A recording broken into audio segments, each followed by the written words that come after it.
Yo, what's up everyone? It's Legacy Shinobi here, back with another mind-blowing what if.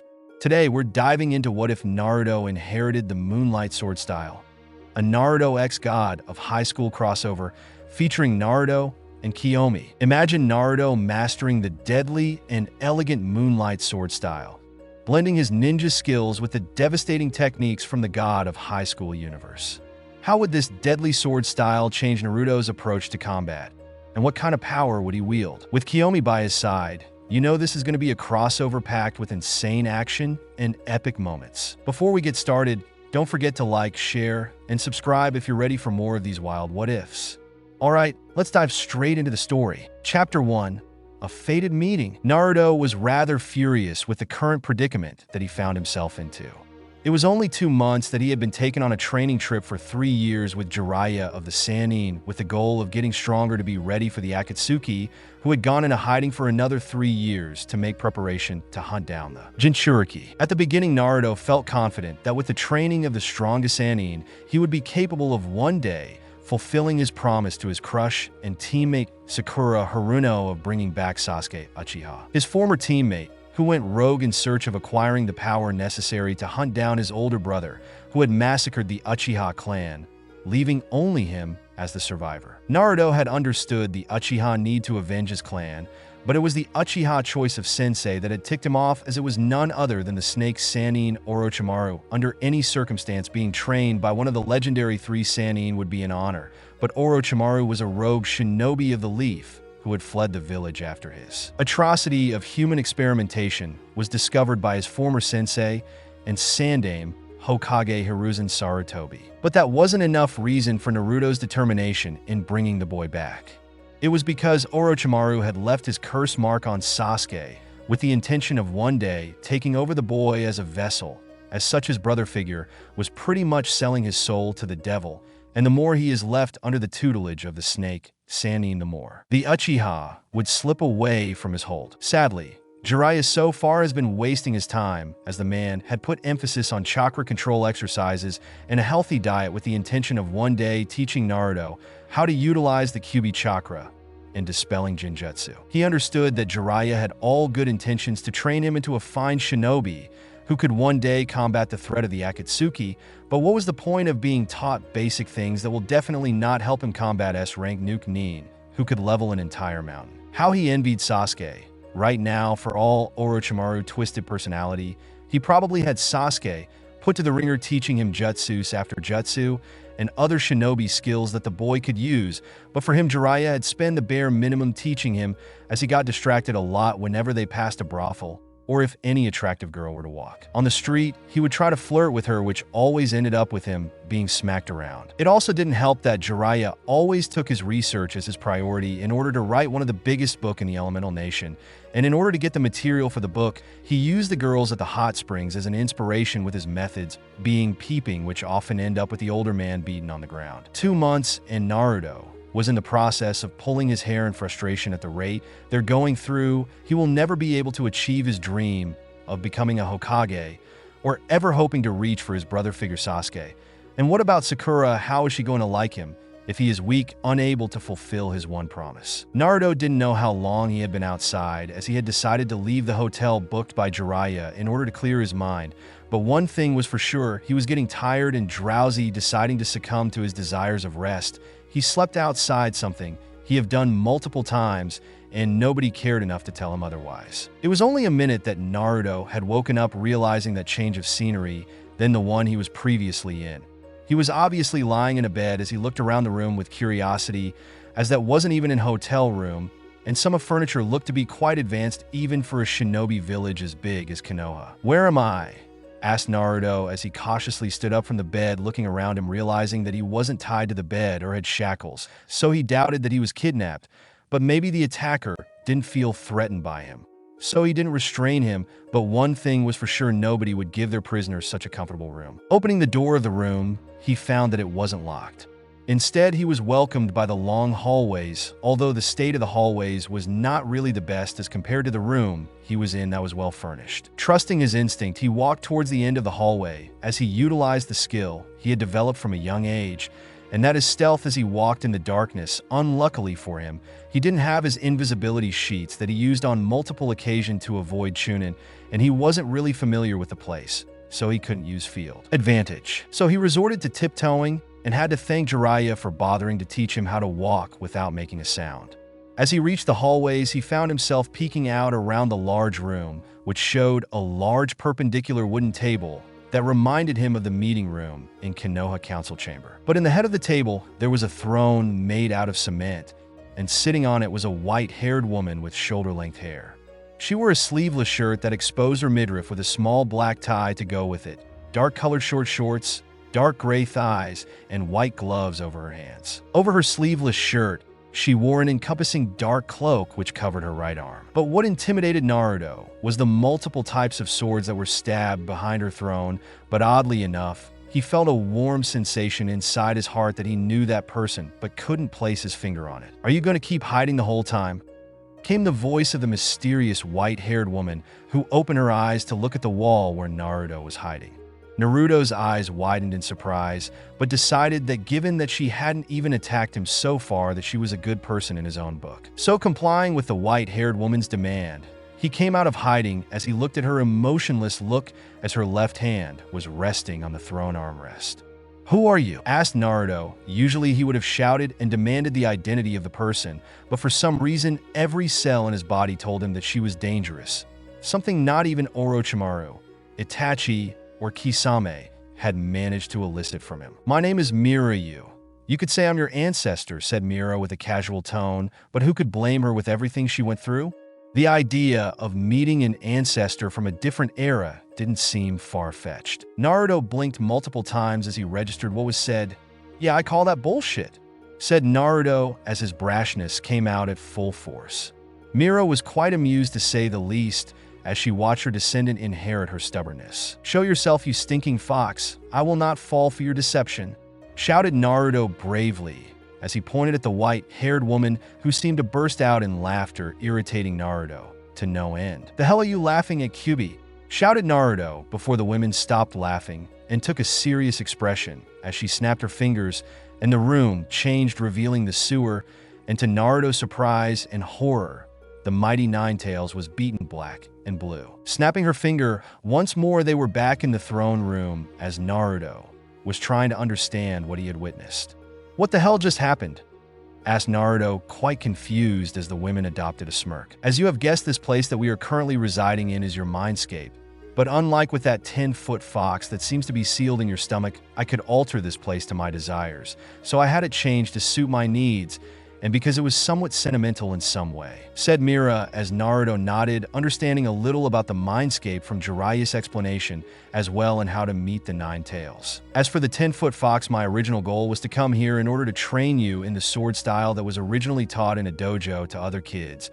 But I doubt anybody would remember my clan sword style. Anyways, it was obvious when I first came here that the fox have a malicious intent. In order to protect you, I had made sure to put him in his place. So I doubt he will ever bother you at this point," said Mira as Naruto gave the white-haired woman an admiration look as she made quick work of the strongest Biju that even the Yondaime himself couldn't defeat without sealing it inside his gut. It was then that what she said registered in his mind. "Sword style?"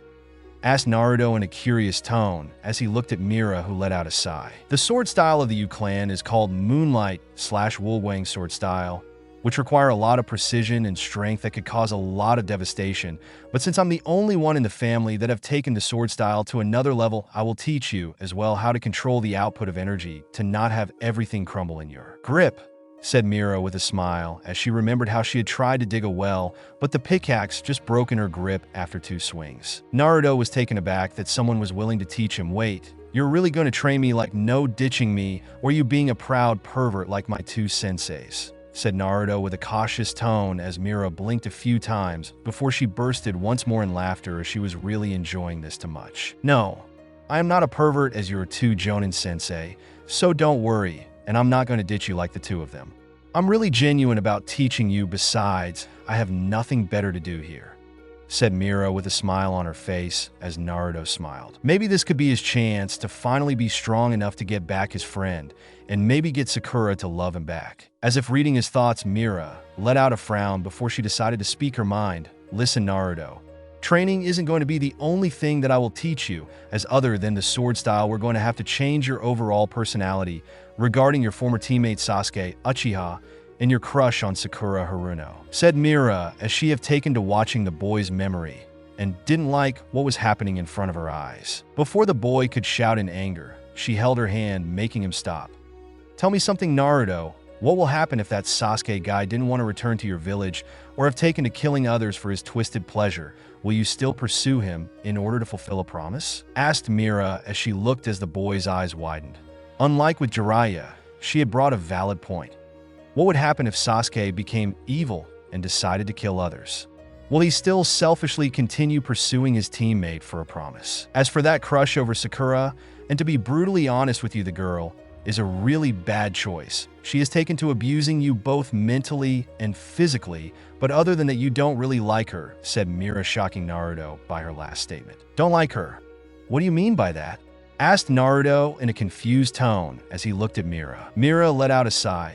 "I don't blame you for not understanding, because for years nobody was willing to teach you properly or give you the talk that most kids receive from a young age. You only feel admiration for that Sakura girl. She was bullied because of her large forehead and was not really that popular, but over the years she became one of the popular girls in the class. So you admired her in being able to achieve the one thing you couldn't achieve," said Mira as she watched as Naruto went into a multitude of emotions before it became emotionless. "You wanted attention, and the bad kind of attention, so you accepted the abuse that was delivered on you to get recognition from the villagers, although it only gave you the opposite. People only saw you as a nuisance and troublemaker, so they pushed their children away, not wanting them to get involved with you. But again, it's not your fault. You were not expected to understand everything," said Mira as she watched Naruto's eyes teared up when faced with reality and a different perspective that he was ignorant to see. Pushing herself off the throne, she walked towards the vulnerable Naruto and brought him into a hug.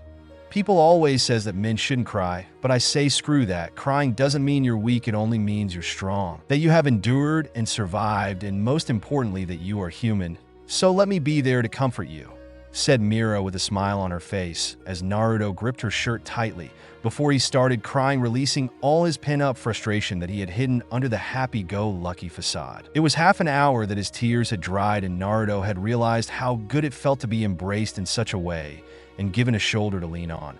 He felt like an idiot for calling Inari a crybaby, but there was no use in dwelling on the past. He now had the chance to change his life around, and for the better. "But we're going to also have you study all over again. I can't have a descendant who has the mentality of a 5 years old," said Mira, sweetly making Naruto shiver. But unlike before, he didn't protest or make a scene. He knew that Mira will teach him everything he needed to learn and will not judge him or abuse him like most of the Chunin instructors in the academy. "Teach me, sensei," said Naruto as Mira smiled widely as she was ready to pass down her teachings on Naruto and make him into a fine young man who will one day surpass her. After all, he had the capabilities in him, but just needed a good push, maybe even a good kick to reach his potential. Mira gave an evil smirk that made Naruto shiver. "Let's start our training right away," said Mira as she started chuckling darkly that Naruto snapped his neck towards the crazy woman. "What are you laughing at?" asked Naruto as Mira turned towards him with a glint in her eyes. "Nothing to worry about, just thinking about all kinds of training that I will have you do," said Mira. "Oh shit, she has that glint in her eyes. I am so screwed, but worth it," thought Naruto as he started sweating slightly in fear. "I wonder how he will react to the changes that will happen to his body," thought Mira before she shrugged her shoulders, not finding any problem at this point. Jiraiya was laughing as he flirted his way out of the brothel. "Goodbye, girls," said Jiraiya, who had a red tint in his cheeks, showing the amount of alcohol he had consumed that night. "Goodbye, Jiraiya-sama. Make sure to come visit us once more," shouted the girls at the brothel as the man smiled. "Of course, ladies," said Jiraiya excitedly before he walked away to the hotel he booked. "I wonder what the brat has been doing?" asked Jiraiya to himself as he walked towards a room. Opening it, he was surprised to see the room empty and the light shut, which was either two things. Naruto is out there eating ramen, but at the time of the night, it would be impossible for any shops to be open except for the shady club that are around the area, so the only option is that Naruto is trying to prank him in some way, but being a master spy, nothing could get around him, and he didn't sense Naruto. The last option is that Naruto had trained himself to chakra exhaustion and it wouldn't surprise him, as the boy have done that multiple times. Even sleeping outside in the open at the beginning, he would have just ignored it and let him do his thing. But at this point of time where Akatsuki is still out there, he wouldn't be surprised if they tried to kidnap him and imprison him until they could seal the tailed beast one by one. Despite his drunken state, he decided to push himself to find Naruto. He was not in the best shape, so his senses were dulled due to the effect of the alcohol being in his system. I really wish I could purge the alcohol from my system like Tsunade, thought Jiraiya. Luckily for him, Naruto was where he left him sleeping on the ground. Jiraiya had frozen his place, as he had to take a double take at what he was seeing right in front of his eyes, as Naruto's appearance have changed drastically, as he has grown quite taller, that he would no longer be called a shrimp, but most importantly his whiskers were gone and his hair had turned white. What in Minato's name happened here? Asked Jiraiya, finally sobering enough, as the first thing that came to his mind was the Nine Tails, as he rushed towards the former blonde, pulling the boy orange jacket along with his white shirt, revealing the boy navel. Applying chakra revealed the 8 tetragram seal. Checking the seal, there was nothing wrong with it. Everything was going smoothly, so he frowned. This was not the Nine Tails doing, he should know, since he had studied his deceased student's seal, and it was a piece of art. The 8 tetragram seal would not allow even more than 4 tails to be released unless he decided to loosen the seal himself to allow the boy to access more tails if he proved to be capable of handling the strain and holding his human side without submitting to the animalistic side. Jiraiya was frustrated because he didn't have an answer to that phenomenon that just occurred to Naruto. His mind then shifted to Tsunade, the Godame Hokage of the Leaf Village. What was he going to tell her? But one thing was for sure, he needed answers before he could do anything, as send a missive to Tsunade and incur her wrath for being an incompetent sensei. Picking the boy from the ground, he decided to take him back to the hotel. He then looked at the orange jumpsuit as it started to rip due to the boy's unnatural growth. We will probably need to get him new clothes. Hopefully, he could part with the orange jumpsuit. God knows how much he liked the color orange, thought Jiraiya as he let out a sigh before retiring for the night with lots of unanswered questions. Chapter 2 Decisions. Jiraiya could be seen sitting in an hotel room. Oddly enough, he wasn't out there peeping at the girls in the hot springs or spending a night at the brothel, getting a one-night stand like he always did. This time the man was sitting on a chair and a table in front of him as he dipped his ink pen in the ink box before he started writing on the white paper. It has been a long year ever since he took Naruto on the training trip in order to prepare him for the eventual confrontation with the threat known as the Akatsuki, which is an organization consistent of S-ranks Nuke Nin with the sole purpose of capturing the Jinchuriki. For whatever goal, it still remained unclear, but it was obvious that Biju were some sort of national treasure to each hidden village, so it would be impossible for these said village to even part away with it. Jiraiya really wanted to teach a lot of things to Naruto, but they only had 3 years to train and get ready for the Akatsuki, so all plans were thrown aside as he had to prioritize in fixing Naruto basics, which includes having the boy reach an acceptable chakra control level, because at this point, having no chakra control would prevent Naruto from learning anything else. Dispelling Jinjutsu was another thing that he wanted Naruto to learn to break, as he took into consideration Itachi Uchiha Sharingan Jinjutsu. Although he doubted the boy will be able to break all of his Jinjutsu, but standing a chance was a much better choice, as such chakra control was needed because you can't release little or to much chakra in a way. Dispelling Jinjutsu is like tree walking exercise. Summoning Jutsu was the very next thing he had prioritized. Maybe it was because he wanted to leave a successor behind to the Toad Clan, but it was obvious that summoning contracts are quite rare to find in the Elemental Nation, and some of the summoning clan are loyal to certain clans, like the Monkey Clan being loyal to the Sarutobi clan. So you could expect that having the strongest summoning clan of Konoha would be an extremely helpful tool, especially when combating the Akatsuki threat. So he wanted Naruto to be capable of summoning Battletoads in his battles and be able to create synchronization with his familiar toad, which was Gamakichi. Combat was the very next thing he wanted Naruto to get used to, as he wanted Naruto to transition from those brawler-style taijutsu to the Toad Clan taijutsu katas, which will be helpful to him when he learns the Sage mode of the Toad Clan. Battle tactics was also part of the combat part, as he wanted Naruto to build to some level patience to not rush into battle blindly and use every element to his advantage. That includes the Shadow Clone Jutsu. The last thing he wanted to try was having Naruto get comfortable with the Nine-Tail Chakra, Because while the Akatsuki are an organization that specializes with capturing Biju, but nobody could deny that if anyone managed to get control over the Nine Tails chakra, then they will become a literal powerhouse that even the Akatsuki will be hesitant to attack, which will only give them time to even explore the Sage mode, which will only give him a boost of power.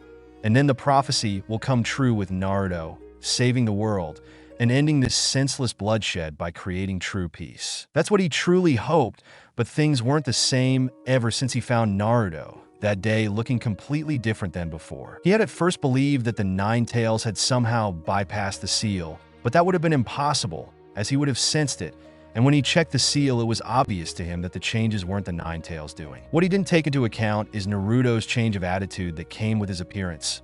It was obviously slow, but he noticed how Naruto became quiet and reserved, only talking when he is addressed to in the first place or saying a few words. It was quite concerning for him, especially how Naruto was considered to be quite an eager person to know others, but the current Naruto is quite distrusting and suspicious of any and all strangers, being highly defensive but polite all the same. He had also started demonstrating high-level intelligence that was previously impossible for him to have, and while he supported such a positive changes, he was quite frustrated because he wanted to know what could have resulted in the changes. He tried asking Naruto himself, but to his surprise, Naruto was quite tight-lipped about everything, as he constantly gave him vague answers that only left more questions than answers. At this point, he was tempted to drag him back to the village because Naruto was pretty much withholding information that could be quite dangerous in their travels. But he had submitted himself to the prophecy of the Toad Clan. As much as he hated the mysterious air that surrounded Naruto, he had to take into consideration that Naruto might be the child of prophecy, and he needed to train him so he can bring peace to the world, a dream Minato and Sarutobi had shared. Still, he needed information, and since Naruto wouldn't talk, he decided to try another method, which is the old sparring session, which sounds innocent on the outside, but his intention is to analyze Naruto, the very last details. You will be surprised at how much you can know about a person with the way they fight, and Jiraiya has succeeded, although he knew that Naruto was aware of his intention behind this so-called sparring session. When he started analyzing Naruto in their sparring session, there were many things that have changed, well, more like everything had changed about him, as his taijutsu style, unlike that brawler style that he used previously, gave him an idea that Naruto is a swordsman, as the way his foot was planted on the ground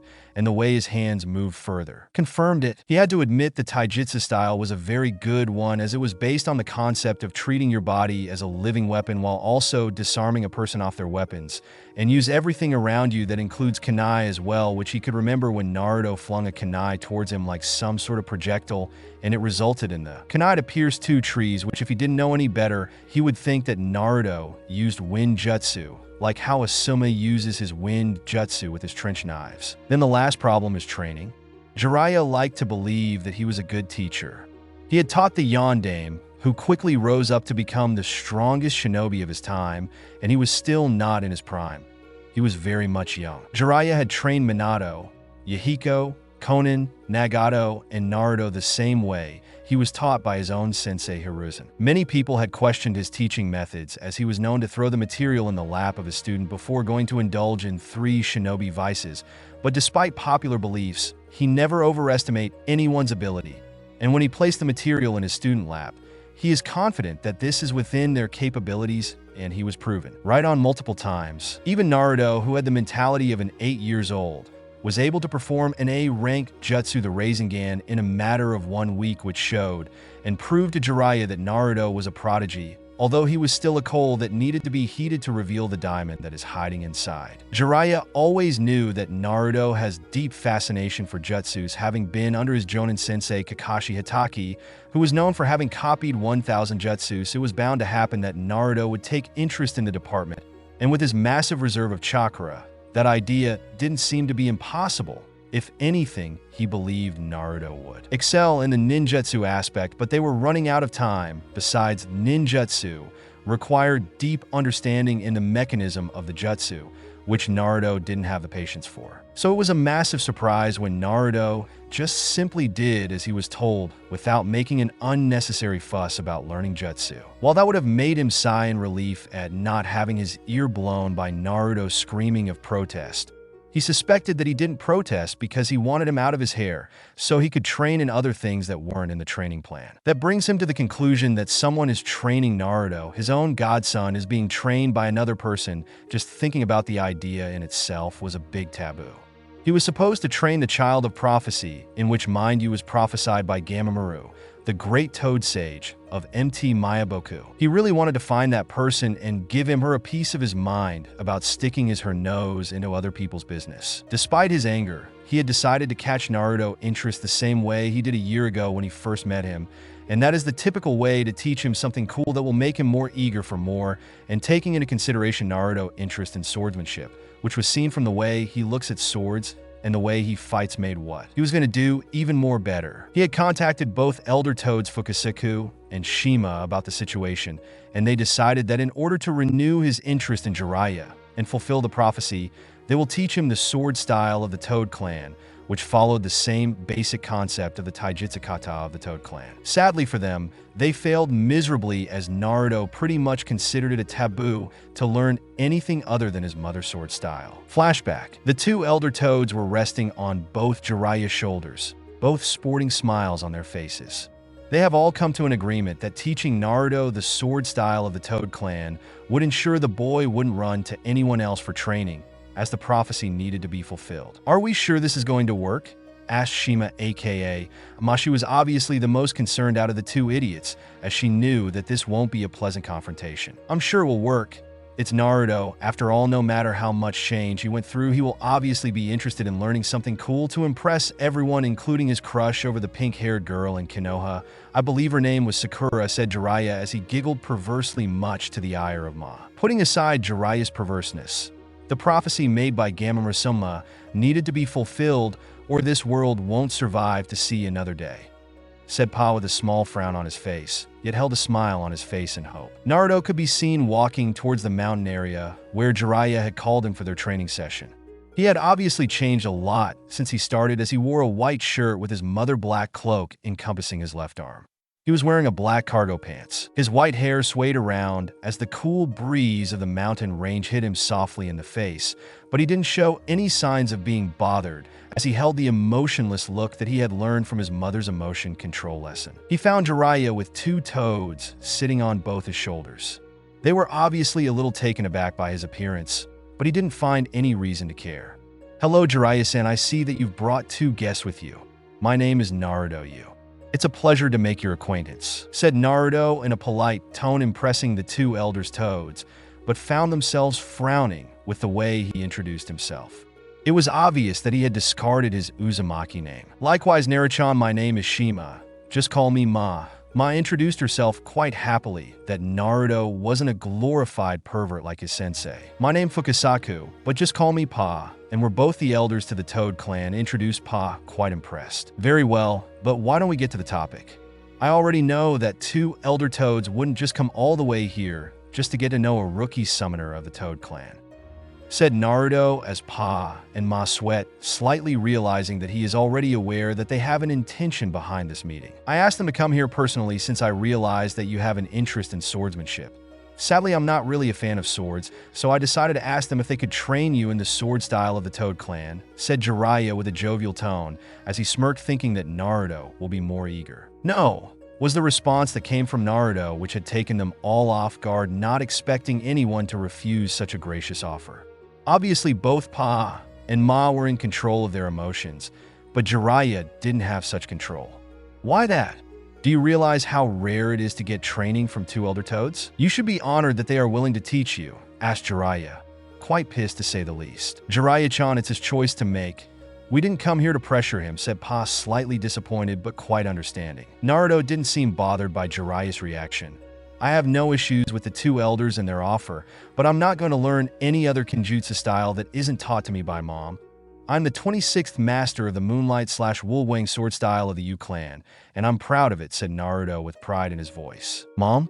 Could it be Kushina? But that's impossible, she is dead. Besides, what the hell is the Yu clan?" thought Jiraiya with panic, realizing that Naruto was indeed taught by someone else. "So you went to someone else for training. Am I not good enough for you?" asked Jiraiya with a hint of anger and sadness. Naruto looked at the man with a slight frown. I will be brutally honest with you, Jiraiya, you're a good sensei. But as you said before when we started this trip, we don't have time to play around sadly. You don't have self-control, which is why you spend half of the day either spying on the innocent women in the hot springs or blowing Lady Tsunade monthly stipend on brothels instead of properly using it to further my training, said Naruto as Jiraiya flinched and Ma glared at the older man. Since our time is quite limited to say, the least you wanted to teach me the basic that is taught in the academy and how to use the Nine Tails chakra. I don't simply have the time to waste over something that will only cripple me. And when I say cripple, I'm speaking about relying on the power of the Nine Tails to survive, which is the last thing I want, said Naruto, which Ma and Pa agreed. Who is this mom and how did you meet her? Asked Jiraiya, wanting information on this person. The only thing you need to know is that my mom was the one who taught me everything, and she did a better job at it than you could ever hope to accomplish in 3 years. And most importantly, she cared about me and understood me, said Naruto, as Jiraiya lowered his head. But you were always smiling and cheerful, undeterred by anything, said Jiraiya as Naruto gave him a disappointed look. It's easy for people to assume that just because I smile from ear to ear that no matter what kind of problem I face, I will just bounce right from it. But none of you really understood how I really felt. You just acted on baseless assumption, said Naruto as Jiraiya flinched. At this point, Jiraiya, I don't really trust you with anything because you haven't properly earned it, said Naruto as he turned around and simply left. Into flashback. At this point, Jiraiya knew that Naruto doesn't trust him with anything even though he was his godfather. For a few months, he didn't know what to do anymore, but one thing is clear is that Tsunade finally needs to be made aware of what was happening. He was going to send a missive telling her about everything that had happened so far. He knows that she will obviously be furious at him since he hid that information for an entire year. And when she realizes what he has been doing on the trip, he will be reintroduced to her fist. He knows that there is a high chance that this training trip will be canceled altogether and the both of them called back to Konoha. He can't keep holding back Naruto. He had tried to gain his trust, but he realized how difficult it is to regain Naruto's trust once you broke it at this point. They were merely strangers as he still continued training Naruto. But it was obvious that with his newfound intelligence, he had been able to absorb everything quickly. He should have felt some sort of pride that he had another genius as a student, but that honor wasn't his. Folding the paper, he sealed it inside a scroll before sending it through his toad summon. He could only wait for Tsunade to answer his letter. Behind the walls was Naruto, who shook his head. So that's your decision, Jiraiya.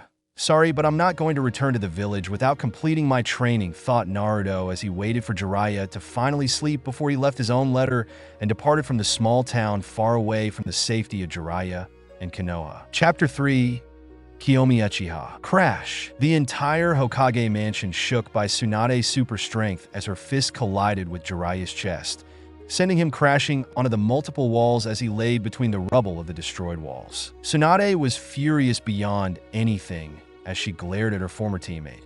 How could you, Jiraiya?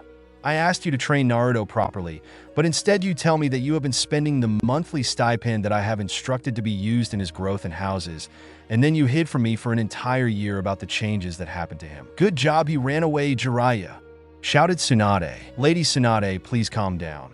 This was an unexpected situation for both of us, and for Jiraiya-sama himself. I doubted he wanted to worry you, said Shizen as she successfully calmed down Tsunade, who took a seat on her chair, obviously ignoring her table that was broken in half by a karate chop. Jiraiya stood up from the rubble, showing himself to be in a much better state than anyone would expect from a guy who got punched through walls. This was unexpected even for me, Tsunadeheim, but I guess he ran away when he realized that I was sending a missive to you. So he probably thought that you would cancel the 3 years training trip, explained Jiraiya as Tsunade let out a sigh. The problem is the council itself. Konoha is still sore from when Sasuke Uchiha betrayed the village for Orochimaru, and now with Naruto doing the same, even if he is planning to return after the 3 years would make them quite angry, and I wouldn't be surprised if they decided to add him in the bingo book as a rogue shinobi. Tsunade showed great worry, and Jiraiya understood the ramification of such action. It's not as simple as you might think, Tsunadeheim. If Naruto completed the 3 years training trip, I doubt anyone in this entire elemental nation could pose a threat to him, which means if those old fools of the council, especially Danzo, had tried to attack, this could very well mean our demise, said Jiraiya as Tsunade I widened, including Shizen. One thing they knew about Jiraiya, and that is he never over-exaggerates someone's ability. Are you really serious, Jiraiya? Do you really think that he is so skilled that he would pose a threat? Asked Tsunade. I'm not saying that Naruto is evil here or that he would destroy us, but we need to take into account that Naruto is not the same idiot everyone knows he has changed, and he won't hesitate to kill if felt threatened or just simply annoyed, said Jiraiya as Tsunade let out a sigh. She rubbed her forehead. We need Naruto back in the village. He can't just roam around the elemental nation, especially with those Akatsuki running around. Our only best bet is to have Konoha 11 be sent to retrieve him, said Tsunade as Jiraiya lightened up. That does sound like a good idea. I doubt Naruto would hurt his friends, said Jiraiya, finding himself agreeing to the idea. But until then, we need to track him, and quickly, before anyone else could get the bright idea to try and take him away, said Tsunade as Jiraiya nodded, leaving the room in order to start searching for Naruto. Naruto was walking in muddy terrain as he observed the thick mist, but his enhanced senses made it impossible for anyone to even take him off guard. His appearance hasn't changed much aside from Bongsian being strapped to his waist. Naruto knew that eventually a search party will be sent with the purpose of finding him, and he wasn't intending on making it easy. As such, going to the water country was the best choice, especially around the Hidden Mist Village, which was notorious for being called the Bloody Mist Village due to the graduation exam requiring you to kill everyone in your graduation classroom. Naruto knew that with Yagura still in power, he would be more surrounded with the most twisted bastards in the Mist Village, and this was an opportunity to get fighting experience. His musing was cut short when he heard the sound of weapon clashing. Should I go check it out? Thought Naruto, before he decided to succumb to his curiosity as he headed towards the location of the battle. Perching on the tree, he observed 10 hidden mist jounin surrounding a girl who was his age. She was obviously tired, but what caught his interest was the 3-tomo Sharingan that was spinning wildly. Surrender, Kiomi Uchiha. You have nowhere to run, said one of the female jonin of Kirigakure as she glared at the 14-years-old girl. Like I will surrender to you bastards. You will just kill me like all bloodline users, said Kiomi, her voice dripping venom and her eyes showed defiance. A male jonin gave a maniacal chuckle. Well, I'm glad to hear that, Kiomi-chan. After all, it is much more fun when the prey beg for mercy, said the jonin with a sadistic glee before he then started to eye her for a 14-years-old brat. You have such a curvaceous body. It's a shame we will have to kill you. If left a little, you could have grown even more beautiful, but you will have to do for now, continued the jonin as he licked his lips. Kiomi Uchiha closed her eyes before she opened it once more, revealing her Sharingan eyes that were straining from her consumption of chakra. She was an Uchiha. As such, she was going to fight to the bitter end as she willed herself to grab her kunai. The jonins of Kirigakure rushed towards the weakened Kiomi with the intention to kill her, but that never happened because Naruto decided that he had enough watching as he jumped in front of Kiomi, shocking her, and the other jonins never expecting a kid to appear. Naruto capitalized on that to draw Bongsian, which immediately caught everyone's attention due to its unique appearance before he brought his sword in a downward diagonal direction. Subtle slide, said Naruto as he watched as the group of jonin were cut from the waist, killing them immediately. Kiomi was amazed as she fell to the ground looking at her savior, who then turned towards the 5 other jonin. Leave or die, said Naruto with a cold tone, as the 5 jonin shivered in fear before they decided that it wasn't worth throwing their lives away. Okay man, we're leaving. She's not worth risking our life for, shouted one of the jonin, who was the first to run away from the scene, followed by the others. Bongsian vanished from Naruto's hand before finding itself back to his waist as Naruto looked at Kiomi, who looked at him with a small red tint in her cheeks, but also in amazement. Are you okay there? Asked Naruto as he kneeled in front of the girl and brought his hand so she could grab onto which she complied as she grabbed onto his hands. Why yes, I'm fine thanks to you, said Kiomi, although she found herself slightly stuttering as her cheeks reddened. Well, I'm glad to hear. My name is Naruto you. I already know from observing that your name is Kiomi Uchiha, said Naruto as Kiomi nodded shyly. Are you by chance related to Sasuke Uchiha? Asked Naruto in a curious tone as Kiyomi's eyes widened before she grabbed him, shaking him. Wait, you know my big brother? Where is he? Asked a hopeful Kiomi as she frantically asked Naruto. Naruto grabbed her hand, stopping her from shaking him even more. Sasuke Uchiha was my former teammate. He had deserted the village for Orochimaru of the Sannin in order to get revenge on Itachi Uchiha for the clan massacre, said Naruto as he watched multiple emotion go through her face before she bursted into tears. Naruto was surprised, not really expecting the girl to cry like that, as he comforted her by bringing her into a hug, which she hugged back. Why? Why do they have to fight like that? Asked Kiomi through tears. I don't really know. As his teammate, I was sent to retrieve him, but I was tired at the time because of the sound for trying to delay us. I ended up confronting him, but at the end he won and almost killed me with an A-rank assassination jutsu, said Naruto as Kiomi cried, even more realizing that Sasuke was willing to even sever his ties with his teammates. Naruto then grabbed her bridal style, much to her surprise, embarrassment, and secretly to her enjoyment. We should get away from here. It's not safe. I will answer your questions regarding your two brothers, said Naruto as Kiomi nodded, although she realized that with her adrenaline running out, she had started to get exhausted, and her eyelids started to get heavy before she laid her head on his chest, succumbing to unconsciousness. Naruto had managed to find a cave in which he decided to place the unconscious Uchiha princess on a sleeping bag that he brought with him. Using the shadow clone, he had them gather the necessary items to start a bonfire as he sat in a rock, watching over the sleeping form of Kiomi Uchiha. She's different from the rest of her clan, thought Naruto as he remembered how she reacted even after knowing that Itachi killed the entire clan. She only cared about her two siblings, not fighting to the death. He then glanced towards the sleeping girl. She was obviously quite stunning. She has long, black hair with some spiky ends at the back of the top part of it, much like most Uchihas are known in terms of hairstyle. Like her family, she possesses black eyes. If he had to guess, Kiomi was quite short, maybe at the height of his teammate Sakura Haruno, but with longer hair. She was wearing a gray shirt with the Uchiha clan logo. She also had a dark gray color jacket. She wears blue sandals which match well with her outfit. Her left arm and right elbow were wrapped around bandages. Her lower legs to her knees showed bandages as well. She had a ninja pouch on her right thigh. He then decided to look away and at the bonfire, realizing that he had been staring at her for quite a while. She was a stranger at this point, even though she was related to his former teammate Sasuke, but maybe seeing her fight like that despite her injuries and being outnumbered made him respect her, and much to his embarrassment, he found it quite great.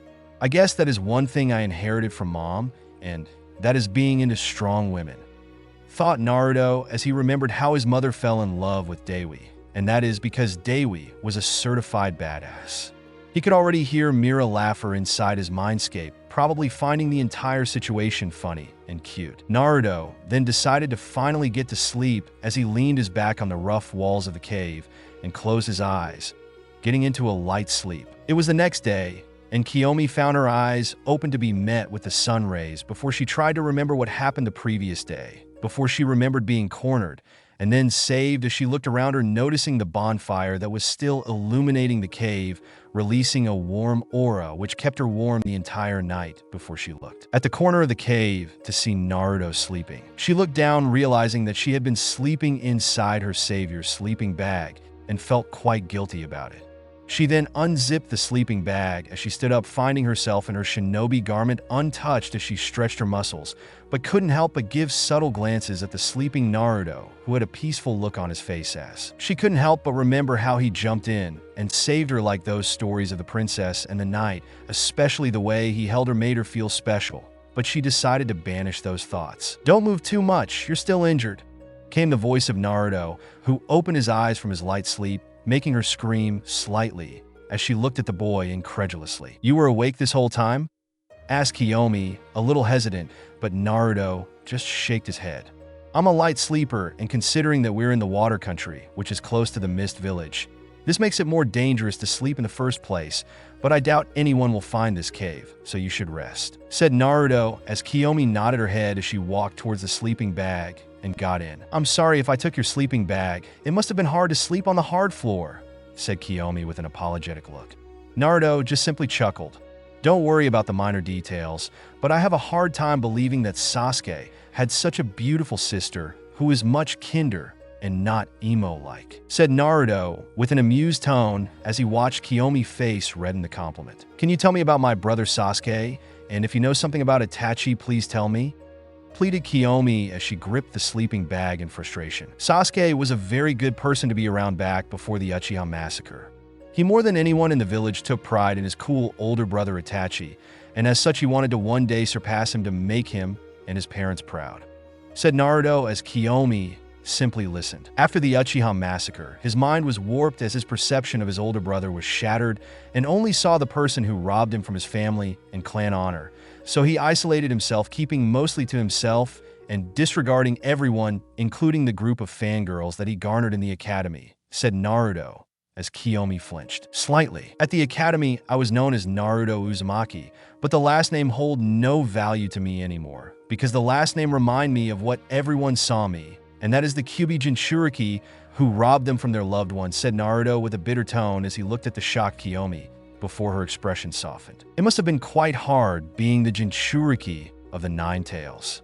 I don't really want to pity you, but I'm sorry that you had to experience something like that early on in your childhood, said Kiomi as Naruto smiled slightly. Thank you. Now to continue, your brother and I were put on the same team along with his number one fangirl Sakura Haruno, which ironically I had a crush on, but I no longer like her, only feeling pity for her, as our Jonin sensei, was Kakashi Hatake, said Naruto as Kiomi nodded her head, a little familiar with the Kakashi Hatake. Kakashi was a very late person as he always came 3 hours late, but nobody could deny that he had helped Sasuke improve mentally, as he always believed that those who break the rules are trash, but those who abandon their comrades are worse than trash. After a few months together as a team, Sasuke had started to forget about his revenge, but both his meeting with Orochimaru and Itachi had pretty much fucked up everything, said Naruto as he watched Kiomi's expression turn to worry. Orochimaru had gave Sasuke his curse mark, and Itachi used Kiomi to have Sasuke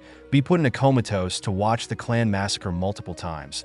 It was then that he remembered his revenge goal, and the Sound Four came at the time to escort him out of the village into Orochimaru, said Naruto as Kiomi nodded her head slowly with sadness in her eyes. I don't really know much about Itachi aside from the fact that he joined a group of S ranks called the Akatsuki, whose sole purpose is to gather the tailed beast. For what purpose we don't know, but I had a confrontation with him and his partner Kisame Hashigake of the Seven Swordsmen of the Mist. He was obviously a calm person and the more reasonable out of the two of them, which is why I have a hard time understanding what is going through his head, said Naruto, as Kiomi looked down in the ground in shame, not wanting to look at Naruto in the eyes. Naruto had suffered at the hand of her two older brothers.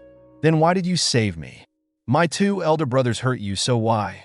Asked Kiomi, tears freely escaping her eyes. I'm not one to hold grudges. I knew the moment I placed the leaf headband that I will have to deal with situation like this. Besides, why would I blame you for the sins of your brothers? After all, I had people in the village treat me as the Kyuubi incarnate. So if I hurt you simply because of your lineage, then I would be no better than those civilians, said Naruto with a small smile as he walked towards the girl and brought her to his eye level by pulling her chin up. Kiomi blushed slightly as she twiddled with her fingers. So what are you going to do now? Asked Kiomi, a little nervous. We are going to travel together. I originally came here to get some experience by fighting some Kiri shinobi who were part of Yagura forces, although judging from the 10 that chased you, they were already pathetic, said Naruto, making Kiomi's sweat drop slightly, but confused. Why do you want me to travel with you? Asked Kiomi, a little hesitant as Naruto gave her a deadpan look. You're pretty much a target for Yagura. The next time, he will probably send more than 10 jonin. Maybe even the Hunter Ninja will be involved as well. Having at least one person to have your back would be a much better idea, said Naruto as Kiomi nodded her head, finding logic in his words, but quite happy that she got to be around her savior. So where are we going to go, Naruto-kun? Asked Kiomi as Naruto raised an eyebrow at the suffix, but didn't pay mind to it. After you're fully recovered, we're going to go through some drills merely to get an idea of your full capabilities. After all, Kirigakure is a dangerous place to live in if you're not strong enough. And if you have a bloodline, your life is even more difficult, said Naruto, as he could see Kiomi deflate. Obviously being called weak indirectly was getting to her self-esteem. But still, nobody could deny that you have potential to be something even more deadlier. I'm not saying this to get you down. It's best to know your limits rather than try to force yourself into an impossible situation that will only get you killed, and Kirigakure is a place where you can't let your guard down unless you want yourself to get killed, said Naruto as he could see Kiomi brighten up at the compliment and smiled himself. What are you going to do after that, Naruto-kun? asked Kiomi as she looked at Naruto curiously. Naruto looked at her. Based on your capabilities, I will be able to determine what suits you best and what needs to be focused on, because one thing every bloodline user falls into is their over-reliance on their bloodline, and that is a big mistake that need to be quickly fixed, said Naruto as Kiomi blushed in embarrassment as she was extremely reliant on her Sharingan. My test will consist of Taijutsu, Ninjutsu, Jinjutsu, Bukijutsu, Dojutsu. These are the things that I will test you on. I will be honest with you, there are things I'm not really knowledgeable at, but doesn't mean that I can't tell you a few jutsu that I know how its mechanism work, which include a lot of fire jutsu. Water jutsu that I've seen both Sasuke, Kakashi, and other shinobi I've seen in my travel use, said Naruto as Kiomi nodded her head excitedly. I'm ready, Naruto-kun, said Kiomi with determination as Naruto nodded with a small smile. Let's test your resolve, then, Kiomi-chan, said Naruto as Kiomi shivered, knowing that this won't be anything pretty. Chapter 4. Stealing First Kiss. Kiomi Uchiha had realized that Naruto was a sadist. When she accepted training, she was expecting something normal, but he was a slave driver requesting ridiculous training regimen that she doubted if any normal person could survive it. But she begrudgingly followed the training regimen merely because Naruto himself had gone through the training regimen, and she had to admit the training had been useful and learned that everything Naruto did was for a reason, no matter how much it sounded useless or ridiculous. The physical portion of their training was merely to work on her endurance and durability, as he had her work until she can no longer move her body. No matter how much it hurt the next day, she was able to outlast her previous record. When it came to Taijutsu, Naruto proved to be the strongest out of the two of them as he beat her up to the ground. Kiomi couldn't say that she hated it. If anything, she was grateful that Naruto didn't give her the kid gloves and showed her the openings in her taijutsu style, and the bruises served as a reminder of her weakness, which made her push herself to improve. Ninjutsu was a little harder since Naruto wasn't a ninjutsu specialist, but he did remember multiple hand signs for fire jutsu, water jutsu, earth jutsu, and lighting jutsu. The only problem is that she needed to understand how its mechanism worked in order to use it, because chakra are needed to be kneaded in some way in order to use the jutsu. Like in the case of the fireball jutsu, she had to knead her chakra to her lungs and expel the fire from her mouth. Although it was obvious to Naruto that fire jutsu was something she excelled at the most, that's why he taught her every fire jutsu. He could remember at this point he knew that she would reach a level that surpasses even the normal fire jutsu. When it comes to Bukijutsu, Kiomi excelled in the Shuriken Jutsu, which was obvious considering that she has the Uchiha blood running through her veins. She also had taken interest in using an umbrella as a weapon, and Naruto encouraged it, as it was the perfect weapon for her, as on the outside it looked like a normal umbrella, but in reality, it was a deadly weapon when she used it. When it came to Jinjutsu, she obviously excelled in it, even compared to both her elder siblings, which speak volumes of her abilities, and Naruto made sure to remind her every day that she had potential, which did wonders for her self-esteem. Naruto knew that she had a lot of untapped potential to surpass her two siblings, especially in the Jinjutsu and the fire jutsu aspect, but with his physical conditioning that he gave her, she was going to be dangerous in battle with or without the Sharingan, as he had her train her eyes to the point that her eyes was a two-tomo Sharingan in itself. Without the slow motion aspect, all she needed was experience, and Naruto had taken her multiple times to ambush some of Yagura forces, and she had proven herself to be a capable kunoichi, and Naruto knew it was a matter of time before they both were placed in the bingo book. It has been 1 year and 9 months since Naruto had left in the 3 years training trip, and 9 months since he left Jiraiya protection and Konoha as a whole to continue his training. Tsunade has been agitated ever since then, as she had been sending search parties to locate Naruto. The only thing they found was that Naruto might have been sighted around Kirigakure. It was obvious that no matter how much she tried to hide Naruto deserting the protection of Jiraiya, and to extension Konoha as well. Sadly, Danzo already knew of everything and made sure to bring it up in the council meeting. Luckily for her, the Konoha clan had already taken a liking to Naruto. As such, they were on her side, but Koharu and Hamura have been requesting that Naruto would be captured and have his movement restricted inside the village. Sadly for the old fools, Naruto had a lot of influence outside, and if word got out that Konoha is restricting him, would put Konoha in a bad position in front of its allies that was gained by Naruto, which includes the Godame Kazekage Gaara. who shared a close bond with Naruto. When that was brought up by Shikake Nara, the elders had realized that they were cornered and had relented in their decision, although Danzo was quite disappointed. If anything, he wanted Naruto in his rude organization. Now they have come to a breakthrough, as in front of Tsunade was the updated bingo book of Kirigakure opened to reveal a picture of Naruto. His picture was taking almost the entire page. How could this have happened? Asked Sakura in disbelief as she looked at the bingo book with bug eyes, although she couldn't hide her blush that was dusting on her cheeks as she looked at her teammate's picture. What are we gonna do, Lady Tsunade? Naruto is an S-rank criminal in Kirigakure for his actions, said Shizune with a concerned tone for Naruto's well-being. This is a difficult situation that we're in, and I doubt that it will be easy to send a retrieval team without causing an international problem with the Yonde Mizuki.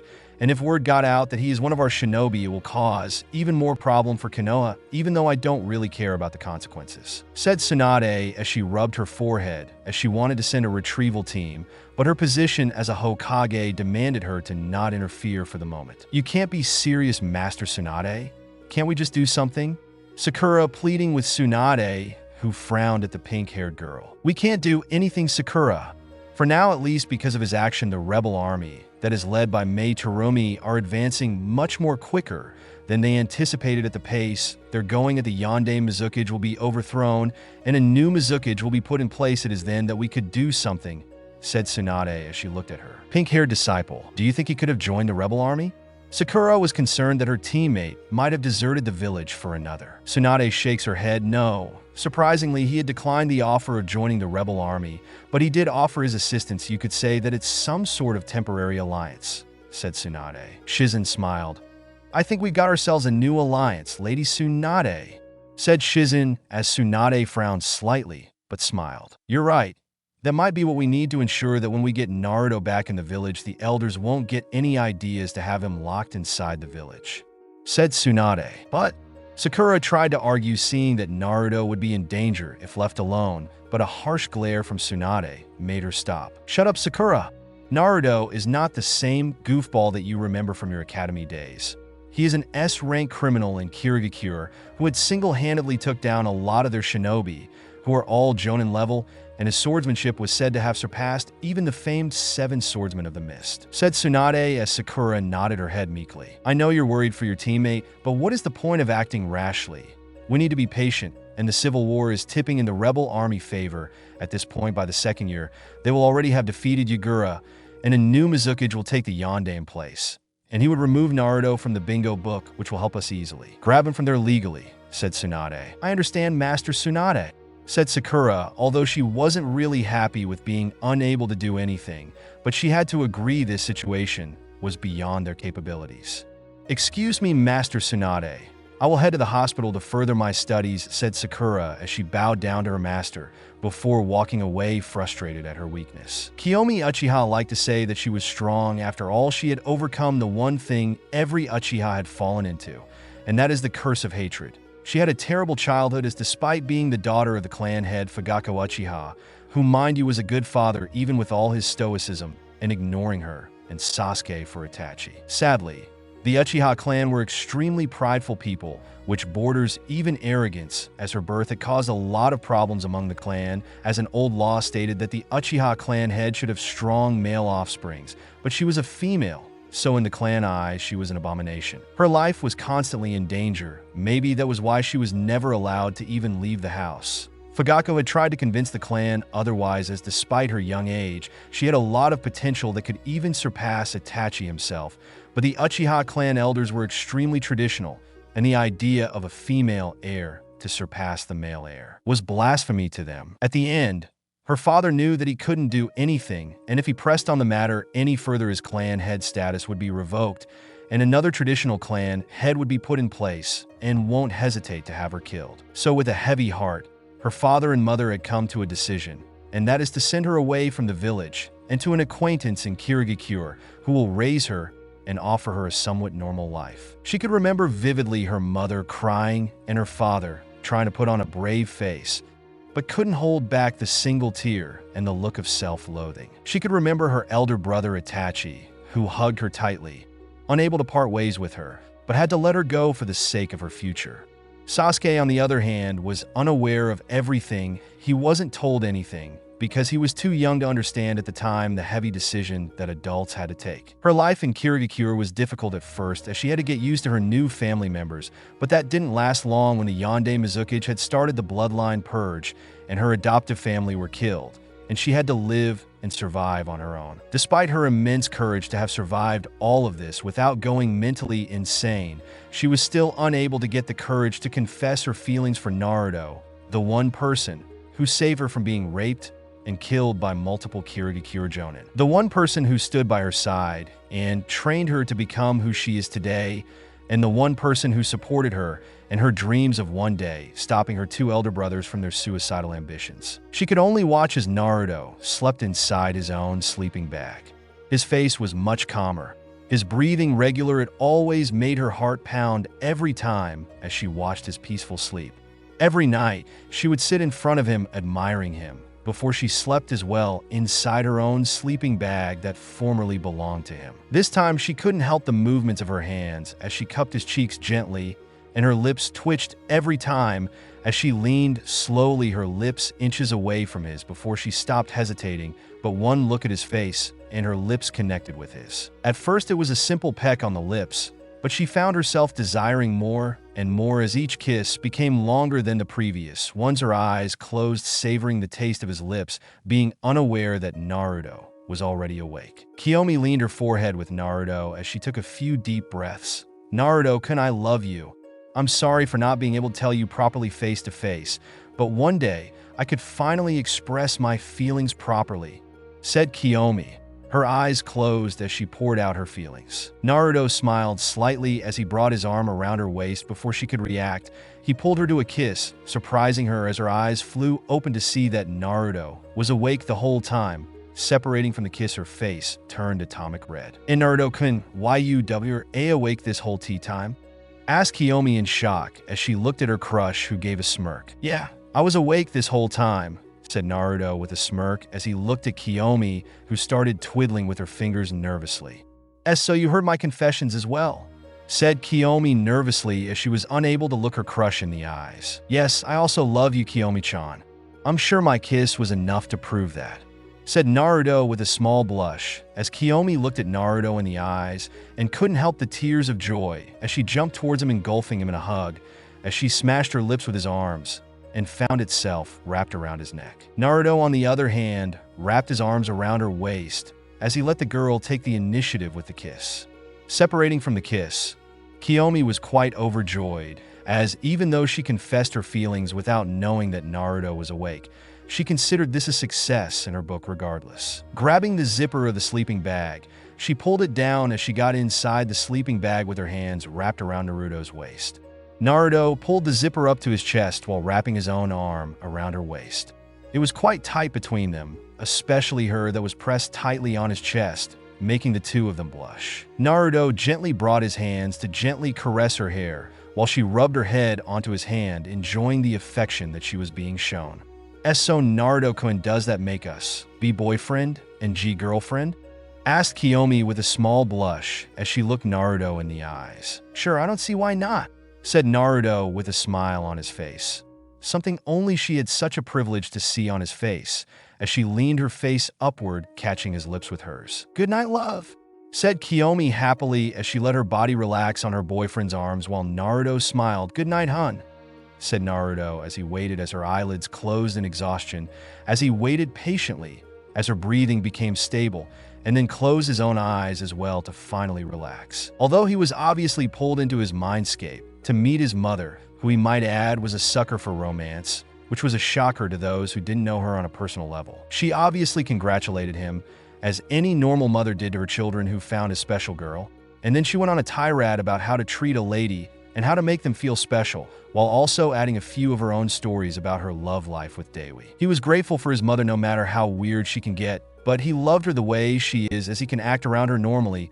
while showing his childish side from time to time that he didn't show to anyone. Chapter 5. Konoha Retrieval Team. The current situation looks to be out of a horror movie as bodies littered the battlefield, but among that massacre and river of blood that stained the water We could see a headband stabbed on the muddy ground, showing the symbol of Kirigakure. The bodies of Yagura loyal shinobi were laid on the ground headless. Some of the bodies were cut in half. Others were cut from the waist, and some unlucky souls were stabbed through the throat. Just from the look in their eyes, everyone could see that their death was a very painful one as they looked in horror and pain as they took their last breath. Those people who suffered such cruel fate were one of Yagura's inner circle, those who had orchestrated the majority of the civil war in Kirigakure. As such, they were given a slow, agonizing death. A part of the battlefield was littered with a raging sea of flames that burned everything in its path.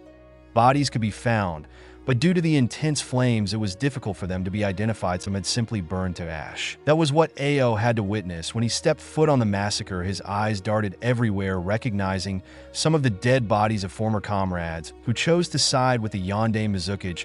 As much as it pained his heart to see people he had one point shared meals and laughs with some of them, he knew that they made their decision, and so did. He could only thank Naruto for giving them a swift death through decapitation. A voice next to him caught his attention as he looked at his junior Chojuro, who was hunched on the ground, hurling his breakfast on the ground stained with the blood of the shinobi. Ao closed his eyes, pathetic, thought Ao as he watched the boy that was a 7 swordsman of the mist in name, but in power he was barely high Chunin level. But what appalled the veteran shinobi was the boy's meek personality. Despite the fact that he should have been exposed to this type of cruelty from a young age, sometimes he could only blame Mei Terumi for coddling the boy too much. "Get up," said Ao harshly as Chojuro looked at his senior with slight fear. As he stood up, "Look closely, Chojuro. This is what the shinobi world is all about. This is no place for weak-hearted shinobi. If you can't get used to it, then by the time the civil war is over, retire from this profession while you still can," said Ao, as Chojuro was shocked by his senior harsh words. Before Ao looked at the boy with a frown. "I'm not like Lady Mei. I'm not going to coddle you and tell you that everything is okay and that our world is sunshine and rainbow. So get your act together and act like one of the 7 swordsmen of the mist," said Ao as Chojuro grit his teeth in frustration. He knew that he was weak, and he can't blame his senpai for being harsh on him, because deep down Ao cared for him in his own ways. "Of course, senpai. You're right, I'm acting shamefully, which is unbefitting of one who holds the title of the 7 swordsmen of the mist," said Chojuro as Ao's lips twitched into a small smile and his eyes beamed in approval. Splash! Ao looked behind, already recognizing the chakra of the leader of the rebel army, Mei Terumi, who was running through the puddle of water and blood with a steely gaze befitting of Kirigakure future Godame Mizukage, as she landed next to her 2 trusted shinobi observing the battlefield, but remained impassive even when being exposed to the massacre. And seeing familiar faces, her expression turned into a sigh of relief. "It's finally over," said Mei softly, as in the midst of the battlefield was the Yonde Mizukage Yagura kneeling on the ground in defeat, and Naruto's blade could be seen pressed on his neck. "Let's go, you two," said Mei as the 2 jumped towards Naruto, who looked at the Yonde Mizukage impassively. As the former Kage was talking, his expression showed guilt, regret, and sorrow. "It's all that masked man fault who called himself Madara Uchiha," was the only thing that Mei, Chojuro, and Ao heard from the defeated former Mizukage. "What's going on?" asked Mei, unsure, as she looked at the eyes of the former Mizukage, who always remained impassive even when watching many families being killed because of their bloodlines. He was put under a powerful genjutsu that made him someone else's pet. He claimed that the one who had done this was a man claiming himself to be Madara Uchiha, with alone Sharingan eyes, said Naruto, as Ao looked shocked before he brought his hand into a one-hand seal, as veins started bulging around his right eye that was covered by a black eye patch, showing that he was using the Byakugan eyes that he took from the dead corpse of a main branch. He's telling the truth. I don't know how, but back then Yondaime-sama chakra was unstable, but now his chakra pathway is stable and his chakra color is blue as opposed to previously when it was tainted blue, said Ao, surprised as his teeth clenched against each other, realizing that the Yondaime was nothing more but a puppet to someone else's whim. Mei kneeled in front of the former Mizukage who had given up on life and could only sympathize with the boy. That's really unfortunate, but tell me this, Yondaime-sama, do you have any information on that man who had put you under a genjutsu? Asked Mei. Regardless of his atrocious act, she had still shown the boy respect. Yagura shook his head. Not much. All I could remember was that he appeared in my office via space-time ninjutsu. He was very strong that all my attacks just merely phased through him. Before I could go three-tail mode on him, I was subdued by his lone, Sharingan, and Sanbai started to become violent before everything went blank. Said Yagura, frustrated that he had been defeated in such a way. Bongsian that was pressed against the former Mizukage neck disappeared before it found its way back on his waist. I know I'm not one to give advices about how other villages should conduct their business, but you should fake his death instead and make him an Umbu bodyguard for the Mizukage, said Naruto, surprising Ao, Mei, Chojuro, and Yagura. Mei remained quiet as she was contemplating the advice. Ao, on the other hand, was wholeheartedly against this. I refuse. Even if Yondaime-sama was innocent, if our shinobi heard that we let him live will cause a lot of problems, said Ao, trying to rationalize with Mei and Naruto. Yagura flinched. I agree with Ao-san. Staying alive will only cause problems in the long run, said Yagura, accepting his death. Naruto let out a sigh. You need to realize that Kirigakure is currently crippled. You no longer have the 7 swordsmen of the mist because all of them died, with the sole survivor being Kisame Hashige, who is a rogue shinobi, and Uchiha, the six-tailed Jinchuriki, is currently a rogue shinobi with his location being unknown, said Naruto as Ao grit his teeth as he opened his mouth before closing it, unable to form a rebuttal. Mei then smiled. You're right, Kirigakure is crippled right now, and if we could get Uchiha-san to rejoin the protection of Kirigakure, then we could avoid any other hidden village from trying to attack us while we're crippled, said Mei before she looked at Yagura, who seemed to be in turmoil. I understand how you're feeling, Yondaime-sama, said Mei, but was cut off by Yagura. Please call me Yagura. I don't deserve to be called by that title anymore, said Yagura as Mei nodded her head in understanding. Very well, Yagura-san. I am asking you to help protect Kirigakure from the shadows, to become my Umbu bodyguard, so we could find that man who had plunged his fangs on a Kirigakure and deliver punishment for all the crimes he committed, said Mei as she watched Yagura take a deep breath before he adjusted himself, kneeling in one leg. I'll follow you wherever you go, Dame Mizukage, Yagura said. His eyes were burning with determination. What did I miss? Came the voice of Kiomi Uchiha, who had just landed to hear the former Kage pledge of loyalty to Mei.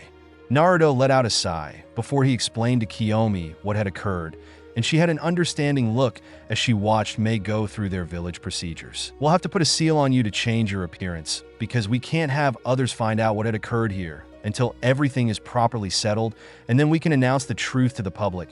But officially you will be presumed dead, but unofficially you're going to be my Umbu bodyguard, said Mei as Yagura nodded his head, finding no reason to argue, because he liked it that way. Kiomi skipped happily towards her boyfriend as Naruto wrapped his arm around her waist as they watched Yagura be given a second chance in life. And in some way, Naruto felt proud that he was able to help a brother in need, since they both shared the burden of being a Jinchuriki. Although it will be years before Kirigakure could get over those dark times and start heading towards stability. It was months after the Civil War had ended, and right now everyone had gathered together to rebuild the village back. And so far everything was getting somewhat normal again, although a lot of people were quite conflicted, because after Mei was officially made Dame Mizukage in front of her people, she announced the truth. A lot of people were conflicted. Some had felt sympathy for the previous Kage. Another part were still angry with the Yondaime Mizukage, and a large group had remained neutral, unable to pick a side. At the end, people had the decency to attend the Yondaime Mizukage funeral and show him respect, while Yagura watched from afar. His appearance had completely changed, and his Umbu mask was covering his face, with his hair being dyed black in a way to ensure that he doesn't stand out even while being an Umbu. He could only smile at seeing everyone attend his funeral and show him respect, even though he didn't deserve it.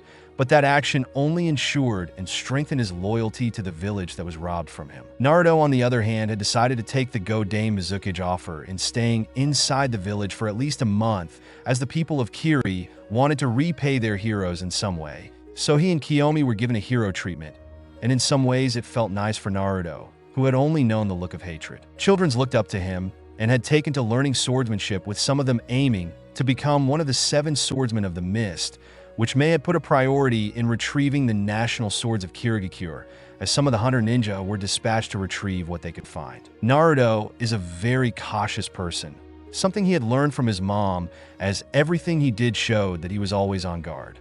Even when he went to sleep, he usually slept while sitting, and his hands dangerously leaning towards his sword ready to draw it at any moment to eliminate any would-be assassins. But being given a hero treatment inside Kirigakure had a lot of perks, which included being given a room in the best hotel in the village, which included the most expensive room for free, obviously. Although May had paid the owner, so they wouldn't go bankrupt. The point is that he was finally able to relax himself, which was shown by his current clothing, as he was shirtless, revealing his well-toned body, which displayed a few scars proving that he got where he is with hard work. Sleeping on his chest was Kiomi Uchiha, who had taken to using him as her personal body pillow as her arms were snaked around his waist, and her was pressing against his chest. Naruto could only sigh as he looked at his girlfriend with a small blush, as over the months they started dating, he had learned one thing about Kiomi, and that she didn't know the word modesty because right now her state of clothes is leaning dangerously towards nudity. If he is being brutally honest, he really enjoyed it. And who could blame him? He is still a teenager who finds girls like Kiomi attractive. And while girls normally would slap you in your face if you leer at them, Kiomi, on the other hand, encouraged him to look at her, even going as far as to make a show from undressing, which got him extremely aroused. Kiomi is also a very straightforward person, as she made it abundantly clear through her actions that she gets what she wanted, which was shown when she would kiss him. She would always make sure to run her hands sensually through his body, as if telling him that he was hers and she was his. If Jiraiya was still around, the guy would have already published 2 Aika books, just from watching Kiomi advances, or just died from blood loss, which is a much better alternative than having a book based on you and your girlfriend activities that should remain secret. At this point, he had long since learned that people like Kiomi are a different kind of breed. It didn't help that his mother had shared Kiomi's sentiment, because she had as well done that when she had settled down with Dewi. Strong women are extremely territorial and competitive, but the main factor is that they were true warriors. What that meant is that they understood more than anyone that the world they live in is cruel. His mother understood it because she, Dewi, Mori, and many more had to fight for their lives to prevent the earth from being destroyed. Kiomi had also fought for her life as she was exiled from her clan. Her new family in Kirigakure were killed by the Yagura regime, who wanted all bloodline users to die, and her entire clan was massacred by her very own brother Itachi, and currently her other brother Sasuke is walking a path of revenge. So taking that into account, it's easy to understand why it was easy for them to not care about modesty, because they knew that life was short. So doing something you like is much better than trying to actively suppress it, which would later result in regrets. That's why normal girls discriminate on boys/men, just for showing interest in the opposite gender, while they themselves were in no position to judge, because they themselves are the same, but the difference is that they are bound and chained by society morals which were forced down their throat from a young age, which is why Naruto had to deal with Sakura, who had took that self-imposed moral to heart. But despite her so-called proper lady attitude, she was just another freak who wanted her chance to hit Sasuke when his guard is off. He could still remember the abusive relationship that he shared with his pink-haired teammate who had called him pervert, just because he had confessed to her and the multiple times she had punched him on top of his head. Naruto smiled as he stroked his girlfriend's black hair, gently. So far, he could proudly say that he had a healthy relationship with Kiomi, no matter how weird to others it may look. Kiomi groaned slightly in her sleep as her eyes fluttered open to be met with Naruto's smiling face. As he stroked her hair gently, "Good morning, honey," said Naruto. Kiomi smiled as she let out a small yawn before she wrapped her arms around his neck and pressed her lips with his in a steamy kiss, which Naruto allowed as he let the girl take control. Separating from the kiss, Kiomi leaned her forehead with his and smiled. "Good morning, dear," said Kiomi quite happily as the two couples properly sat up in bed, while she immediately straddled him and buried her face into the crook of his neck as she started to suck, bite, and kiss his neck. Naruto wrapped his arm around her waist as he let his girlfriend do her own things. Having gotten used to her daily antics of marking him, he didn't know whether it was just some sort of kink that Kiomi is into or a necessity for her to mark him, which could be the case given that he was quite popular among the female population, even the Go Dame. Mizuki had at one point flirted with him, but to her disappointment, she had learned that Naruto was already taken. "You people have some nerve coming here," came the voice of Meitarumi, the Go Dame Mizuki, as her elbows were resting on the desk and her fingers were locked with each other as she glared menacingly at the group of Konoha shinobi who set foot inside her village. Kurenai looked at the Mizuki undeterred by the women's anger. "We apologize, Lady Mizuki," I hope you understand that one of our shinobi was sighted here, and we were ordered by Lady Hokage to bring him back to the village," said Kurenai, but that answer didn't quell the anger inside the Godame Mizukichi. "Regardless of your intentions and orders, trespassing inside my village without prior warning is an insult to me as the current Mizukichi," said Mei before the other Konoha shinobi could retort. She cut them off. "That's not to mention that I have deep grudge against you Konoha shinobi, because I remember asking for your help and had to wait for days until you all had time to hear my plea, which I might add was denied, because your village elders convinced your Hokage to refuse our aid," said Mei. At this point, she was yelling at the Konoha shinobi, who had the gall to act nonchalant around her. Ao looked down on the Konoha shinobi with a sneer. "You're getting way over your heads, Konoha shinobi," said Ao as he watched a pink-haired girl walk from the group of Konoha shinobi. Sakura bowed her head. "We greatly apologize, Lady Mizukichi. We had no intention to insult you in the first place, but my teammate, who was taken as an apprentice by our very own Jiraiya of the Sannin, apparently had a falling out, and he ran away. We tried to narrow his whereabouts, which a few months ago we learned that he was sighted around Kirigakure, but," said Sakura, her voice turning to shame and guilt. "The elders used their influence to prevent Lady Tsunade from acting, and were ordered to wait until the situation here in Kirigakure was resolved, so we could finally bring him back to Konoha," said Sakura, hoping to gain some form of understanding from the Mizukichi. Raising her head nervously, she was met with Mei glare. "Spare me of your sentimental speech. I didn't ask for a backstory, but considering who you're after, I won't have my shinobi chase you outside the village because we're in his debt," said Mei as she snapped her finger, resulting in Umbu to appear in front of her. "Bring Naruto you to my office," said Mei before she added once more. "Tell him that it's important," continued Mei as the Umbu teleported out of the office, intending to find Naruto. "Thank you, Lady Mizukichi," said Kurenai as Team 9, Team 10, Team 8 were relieved. "Be grateful that I'm willing to listen and not give you the same treatment your village gave me," said Mei, obviously annoyed, but had reined her anger enough to maintain a rational thought. Naruto was walking around the village. His right arm was already locked with Kiyomi's left arm as she pointed at every shop that piqued her attention. "Look at that vase, it's really beautiful," said Kiyomi as she looked at an antique shop. They obviously haven't bought anything since Kiyomi, despite her attitude. She wasn't a materialistic person. She only bought what she would need. Naruto and Kiyomi's senses alerted them of a chakra being built up behind them as they calmly looked as Akiri Umbu appeared in a kneeling position. "I apologize, Naruto-sama and Kiyomi-sama, for interrupting your date, but Lady Mizukichi had requested Naruto-sama to her office. She had expressed that it was important," said the Kiri Umbu as Naruto let out a sigh. "We're going," said Kiyomi, and the Umbu nodded, finding no reason to retort as he vanished the same way he came. "I better hope this isn't another attempt of her flirting with you," said Kiyomi menacingly. Naruto's sweat dropped but decided not to waste time. "Let's go. I doubt that this is one of her attempts at flirting," said Naruto as the two bodies flickered towards the Mizukichi mansion. Sakura was very excited as she eagerly stood in front of the office door, waiting to be reunited with her teammate. But it seemed she wasn't the only one who felt excitement from the prospect of reuniting with their favorite blonde, more like the former blonde. Such feelings were made obvious with Hinata's constant fidgeting, her blush that was dusting her cheeks as her breathing increased in excitement, waiting to see her longtime crush walk through the door.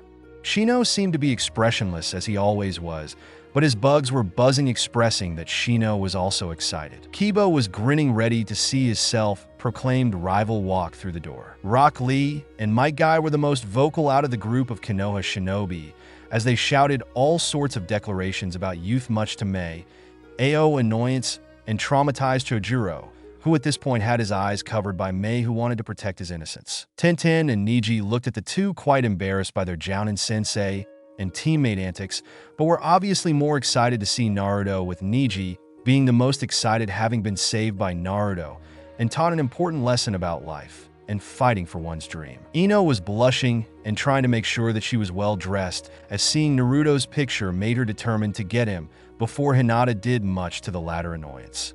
Shikamaru's back was hunched, his eyes half opened as he lazily looked at the door, but his eyes showed excitement and curiosity. Choji was munching happily into his chips as he thought about sharing his bag of chips with Naruto, once he saw him. The jonins that came with their students had their own reaction aside from guy shouts of youths. Kurenai had an impassive look, but everyone knew that she had a hint of curiosity and a hint of respect. Asuma was taking a drag from his cigarette, but even he was curious and slightly excited to see how far Naruto had grown. Kakashi, on the other hand, was experiencing multiple emotion at the same time. While he had a nonchalant look on his face, his stance was rigid, as ever since Sasuke's defection from the village, he had time to re-evaluate his choices that he made over the years, more so his decision when it came to Team 7. Believe it or not, he had loved Naruto as a brother, since the boy was the legacy of the Yondaime Hokage, who was his Jounin sensei, as well as a father figure for a great portion of his childhood. But he was conflicted because it so happened that Sasuke was the last of the Uchiha clan, so he felt the need to pay a debt to his friend Obito Uchiha. Instead of training Team 7 equally, he had shown more interest in Sasuke development. Maybe it was because Sasuke had an unstable mind, and he wanted to show him the wonder of friendship and teamwork that was taught to him by Obito Uchiha, so the boy could return to the correct path and stir away from the destructive and suicidal path that he was undoubtedly walking into. Although his biggest regret in life was teaching Sasuke the A-rank assassination jutsu Chidori, which happened to be his own personal jutsu that he created based on the Rasengan, and even when he instructed the boy to not use the jutsu on a comrade of the Leaf, he ended up using it. And what's worse, Naruto was not just some regular comrade, but a teammate and a friend, which was a massive blow to his stomach and had questioned multiple times his teaching capabilities. Naruto may not be a natural-born prodigy like his father, but he had already acknowledged that the boy was a genius of hard work who increasingly got stronger each passing day, which is why Sasuke was always jealous of Naruto, because even with the boy private coaching that he received from a very young age, his growth was slow compared to the dead last of the academy. Now he's going to see his students after 2 years, and he wanted this time around to properly guide him like he should have done years ago. He owes that much to his sensei for everything he had done for him. A gentle knock was heard before the door of the Mizukage office opened slowly, revealing Naruto.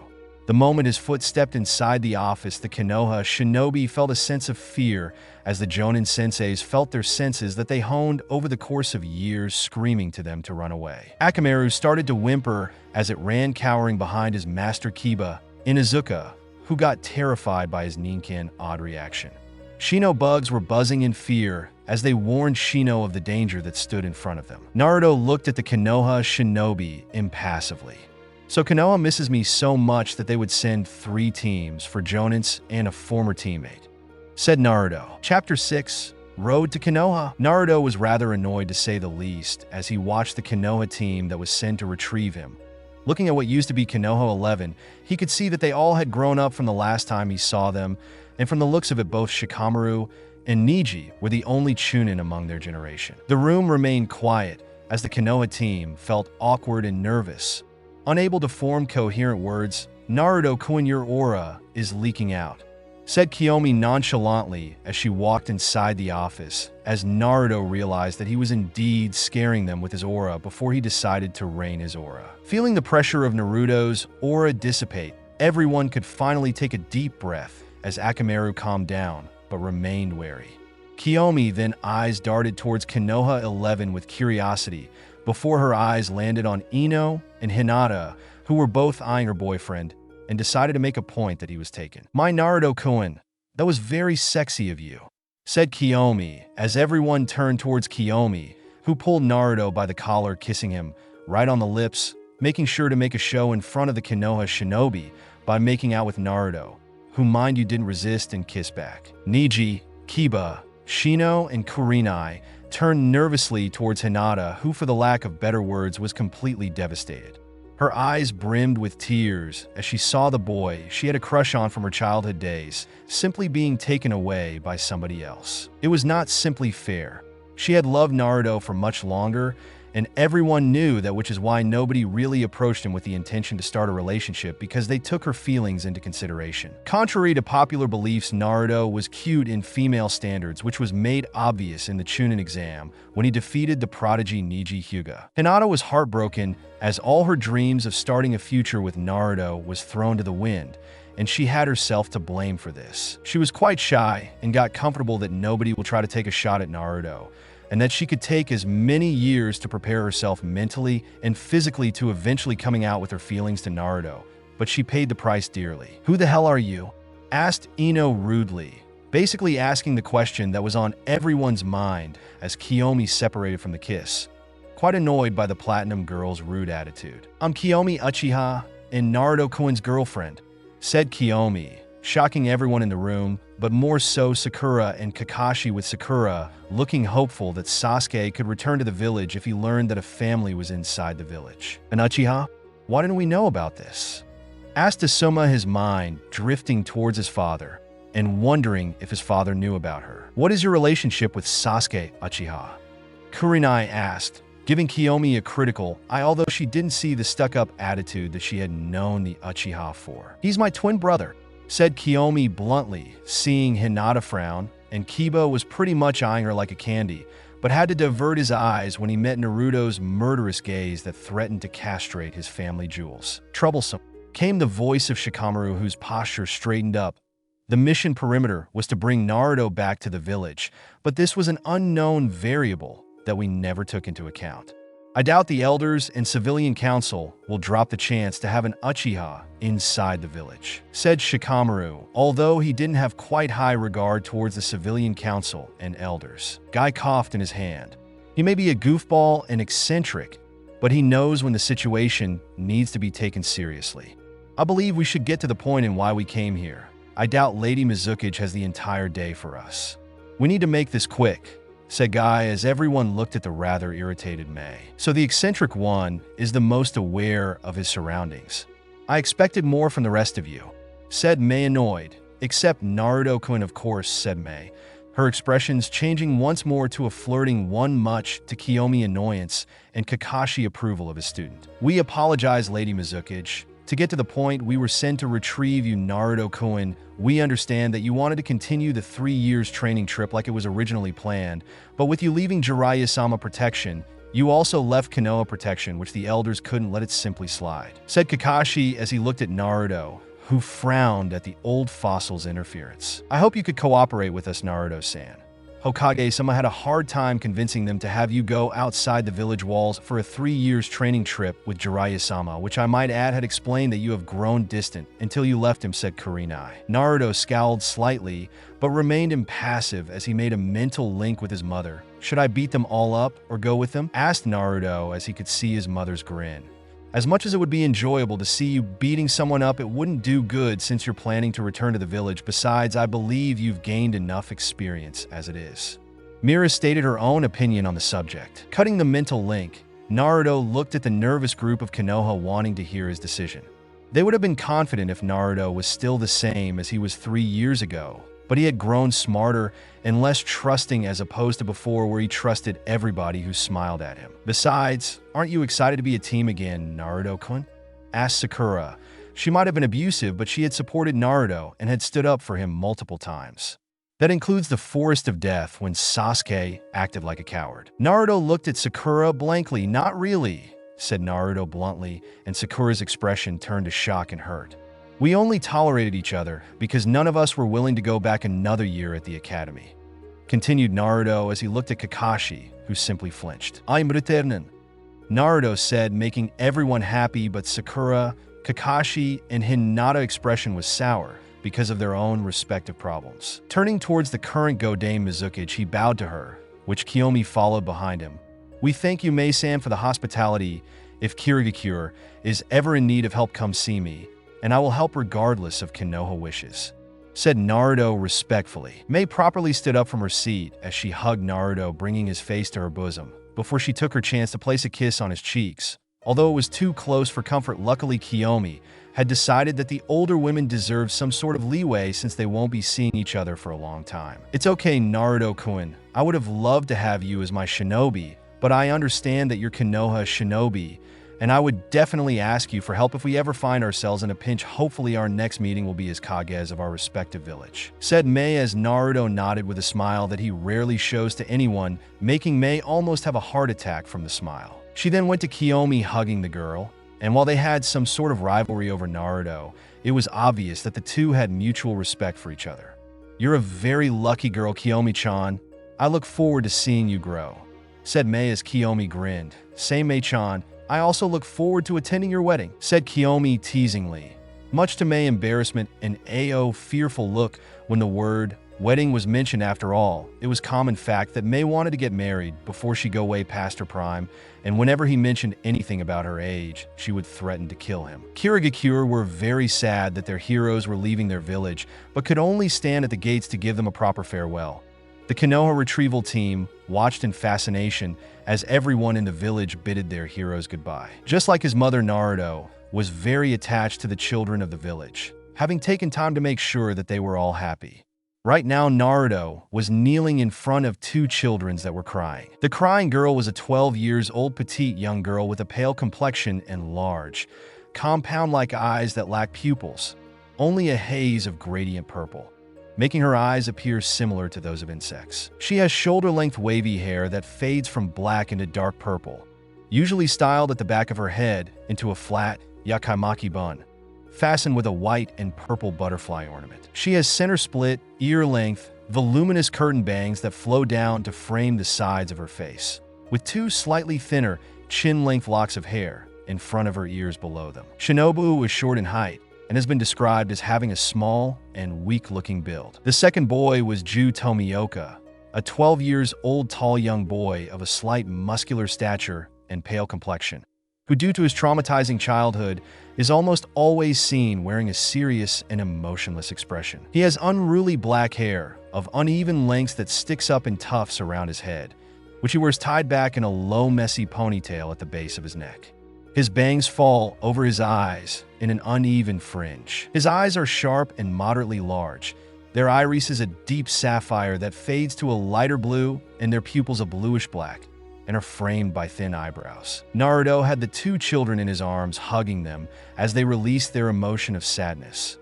"S-sensei, please stay with us," said Shinobu, crying, but she knew she couldn't do anything. "You don't need to cry. I will always be watching over the two of you, and the others besides. I promise to come visit you too," said Naruto as the two children started calming down slightly, but they were sniffing loudly. "Besides, did you really think I would leave without at least giving my two protégés a gift?" said Naruto as the two children looked at their sensei with shock at being recognized as his protégé, but quickly got excited. Naruto then pulled two swords sheathed properly before he brought a katana, handing it towards Shinobi, who carried it. "This is Stinger. It's a Nichiren katana modified specifically for you, and since you have taken interest in medical jutsu and poison, the katana was made to be coated with poison. Right now, it's just a normal katana," said Naruto as Shinobu jumped happily as she hugged Naruto tightly. "Thank you, sensei. I will cherish it," said Shinobu excitedly. Bringing the other katana, he handed it to Ju, who took it gently. The katana doesn't have a name, but if you unsheath the katana, you will see engraved on the katana the words "Destroy Demons." I know that the 7 swordsmen of the mist consisted of mostly brutes and people who called themselves demons, so I made sure to have it engraved," said Naruto as Ju smiled, remembering his deceased friend that was killed by one of the 7 swordsmen of the mist. "Thank you, sensei. I will cherish this forever and become a powerful swordsman," said Ju with determination as Naruto ruffled the boy's hair, who simply hugged Naruto, with Shinobu joining as well for one last time. "I want you both to stay true to yourselves and follow your own path by becoming strong swordsmen/swordswomen. And it's time I tell you the same thing my mom told me when I first learned my clan sword style. Using your own techniques will make your play out as you wish.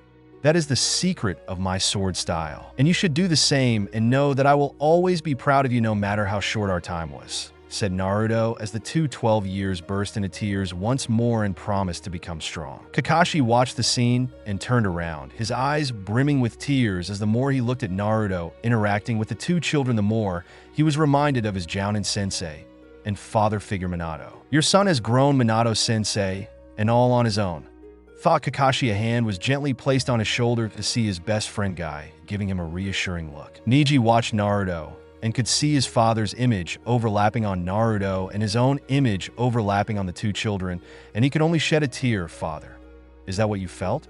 Will you be proud of the kind of man that I become?" thought Neji, being comforted by Tenten. Lee was oddly quiet as he watched the scene unfolding in front of him. His own image was overlapping with the two children, and Guy's image was overlapping Naruto. Naruto-kun, you're just like Guy-sensei. Always so kind and helpful to others who need help.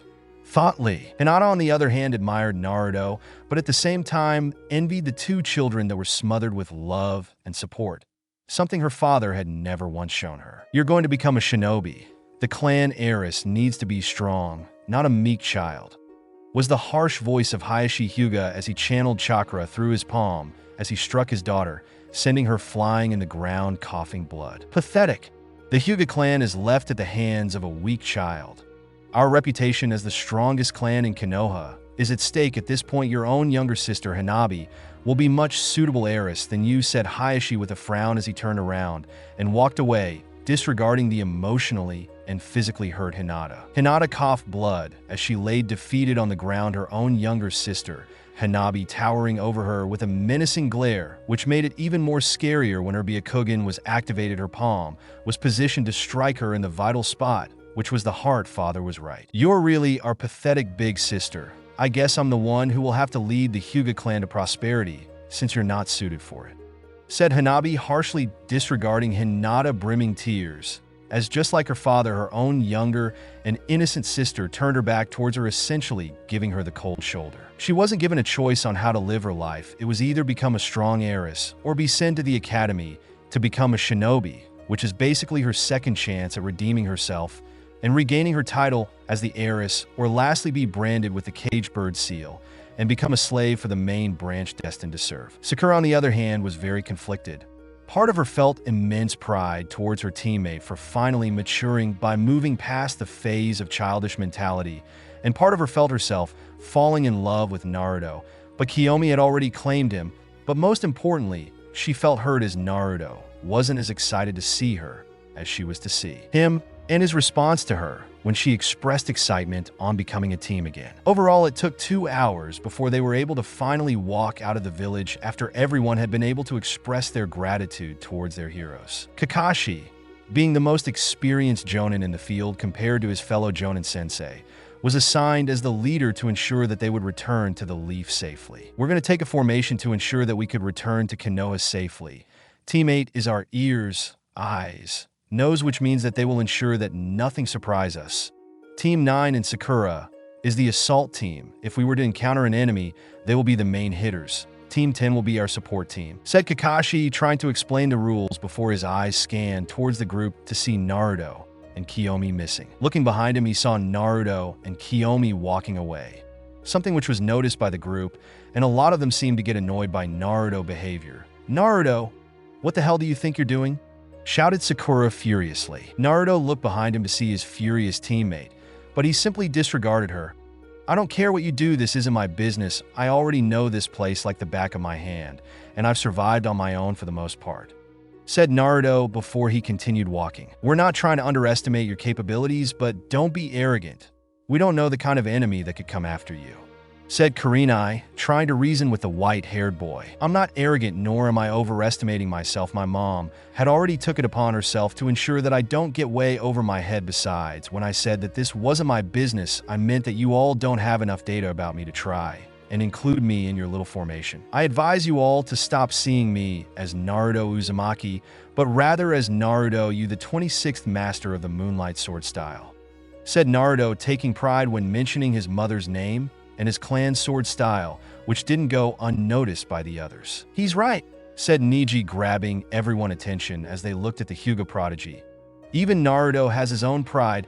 We can't just insult him by already assuming his skill level. Besides, we all know that he had contributed to the rebel army victory over Yagura forces, not to mention he defeated said Mizukage in battle without so much as a scratch. He's way beyond us, and Jiraiya-sama should have already told us that in the mission debriefing, said Neji as he opened his eyes to look at the shocked expression of the Konoha contingent, but could see the pride in his sensei eyes. Flashback. Team 7, 8, 9, and 10 were called to the Hokage office along with their respective jonin sensei.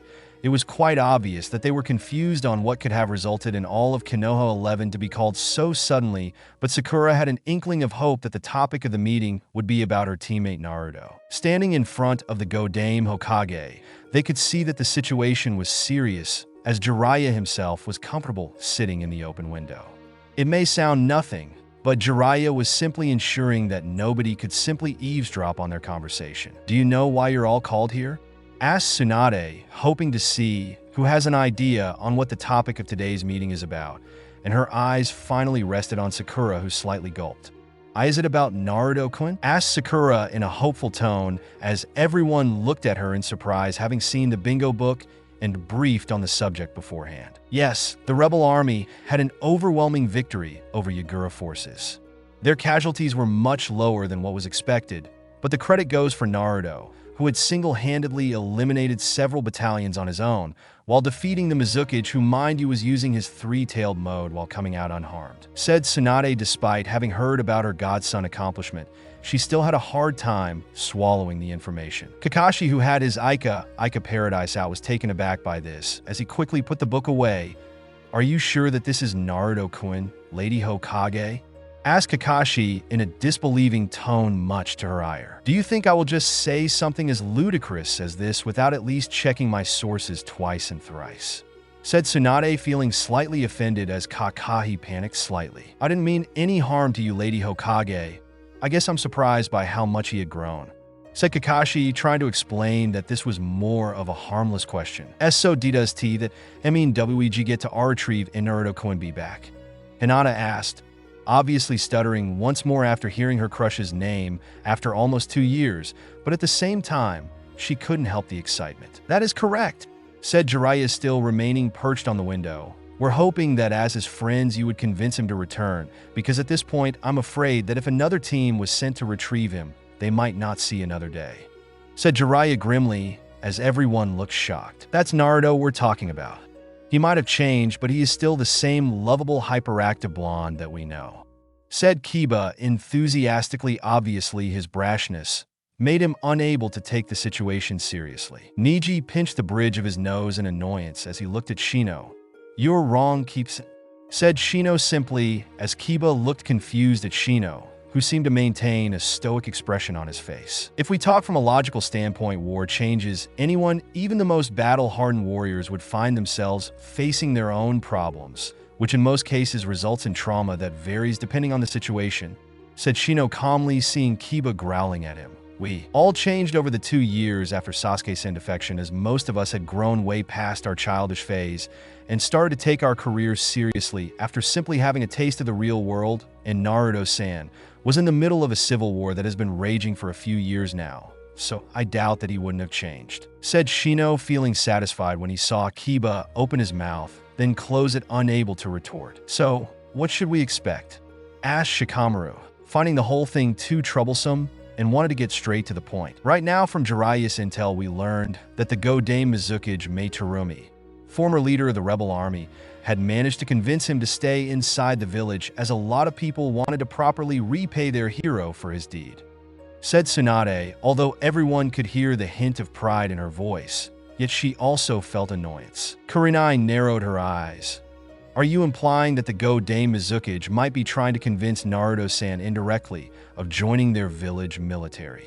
asked Kurenai, as both nodded grimly. "That's a possibility that we took into account," said Jiraiya as he watched some of the genin about to retort, but he put a stop to it. "I understand that some of you believe in Naruto, which I greatly appreciate, but at this point Naruto is a valuable asset to them that is still shrouded with mystery, because so far the civil war has ended with less casualty on the side of the rebel army, and those who witnessed him fight realized that he had never once put effort into his battles, because the whole civil war was one giant joke to him. Maybe a street quarrel could better describe the entire situation," said Jiraiya, shuddering as he remembered one of his spies in Kirigakure expression when he delivered to him the message. "Did Naruto-kun really change that much?" asked Ino fearfully as she looked at Jiraiya, who seemed to nod his head grimly. "He's already made a name for himself around the elemental nation. His first alias is Saint, because to the rebel army and the children he was their savior, the one who offered them salvation in their most dire moments," said Jiraiya, and everyone was alarmed. "To think that the kid who nobody took seriously would have such a deep impact on the world," said Asuma, quite astonished. "What about his other alias?"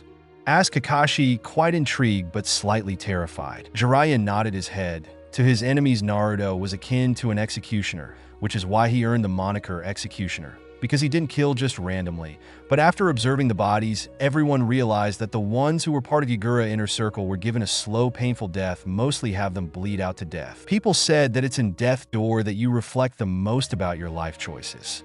Those who were not part of Yagura Inner Circle were mostly given swift death through decapitation or any other means to end someone's life painlessly. Said Jiraiya, and the room went dead silent. "Ah, great. Now you want to send us to retrieve him. This got way too troublesome." Said Shikamaru. The whole situation terrified him that he wanted to simply back away from it. Neji scowled at the lazy Chunin. "Regardless of his changes, Naruto is still our friend. And if you simply want to back off from the mission, then so be it, but I owe a lot to Naruto and want to properly show him how much I have grown as well," said Neji as Lee's eyes sparkled in amazement at seeing his stoic teammate being so passionate about someone else, and Guy was grinning madly. "You've finally found your eternal rival, Neji-kun. You truly embody the spirit of youth," shouted Guy loudly by his eccentric ways, while Creepy had managed to lighten the mood around the office. "If Neji-kun had named Naruto-kun his eternal rival, then he is also my eternal rival," said Lee as Neji tried to come up with a retort to defend his pride as a Hyuga, but he had signed his death warrant as Guy started letting loose his youthful years that soaked the ground, with Lee following suit. And what followed next was a forbidden genjutsu that was so effective that it was used in the TNI department when they wanted to be a little sadistic with someone. Hinata looked in horror as the two green jumpsuits collided with each other and rubbed against each other in the most horrific way imaginable. But what made it even worse was the sudden appearance of a beach and the sunset. Poor Hinata vision started to get blurry and then fainted as Kurenai could only shout Hinata's name, worried about her daughter's mental health. End of flashback. "I guess we're still getting used to your changes," said Tenten nervously as Naruto gave her a small nod of understanding as he continued walking with the Konoha contingent performing their given task of creating their team formation. The whole trip was awkward to say the least, as many wanted to talk with Naruto, but his cold exterior made it difficult for him to be approached, and given that Kiomi, for the lack of better term, was hogging him for herself, made it even more difficult. "So Naruto-kun, how do you feel about the whole civil war in Kirigakure?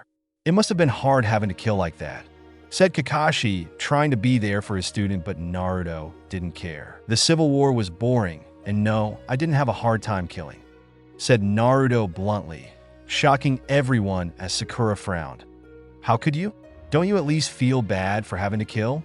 Those people have families," said Sakura, shocked and angry that her teammate is so uncaring and cold. "What about the rebel army, Sakura? Don't they also have their own family that were enslaved and in some cases killed by Yagura and his regime? If every time I kill someone I would start feeling bad, then I would rather retire from the shinobi life and save myself from drowning in guilt," said Naruto coldly as he glared at Sakura, who flinched. "Don't compare me to you, Sakura. I'm not an idealist who claims that he could save everyone or change people by simply trying to negotiate with them with words. They made their choice, and I made my choice," said Naruto. "He's right," said Kiomi as she looked at Sakura with a slight, disappointing look. "This world is all about survival of the fittest. If you can't kill your heart and do what you must, then you won't survive past the age of 20. A sheltered girl like you, who didn't experience a true civil war, shouldn't talk about something they have no idea about, because you didn't live here, nor know about Kirigakure situation under the Yonde Mizukage reign," said Kiomi as Sakura shrank in fear. Sorry," said Sakura nervously as Kakashi gave her a small look of understanding. "Don't you think you were a little harsh on her?" said Ino, scowling at Kiomi. If she didn't like to hear the truth, then she shouldn't have criticized Naruto-kun. The only reason why Naruto-kun never had problems with killing was because his mom had been making sure to prepare him for his eventual first kill, something which Konoha and your own family neglected to teach you when you chose to become shinobi," said Kiomi, glaring at Ino, who shrunk. "I hope I'm not overstepping my boundaries, but I had the impression that you were an orphan," said Kurenai as she looked at Naruto, who contemplated whether to talk or not. "Technically speaking, she is not my blood mother, but it's undeniable that we're both related by blood, and since she was the one who made me who I am today, so she quickly became my mother," said Naruto as everyone was surprised. "Wow, she must be really strong to have made you into an S-rank shinobi," said Asuma as he took a puff of his smoke. "I still have a lot to learn. At my current condition, I wouldn't be able to make her bleed, maybe leave a scratch, but that's as far as I could hurt her," said Naruto, scaring everyone as Kiba almost tripped while jumping on the trees. How powerful is your mother? Asked Kiba, terrified that someone would be that powerful. Naruto looked at Kiba before looking in front of him. She could conquer an entire country on her own without breaking a sweat, and if she felt like it, the entire elemental nation would fall. Said Naruto, scaring them even more. Don't you think you're overestimating your mother's ability? Asked Kakashi, nervous as Naruto sighed. Mom is one of the reasons why the Kyuubi haven't tried to take over my body or manipulate me, because she had made sure to beat it into his skull that if he harmed me, she would make sure to wipe him out ever. Since then, he had never tried to establish contact. The last time I saw him, he was beaten into a bloody pulp. Said Naruto as everyone froze. Why didn't she just kill the Kyuubi if she was that strong? Asked Hinata as she nervously fiddled with her fingers. Because she didn't have a reason to kill him. Besides, we couldn't blame him for being violent after all you people continuously treated him and the other Biju as weapons for your selfish wars. Said Naruto, taking everyone except Kiomi off guard. Take the Hyuga clan, for example. They went to extreme lengths to place the caged bird seal on their branch family to protect the Byakugan from falling into other people's hands, and we don't need to get that far since the Hyuga affair is a prime example. Said Naruto, seeing both Neji and Hinata flinch. People simply expect the Bijus to simply accept being sealed inside a human and hand their power willingly. People can justify and say that power like that shouldn't be left unchecked, but let's face it, humans have abused this power in order to further their own selfish gains. Said Naruto, as everyone remained quiet, because when you look at it from this angle, nobody could really deny that the Kyuubi anger was justified. Anybody would lose their shit if they were told to hand their own power to others. Your words hold a lot of truth, said Shino, agreeing that what Naruto had said was simply pure logic. Let's talk about something else, like your relationship, asked Ino, trying to change the subject into a more comfortable one, but forget about Hinata. Kiomi's lips twitched into a smirk. Oh ho, so you want to know, but I have to warn you, it's at least 18 plus in nudity. Said Kiomi, seeing as Kakashi started to giggle and nodded his head. Asuma was nervous and Kurenai was taken aback. Kiomi, please don't, said Naruto, a little embarrassed, but Kiomi grinned as she grabbed him by his pants. Why not? After all, you enjoyed my advances, said Kiomi mischievously as Naruto remembered and had a trickle of blood leave his nose. Kakashi, on the other hand, had a massive nosebleed along with Kiba. The other boys had tried to keep some form of dignity, but a blush was evident on their faces. Hinata was trying to compare her size with Kiomi while displaying jealousy. Tintin looked at Neji before looking at her own in slight frustration. Ino had a trickle of blood running down her nose and a feeling of envy. Sakura blushed hard seeing the explicit scene being displayed in front of her and tried to imagine herself and Sasuke being that. Kurenai, on the other hand, felt appalled by Kiyomi's attitude that reminded her so much of her friend Anko Mitarashi. Kakuku. So Naruto-kun is heading back to Konoha. That will be a problem, said Orochimaru of the Sannin. His health has been slowly deteriorating and needed his vessel Sasuke, Uchiha, to be in top shape, so he can use the living corpse reincarnation and finally achieve his dream of learning all jutsus in the world and make scientific discoveries. He was currently sitting in what appeared to be a makeshift throne made out of strong materials as he looked at his right-hand man Kabuto Yakushi. His equally cunning subordinate was in a kneeling position as he looked at his superior with a calm exterior, showing no concern at all. But Orochimaru knew better, because Kabuto's heartbeat had increased, showing that his right-hand man was concerned and afraid. He couldn't fault him for feeling such an emotion after all. The former blonde boy was nothing more than a nuisance back when he was still a fresh genin out of the academy, but even then he had underestimated the boy, as despite his obnoxious personality and naivety, he had a lot of untapped potential as his growth was much better than Sasuke himself. But he only viewed this as his former teammate Jiraiya training. That is why when he took Sasuke under his wing, he was confident that with his guidance Sasuke will surpass Naruto and any shinobi in the elemental nation. After all, the boy had the Uchiha blood running through his veins. He was simply born to live in this world as a king, and he wanted that power for himself. Pathetic Kabuto, you're scared of that dope, said Sasuke as he silently came out of the shadow, having successfully masked his own presence. But both occupants of the rooms were not your regular shinobi and had already sensed the boy. Kabuto clenched his teeth after 2 years. He had developed a major dislike for the Uchiha arrogance. He simply tolerated the boy since he was Orochimaru's vessel. As such, he could endure tolerating him until the ritual. He couldn't fail Orochimaru after all, just a few months, and the smug brat will be history. Kabuto's lips twitched into an amused smirk as he looked at the infuriating eyes of the Uchiha, who had grown splendidly. But at his current level, he was nothing more but an ant compared to an alpha shinobi of Naruto's caliber. Look at you, Sasuke-kun, talking such big words. How I admire your confidence. Too bad. Naruto-kun is in a league on his own. At this point, you're weak, said Kabuto, seeing Sasuke, eyes violently flaring into his 3 Tomo Sharingan, his hand violently twitching towards his Kusanagi. If I have to give an honest assessment between you two, I'd bet my money on Naruto-kun. After all, this won't be a fight, but more like a one-sided annihilation, said Kabuto, letting out an amused chuckle as he looked at the angry Uchiha. I will wipe that smirk off your face, Kabuto, said Sasuke as he pulled Kusanagi, already going through the hand signs to coat his sword with lighting, but a hand gripped Sasuke's wrist, stopping him. Sasuke looked angrily at the perpetrator to reveal Orochimaru, who was calm. That's enough, Sasuke-kun. This was an unexpected variable that we didn't take into account, but as you are right now, you're extremely weak. While you were training by fighting cannon fodders, Naruto-kun fought and ended Kirigakure civil war on his own and defeated the Yonde Mizuki, who I might add was using his Bijou chakra cloak, said Orochimaru as Sasuke grit his teeth before he violently removed his hand from Orochimaru's hold and walked towards the training ground. Aren't you going to tell him? Asked Kabuto as he narrowed his eyes at Orochimaru, who seemed to be amused, knowing exactly what was running through his subordinate head. No, Sasuke-kun should never learn that he has a relative out there alive.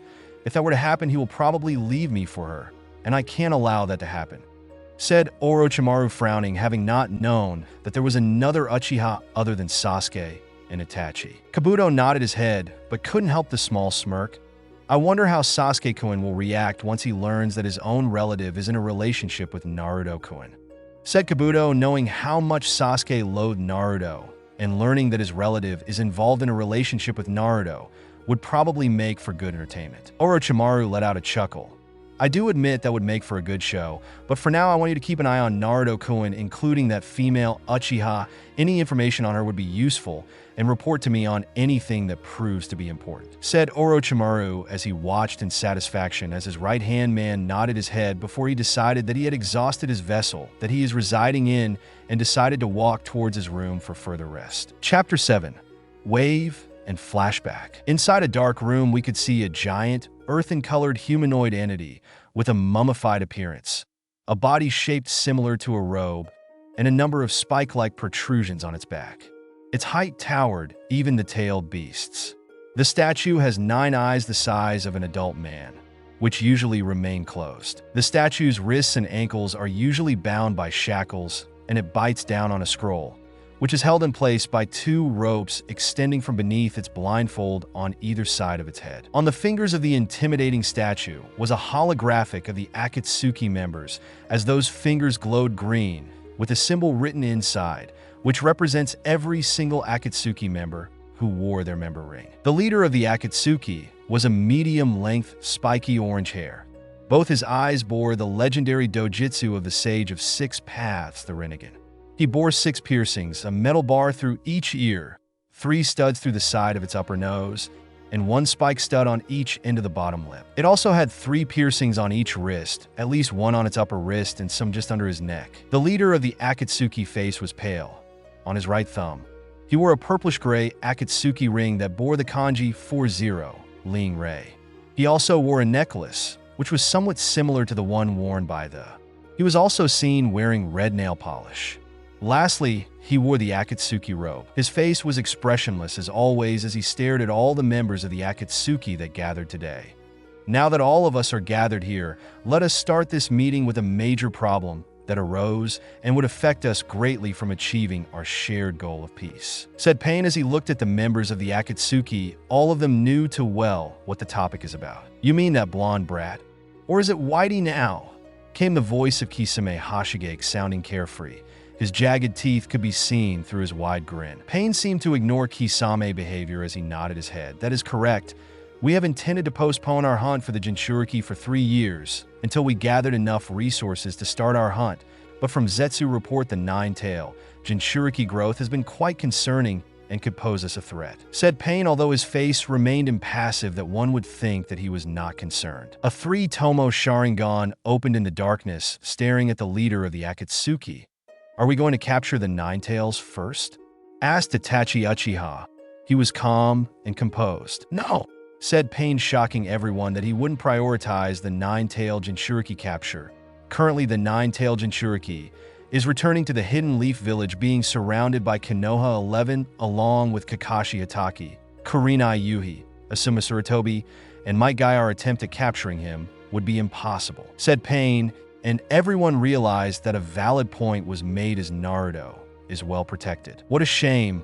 I was hoping to get the brat bounty after we managed to extract the nine tails from him, said Kakuzu, holding onto the bingo book, skimming through the pages until he stopped at Naruto profile, which displayed his bounty that truly befitted someone who is an S+ ranked threat. A psychotic white-haired Jashinist licked his scythe. I will sacrifice him to Jashin-sama, said Haiden as he continued to blabber all sorts of things he will do once he gets his hands on Naruto. Sasori looked rather annoyed, to say the least, so this means that we will have to start our hunt early, said Sasori as he looked at the leader, who nodded his head. Yes, and the Chunin exam that will take place in Suna will be the perfect opportunity for us to capture the Jinchuriki of the one-tailed beast, said Pain as Deidara looked pleased, knowing that he will be the one sent to deal with this. Although, I've heard rumors that there is a female Uchiha running around the Elemental Nation along with a nine-tail brat. Mind explaining, Itachi? Asked Sasori as he looked at Itachi, who was taken aback. A female Uchiha? Questioned Deidara as he looked at Sasori before looking back at Itachi. That is correct. From one of my spies in Kirigakure, I learned that she goes by Kiomi Uchiha. She is also in a relationship with the nine-tail brat, said Sasori as he threw a picture towards Itachi, who caught it, revealing a photo of both Kiomi Uchiha and Naruto on a date together. Kiomi! Itachi thought he had many emotions welled up inside him. He wanted to cry in joy at seeing his younger sister alive, but he remained calm, although everyone could see a small smile on his face. It seems Itachi is smiling. Who is she to make the stoic Itachi smile? Asked Kisame with a large grin. She's my younger sister, said Itachi, shocking everyone, not expecting that Itachi had a sister. I thought you killed your entire clan except for your revenge-obsessed brother, said Deidara as Itachi's face turned expressionless. She was exiled from a young age due to the foolish clan elders, but one more thing, said Itachi, his eyes contorted to Manjikyu Sharingan. Touch a single strand of her hair, and I will make sure your death will be painful, said Itachi in a dangerous tone, which surprised everyone in the room, since he had never shown such hostility even when his younger brother was mentioned. Scary, thought Kisame, his grin still plastered on his face. Who would have thought that our dear Itachi-kun could be such a protective older brother, considering what he did to Sasuke back then? Kisame thought as he glanced at all occupants of the room. Obviously, Deidara was quite nervous, having confronted Itachi before and lost by a simple Jinjutsu. The only ones who didn't seem to be fazed were Pain, Konan, Haiden, although the latter was too crazy to even be scared for his life. Your younger sister is not part of our hunt. As such, we have no reason to pursue her, said Pain as he eased Itachi's worry. What is important is that our plans will be changed drastically, said Pain, watching as everyone paid attention. I need to warn Jiraiya-sama, thought Itachi as he pocketed his sister's photo inside his Akatsuki coat. Although if Kiomi is anything like our mother, then I pity you, Uzumaki Naruto, thought Itachi with a smirk which was hidden behind his long coat. A large boat could be seen landing on the shores of the Wave Country as the Konoha contingent descended from the boat. Kiba and Hinata were feeling seasick as they vomited on the ground. Might Guy, the green beast of Konoha, looked like a beaten beast as he was given a piggyback by Kakashi. The same could be said for Lee, who quickly fell and had to be dragged by Tenten, who seemed to shake her head in annoyance. Naruto and Kiomi seemed to be unfazed as they walked on the shores of the Wave Country. Kiomi had her umbrella opened as she walked next to Naruto with her arm locked with his, as she looked at the Wave Country with amazement, having heard the state of the country back in Gato Rain. Hey Naruto, can look, said Kiomi excitedly as she pointed at the large imposing bridge to see a large sign which said, "The Great Naruto Bridge," which surprised Naruto. So they named the bridge after me. I didn't really think I had done that much for them, said Naruto as a hand met his hair, ruffling it. You may not know this, Naruto-kun, but you've inspired the villagers to overcome their fears over Gato and to fight for their freedom, said Kakashi, who gave an eye smile at his student. Naruto let out a small smile. Thank you, Kakashi-sensei, said Naruto, which made Kakashi quite happy that his student doesn't hate him and still view him as a sensei. Man, I'm quite jealous. Having a bridge named after you must be pretty nice. Why can't we have anything named after us? Said Kiba, wiping his mouth after having released his morning breakfast. I don't think you've done anything worth mentioning to warrant having anything named after you, Kiba-san, said Shino, stoically managing to get on Kiba's nerves. That's enough, said Kurenai, prevented Kiba from retaliating before she looked at Kakashi and Asuma. We will camp somewhere here, since some of us need to get used to being on flat ground, said Kurenai, motioning to Guy, Lee, and some of the still disoriented Konoha 11. Why not go to Tazuna House? I'm sure he will be willing to let us in, commented Sakura as she looked at Kurenai, then to Kakashi, who seemed to ponder for a few seconds. You mean the old bridge builder? Asked Asuma as he took a drag of his cigarette before he looked at Kakashi. Yes, usually I wouldn't want to bother him, but since a lot of us need rest, we will stop by his house to see if his house could handle our numbers, said Kakashi. Over the course of 2 years, the Land of Waves have finally gotten stable, and their economy has been booming more than before, and it was all thanks to the bridge that was built, which had helped improve the trade route. And with the countless alliance that was established, the Land of Wave was a very popular place to visit. Such miracle was made possible thanks to the efforts of the Wave heroes, with Naruto Uzumaki being the one who lit the fire of determination inside the citizens of the Wave, inspiring them to fight for their freedom, and the Master Bridge Builder, who had opposed Gato by building the bridge. As such, Tazuna was quickly made the leader of the Wave and was greatly respected by the people, with everyone expecting Inari to follow on his grandfather and father figure footsteps, which he had greatly exceeded their expectation. As such, the old worn-out house that used to be the Bridge Builder house was much more bigger as it was remodeled, and while it's large for 3 individuals, the Bridge Builder was preparing the house for his grandson. After all, the boy will eventually get married and have children. As such, he was taking precaution to have the boy live a comfortable life. Sakura was the most excited out of them as she went to the door, knocking on it gently, and she didn't have to wait for long as the door opened, revealing the single mother Tsunami. The improved state of the country has done wonders for her health, as her hair was still long blue colored. She wore a short-sleeved pink shirt with the end of the sleeves and the collar being red in color. She also wore a long blue skirt. The single mother's eye laid upon the familiar pink hair and easily recognized her. Sakura, is that you?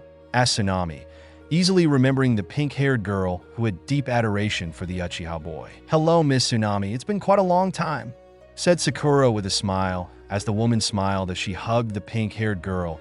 It's definitely been a long time, Sakura. Look at you all grown up and beautiful, said Tsunami as she complimented the pink-haired girl, who blushed from being complimented for her look, even though she felt conscious about her small breast size. Thanks, Miss Tsunami. Also, look who's here. Sakura pointed excitedly at Naruto, who seemed to be quiet. Can you believe it? This is Naruto, said Sakura as Tsunami looked closely. While Naruto had lost his whiskers, that was at one point part of his identity, and his hair became white, although it still had the spiky aspect, and his face structure was still the same. Naruto, you've really grown. While I barely recognized you, said Tsunami. She may not admit it loudly, but Naruto was definitely an eye-catcher as Naruto let out a small smile. I received that a lot. It's nice to meet you as well, Miss Tsunami. It seems life has been treating you nicely, said Naruto as he greeted the older woman with a smile, in which she smiled as well, and opened the door and stepped aside. Please come inside. It wouldn't be good to leave our heroes standing outside like that. Besides, Father and Inari would definitely be happy to see you again, said Tsunami as the Konoha contingent walked inside the house. Obviously, those who weren't part of Team 7 felt rather uncomfortable with the situation and remained mostly quiet to let Team 7 reunite with their old client daughter. The living room was much bigger than before, although everyone could see that despite the large house, it was kept clean and dust-free, showing that Tsunami has been maintaining her housewife duties. I hope you're all comfortable, Tsunami said, acknowledging the other Konoha team after being lost in her reunion with Team 7. It's fine. Thank you for allowing us, and despite our visit being so sudden, said Kurenai appreciatively as Tsunami smiled. It's fine. It might have been a problem to accommodate all of you if Father didn't renovate the house, said Tsunami. Kiomi stood up. Let me help you. Kiomi offered her service to the single mother, in which she was surprised, although she wasn't familiar with the girl. Oh, I didn't introduce myself, did I? Said Kiomi, realizing she never introduced herself. My name is Kiomi Uchiha. Nice to meet you, Tsunami-san, said Kiomi cheerfully. Tsunami smiled. Oh, are you somehow related to Sasuke? Speaking of him, where is he? Tsunami asked as she looked among the Konoha contingent to see the emo boy missing. Yeah, he's kind of my twin brother, and he's kind of busy right now, said Kiomi, obviously hiding that her brother is a missing ninja. Oh, well, tell him to come visit sometimes, although you're much more cheerful than he is, said Tsunami as Kiomi gave a small laugh as she walked with Tsunami towards the kitchen with Sakura and Hinata following them, leaving everyone to sit quietly. It was already mid-afternoon, and the Konoha contingent had been getting comfortable inside the bridge builder house. Their attention was diverted towards the door as it was opened, revealing the bridge builder and Inari, who has grown through a growth spurt. Inari has grown his hair out a bit and donned a similar attire to that of his grandfather, consisting of a gray, sleeveless, V-neck shirt, a pair of pants, and carried a towel around his neck. I didn't know we were having guests today, said Tazuna, slurring through his words. Being unable to recognize the group of Konoha after all over the 2 years, the one thing that had never changed was his consumption of alcohol, which had increased given that now he is rich. He was of course supported by his grandson, who seemed to be rather annoyed by his grandfather's lack of moderation, but when he quickly recognized the Konoha contingent, he dropped his grandfather on the ground like a sack of potato, ignoring the indignant shout of Tazuna, who fell face first. Naruto ni, shouted Inari, having idolized Naruto. It didn't take him long to figure out that the white-haired teen was his idol and older brother figure. Naruto opened his arm, welcoming the 11-year-old boy who hugged him as he gently rubbed the boy's hair, who seemed to be quite happy. You've grown into a young man, Inari. I do hope your grandfather's bad habit of drinking hasn't rubbed on you, said Naruto with a small amusement, as everyone laughed except for Tazuna, who felt insulted. Don't worry, Naruto and I. As the man of the house, I always made sure that Grandpa doesn't drink too much. After all, Grandpa can't be trusted to manage the money properly, said Inari cheekily, much to everyone's amusement, and Tazuna ire at being told that he had no self-control. Dinner's ready, said Tsunami as she peeked out of the kitchen to look at her father and son. It didn't take long for the dishes to be served to the table, as everyone was amazed by the quality of food that was presented. Obviously, the one thing that never changed was the several fish-based dishes. Inari sat at Naruto's left side. As for Kiomi, well, she literally grabbed Hinata's face and pushed her away in favor of sitting at Naruto's right side, much to the Hyuga girl ire. She hoped to somehow get close to Naruto in their stay, but sadly for her, Kiomi was there, and Hinata easily got swatted away like an insignificant bug. It's not like Kiomi was feeling threatened by the former Hyuga era's futile attempt to get close to Naruto. After all, Kiomi had everything that the former Hyuga heiress had, which is a killer body that makes any men drool. Not that she would entertain any of them, since she had dedicated her body, mind, and soul to Naruto. But Kiomi had a lot of things that Hinata didn't possess, and that is confidence to keep Naruto interested in her. Not that she doubted Naruto's loyalty, since from what she heard and seen, he was the most loyal person in the Elemental Nation. But aside from that, Naruto is just like his mother in many aspects, which includes his interest in strong women, and Kiomi knew that she fit the description quite well, although most of her strength was made possible thanks to Naruto training. As for Hinata, well, the girl definitely had a nice breast size for someone her age, but the girl was quite meek, and from Naruto's stories about the girl, she was unable to hold a proper conversation with Naruto without fainting. And if by some miracle she didn't faint, she was a stuttering mess that it was difficult to even understand her to begin with. She pitied Hinata. After all, she knew that with her title as a former heiress must meant that her clan had pretty much revoked her title, because she was unfit to lead the clan. After all, if there are any clan in Konoha that could rival the Uchiha clan in terms of inflated ego, would be the Hyuga clan. So in a way she could sympathize with her, but it didn't mean that she would be buddy-buddy with her. She was broken out of her musing when Inari took the lead in the dinner conversation. So Naruto, can you tell me stories about your adventure? Asked Inari as Naruto looked at the boy, pondering on what he should speak about. Kiba snorted. Adventure? I would hardly call what he did an adventure, said Kiba. Obviously, Inari was more curious than before. A few months ago, I went to the Land of Water, specifically Kirigakure, The goal of my visit was to merely gain experience that I was sorely lacking. As such, with the civil war going on, it was the perfect opportunity to grow stronger," said Naruto, as everyone paid attention, even Tazuna gave his full attention. Kurenai looked at Naruto. "I have to say that was a very reckless decision, but considering your achievements there, I can't hound you for it," said Kurenai, voicing everyone's thoughts. Tazuna was eerily quiet as he let Naruto continue. "I'd met by chance Kiomi at the time. She was surrounded by multiple jonins from Kirigakure who wanted to obviously eliminate her for her clan dojutsu. Sadly for them, I was present at the time and foiled their plans completely," continued Naruto, recounting his first meeting with his girlfriend, something which made Ino excited and Hinata curious as to what had made Kiomi different from her. "Yeah, I remember that day. You pretty much had them run away after you killed 5 of them with one single attack. It was really hot," said Kiomi, grinning as she dreamily remembered being saved by her knight. 5 Jonin-level shinobi were killed by just one attack, was the thought that ran through Niji's head. He obviously had a hard time believing this, although Naruto exploits had spoken loudly for him.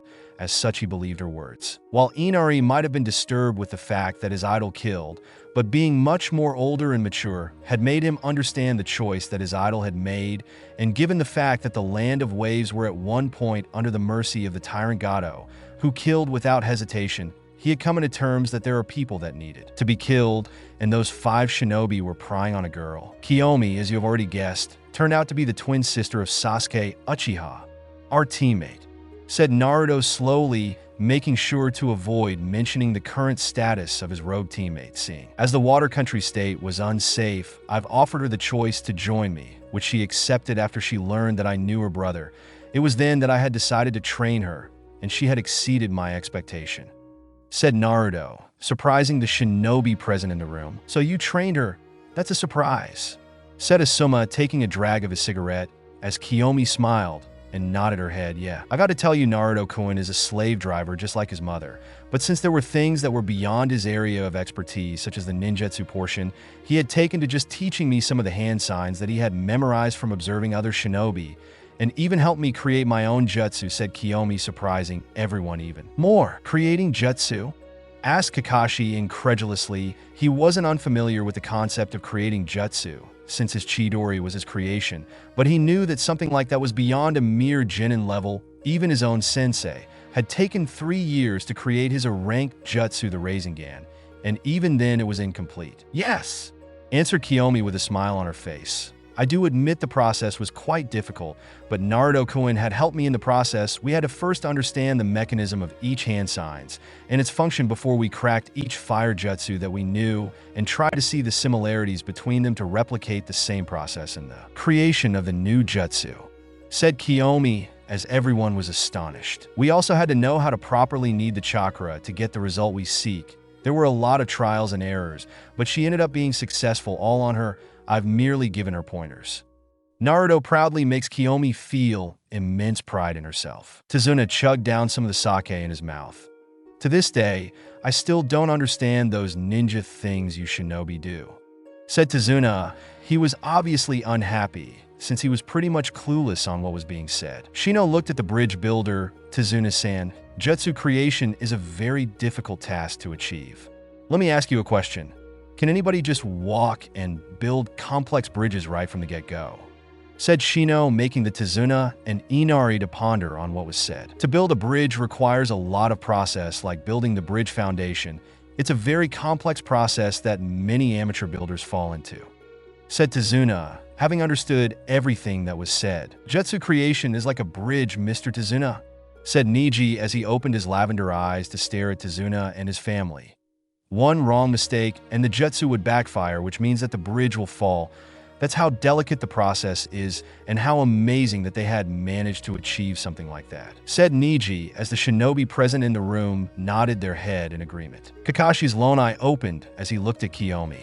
"How many jutsu have you created so far, Kiomi-san?" asked Kakashi curiously, which nobody could fault him, as Kiomi raised her hand, channeling some of her chakra, which led her hands to be encased in smoldering flames, its heat rivaling even AC rank fire jutsu. Everyone watched in astonishment.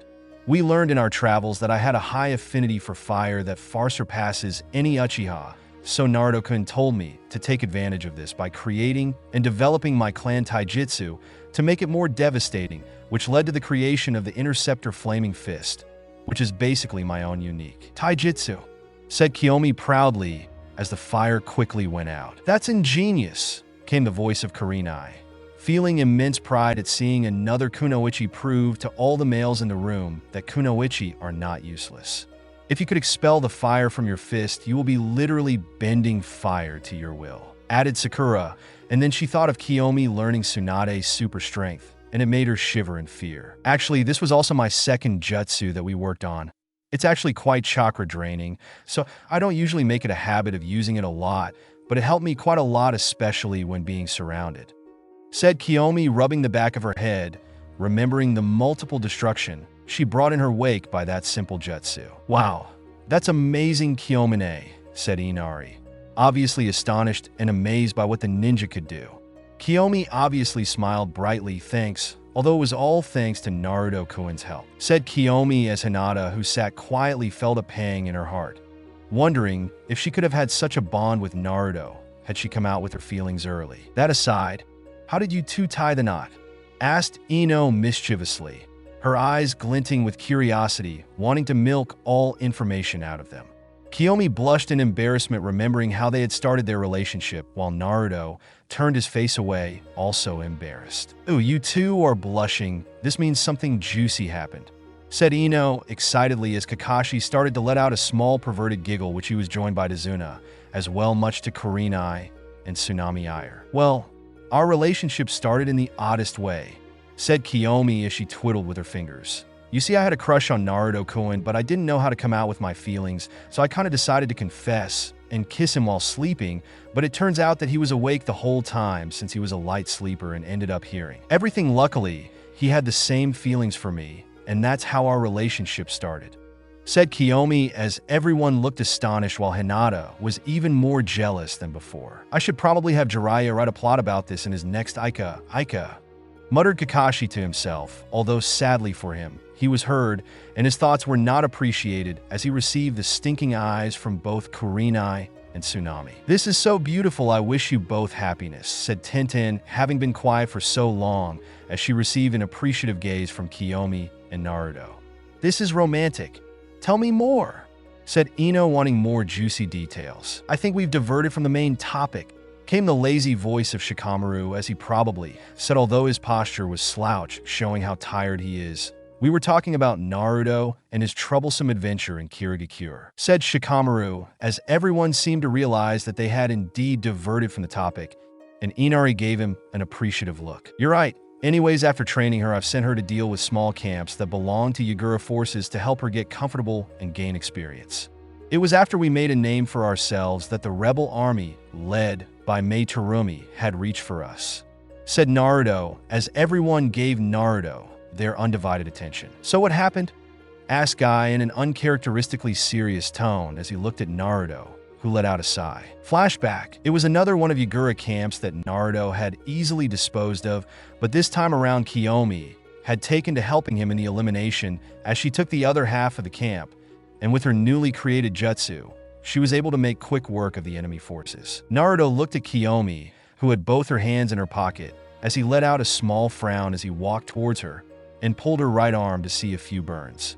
It was obvious that the jutsu that she created had given her burns as he looked at Kiomi, who averted her eyes in shame. His expression softened as he pecked her burned knuckles gently. Kiomi, listen, I'm not angry, I'm just worried, please don't use Heiken for now until we could be sure that it didn't have any effects on your chakra coils, said Naruto softly as Kiomi nodded her head as she wrapped her arms around Naruto's neck, seeking comfort in which Naruto had offered. Sorry, said Kiomi, her voice muffled, feeling relieved that Naruto was not angry by her reckless action. It's fine, although I have to admit that was a nice technique, Kiomi. I'm sure after you overcome its negative effects, you will be a force to be reckoned with, said Naruto with a proud smile as her cheeks reddened by the compliment. Separating from the hug, Naruto started walking towards the tents to look for some of the supplies that didn't get caught in the crossfire.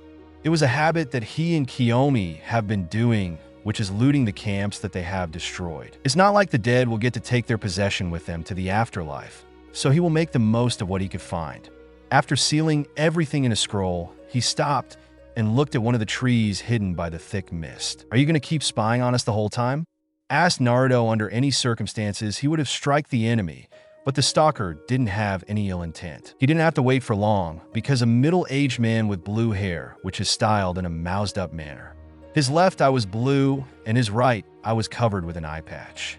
He wore a talisman in each ear with the kanji for a humble form of to hear, Chung Shou, written on them twice on each side. He also wore the standard striped, gray suit with a green haori that had white trimmings that stop halfway down over them. The man was obviously flanked with a small group of shinobi, but they all were fidgeting nervously as they kept their head low. They have seen the massacre of one of Yagura's camps made by 2 people, and they did it with quite ease. "My name is Ao. I'm one of Lady Terumi's bodyguards. We didn't come here to fight you honorable swordsmen," said Ao respectfully. "So I am an honorable swordsman?" mused Naruto, with a little hidden amusement, but kept a stoic expression. "I am quite aware of that. I don't sense any ill intention, so I have no reason to attack you or your shinobi," Naruto said, making the group of shinobi to sigh in relief. "I'm glad to hear that. The last thing we want is to fight.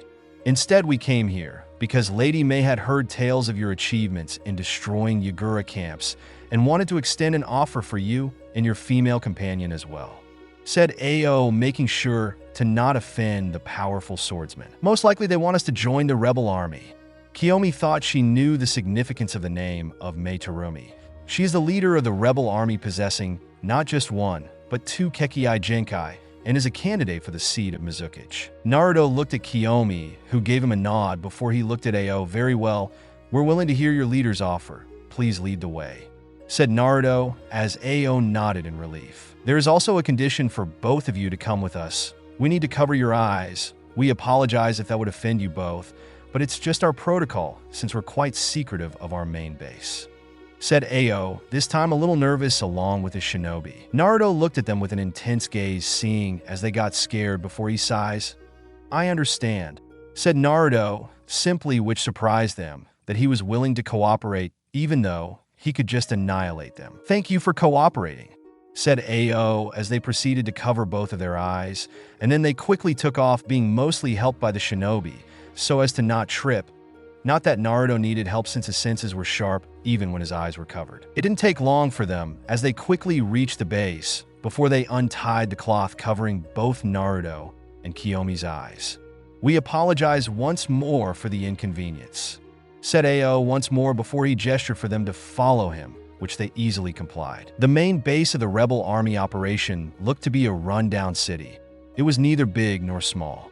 He was already aware that the rebel army had managed to take some of the camps that he and Kiomi had destroyed, which had made their advance towards overtaking the capital of Kirigakure much quicker. Some of the rebel army shinobi could be seen walking on the streets to make sure that no Yagura shinobi could sneak inside their main base of operation and maintain a public image. After all, there were civilians in the midst, so seeing some of those shinobi walking around filled them with a sense of safety. Some of those shinobi noticed his presence, and it was obvious that some had recognized him.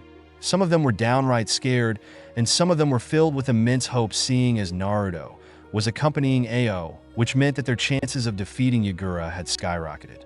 It was then that murmurs filled the street. It didn't take long for Ao to stand in front of an average-sized building. "We've arrived," said Ao as he walked inside the building, and Naruto knew that the building was filled with multiple Umbu-level shinobi. What a cunning woman! Nobody would expect the leader of the rebel army to hide in such a small rundown building, thought Naruto. He could see seals written on the walls, which was probably a seal that kept the building from falling down easily. Standing in front of a dead end, Ao proceeded to go through several hand signs before the wall started to slowly crumble, revealing a long corridor that doesn't seem to end. Taking a one-hand sign, the Genjutsu was broken, revealing a much clean and decorative hallway, which was painted with the color blue. Standing in front of the door, he slowly knocked on the door, waiting for an answer. "Come oh," came the melodic voice of the leader of the rebel army, Mai Terumi. Opening the door, the room looked like a watered-down version of the Hokage office, but it also looked like it was her living quarter, as the couch had a pillow and a cover. Said leader was quite beautiful if Naruto was being honest. She was a tall, slender woman with fair skin. She has green eyes and ankle length, auburn hair styled into a herringbone pattern at the back, a top knot tied with a dark blue band, and with 4 bangs at the front. 2 bangs are short, with one covering her right eye, and 2 are long, crossing each other on her bust, just below her chin. She wears a long-sleeved, dark blue dress that falls just below the knees. It seems to be closed at the front with a zipper, and is kept open on the front right side from the waist down. The dress only covers up to the upper part of her arms and the underside of her breasts. Underneath, she wears a mesh armor that covers slightly more of her upper body than her dress.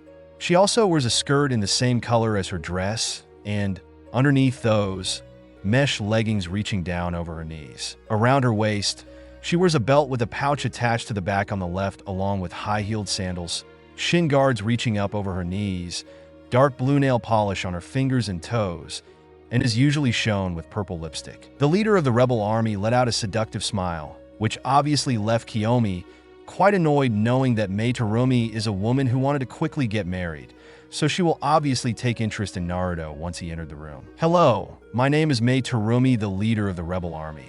I thank you for accepting my invitation, but I'm quite surprised that the one who has been making a name for himself in Kirigakure was a teenager. A handsome teenager, that is," said Mei, adding with a seductive tone. "I would like to know the name of such a fine young man?" asked Mei politely, and while Naruto may have found her flirting attempt a little bit much, but he knew that she was a leader. "My name is Naruto Yu, and next to me is my girlfriend Kiomi Uchiha," introduced Naruto politely. "So what does the leader of the rebel army want from me?" asked Naruto with a calm tone, which made Mei take a serious look, knowing that Naruto's decision will affect the tide of the war, and she intends to do what's best for her people. Chapter 8.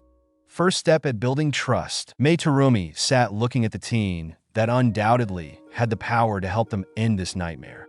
Many people would have doubted her sanity if she entrusted the life of her shinobi onto a 14-year-old teen, but due to Naruto's accomplishment, nobody could oppose her decision. "You're right. The rebel army's goal has been to remove the Yonde Mizuki from his office," said Mei slowly, seeing as Naruto has already guessed that much. "I won't beat around the bush on the situation, but we really do need help to end this civil war, because at this rate the rebel army would lose, and if by some miracle we were to win this civil war," said Mei, taking a deep breath at the end. "There will be no winners, since both of your forces will be crippled, and you fear that other hidden villages will try to take the spoils of the village when it's at the most weakest, and then Kirigakure will lose its place among the 5 hidden villages, which will be a massive death blow," continued Naruto in her place, knowing exactly what she wanted to say. Mei nodded her head, amazed at his quick deduction skill. "Yes, I fear that much will happen, which is why when we heard about an unknown swordsman wandering around the water country and destroying Yagura camps, made our advance to take back our village much more easier. As such, we want to recruit you. Rest assured your service will be rewarded handsomely," said Mei, looking hopeful that Naruto will accept. "No," said Naruto, simply shocking Mei to the core, along with taking Kiomi aback. Before Mei could try to say anything, he raised his hand, stopping her. "Before you come to quick conclusion, let me properly rephrase it," said Naruto as he raised one of his fingers. "First, I won't be part of the rebel army, because it will mean I have to answer to you, and my movements will be restricted, which is not what I want," said Naruto as he watched Mei feel conflicted. Raising his second finger, "Second, I didn't simply say that I refuse to help the rebel army. You could call it a sort of alliance. So what do you say, Mei Dano?" said Naruto as he watched Mei lighten up. At this point, they needed as much help they could get, and if it meant listening to his condition, then she would do it. "That is perfect with us," said Mei, quite grateful as she sat at her chair in relief. "Thank you, Naruto Dano and Kiomi Dano, for helping us. The rebel army and Kirigakure will be in your debt," said Mei as both nodded their heads. "It's no problem at all. We're glad that we could help," said Kiomi cheerfully, even though she disliked how the future Mizuki looked at her boyfriend with that kind of eyes. End of flashback. How youthful of you, Naruto-kun, helping another village to vanquish their tyrant leader. You truly are the embodiment of the power of youth, said Lee as he clenched his fist. His eyes exploded into inferno, his voice showing passion. "You're right, Lee," said Guy with as much passion as his own students, as both stood up, both letting out their youthful tears, as they called it, before Guy kneeled, his arm wide open to receive his student into a youthful hug. "Guy-sensei," said Lee with tears. Said Guy with tears. Just as they were about to commit the forbidden sunset, Jinjutsu, and scar everyone in the room. Multiple weapons were seen floating in the air, pointing dangerously at them as it showed swords, staffs, axes, lances, etc. They gulped in fear as they slowly looked at the perpetrator to see Naruto glaring at them heatedly. As much as I respect the two of you, I'd soon tear you both apart before you commit that stupid genjutsu and risk traumatizing everyone here in the room, said Naruto as everyone watched stunned to see multiple weapons being telekinetically commanded by Naruto. Tenten, on the other hand, had heart-shaped eyes. She was literally in love as she watched the multiple weapons floating in the air that words can't come to describe how simply majestic they are. Whoever made them was a legend, and she wanted to get her hands on them to examine them and to replicate them if possible. I can't believe it, said Neji, stunned as he had activated his Byakugan. Those weapons are telekinetically controlled. There are no chakra strings or anything of that sort, said Neji, stunning everyone to silence as they tried to process what had occurred. Holy shit, said Kiba as he looked stunned at what he was seeing as he backed away. Naruto quickly snapped his finger, and the weapon simply vanished like it wasn't there anymore. Wow, that was so cool, Naruto and I, said Inari, but was cut off when Tenten practically jumped at the opposite side of the table and grabbed Naruto, shaking him. Where did you get your hands on such a majestic and beautiful weapon? Please, Naruto-kun, let me touch them. I will give you anything you want, shouted the fanatic weapon mistress Tenten. She wouldn't let this go without at least getting to examine the weapons. Neji, on the other hand, shivered when he saw Kiomi scowl and knew to interfere before Tenten got herself in the hospital. Tenten, that's enough, said Neji as he brought his hand under the girl's armpit before he pulled her away. Tenten obviously struggled in the hold she was in, trying to release herself by kicking the air like a child throwing a tantrum. Let me go, Neji. I can't let this chance to study beautiful weapons slip away like this, said Tenten, but she was denied as everyone watched with a small sweat drop at the girl's obsession with weapons. Naruto let out a sigh, regretting his decision of displaying a portion of his power. This is one of the many weapons my mother owned, and she gave it to me, said Naruto with a sigh, responding to her first question. As for touching my weapons, maybe another time, said Naruto, much to the girl, whining and begging. I'm curious, what else did you learn, Naruto-san? Asked Kurenai. Part of the mission was to get any information on Naruto. It's not like they have any secret evil plan of trying to turn him into a weapon. That was Danzo's thing, and she doubted the old fool is stupid enough to try and pull a stunt that will bring his life to an abrupt end. Naruto looked at the Jonin sensei with an intense gaze that made everyone slightly nervous before he let out a sigh. I learned my clan sword style, although I still have a long way to go. I also learned how to use bow staff and all types of weapon in my fight, said Naruto as everyone nodded their heads. Do you have some sort of Kekkai Genkai? Asked Shikamaru as Naruto doubted he would be able to fool him, but he wasn't planning to give the real truth to his ability. Yes, I do have a Kekkai Genkai, although it's separated into several stages which I won't divulge into, said Naruto, making a lot of people frown at Naruto's lack of trust. He might talk, but he doesn't trust them with any information. Do you not trust us? Asked Sakura, feeling hurt that Naruto wouldn't trust anyone in the room, including her.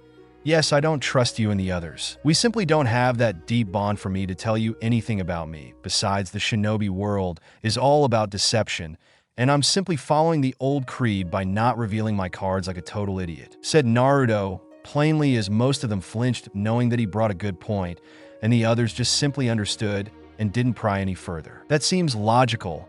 It's not our place to pry, said Shino. He was obviously intrigued since his bugs had told him that Naruto didn't use chakra at all, but didn't want to pressure Naruto into talking, which would result in him lashing out on them and creating distrust among them, which is the last thing he wanted to do. That aside, said Ino as she looked at Naruto with an intrigued look, why not tell us about those two little kids in Kirigakure? They did call you sensei, so I'm curious, asked Ino, something that everyone seems to be in the same boat. Wait, you're a sensei, Naruto and I?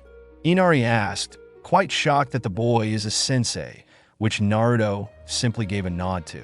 Yes, the boy's name was Ju Tomioka, and the little girl's name was Shinobu Kocho, said Naruto as he had a fond smile, which took most of them by surprise, and Hinata. Ino found themselves blushing at his charming smile. After my deal with Mason, we were given lodging. Those two were orphans, although Shinobu had an older sister who took care of her. But for Ju, he only had a best friend, whose name was Sabito. Naruto's face then turned impassive. Sabito was everything Ju wanted to be because Sabito was very brave and believed that a man should fight and not cry.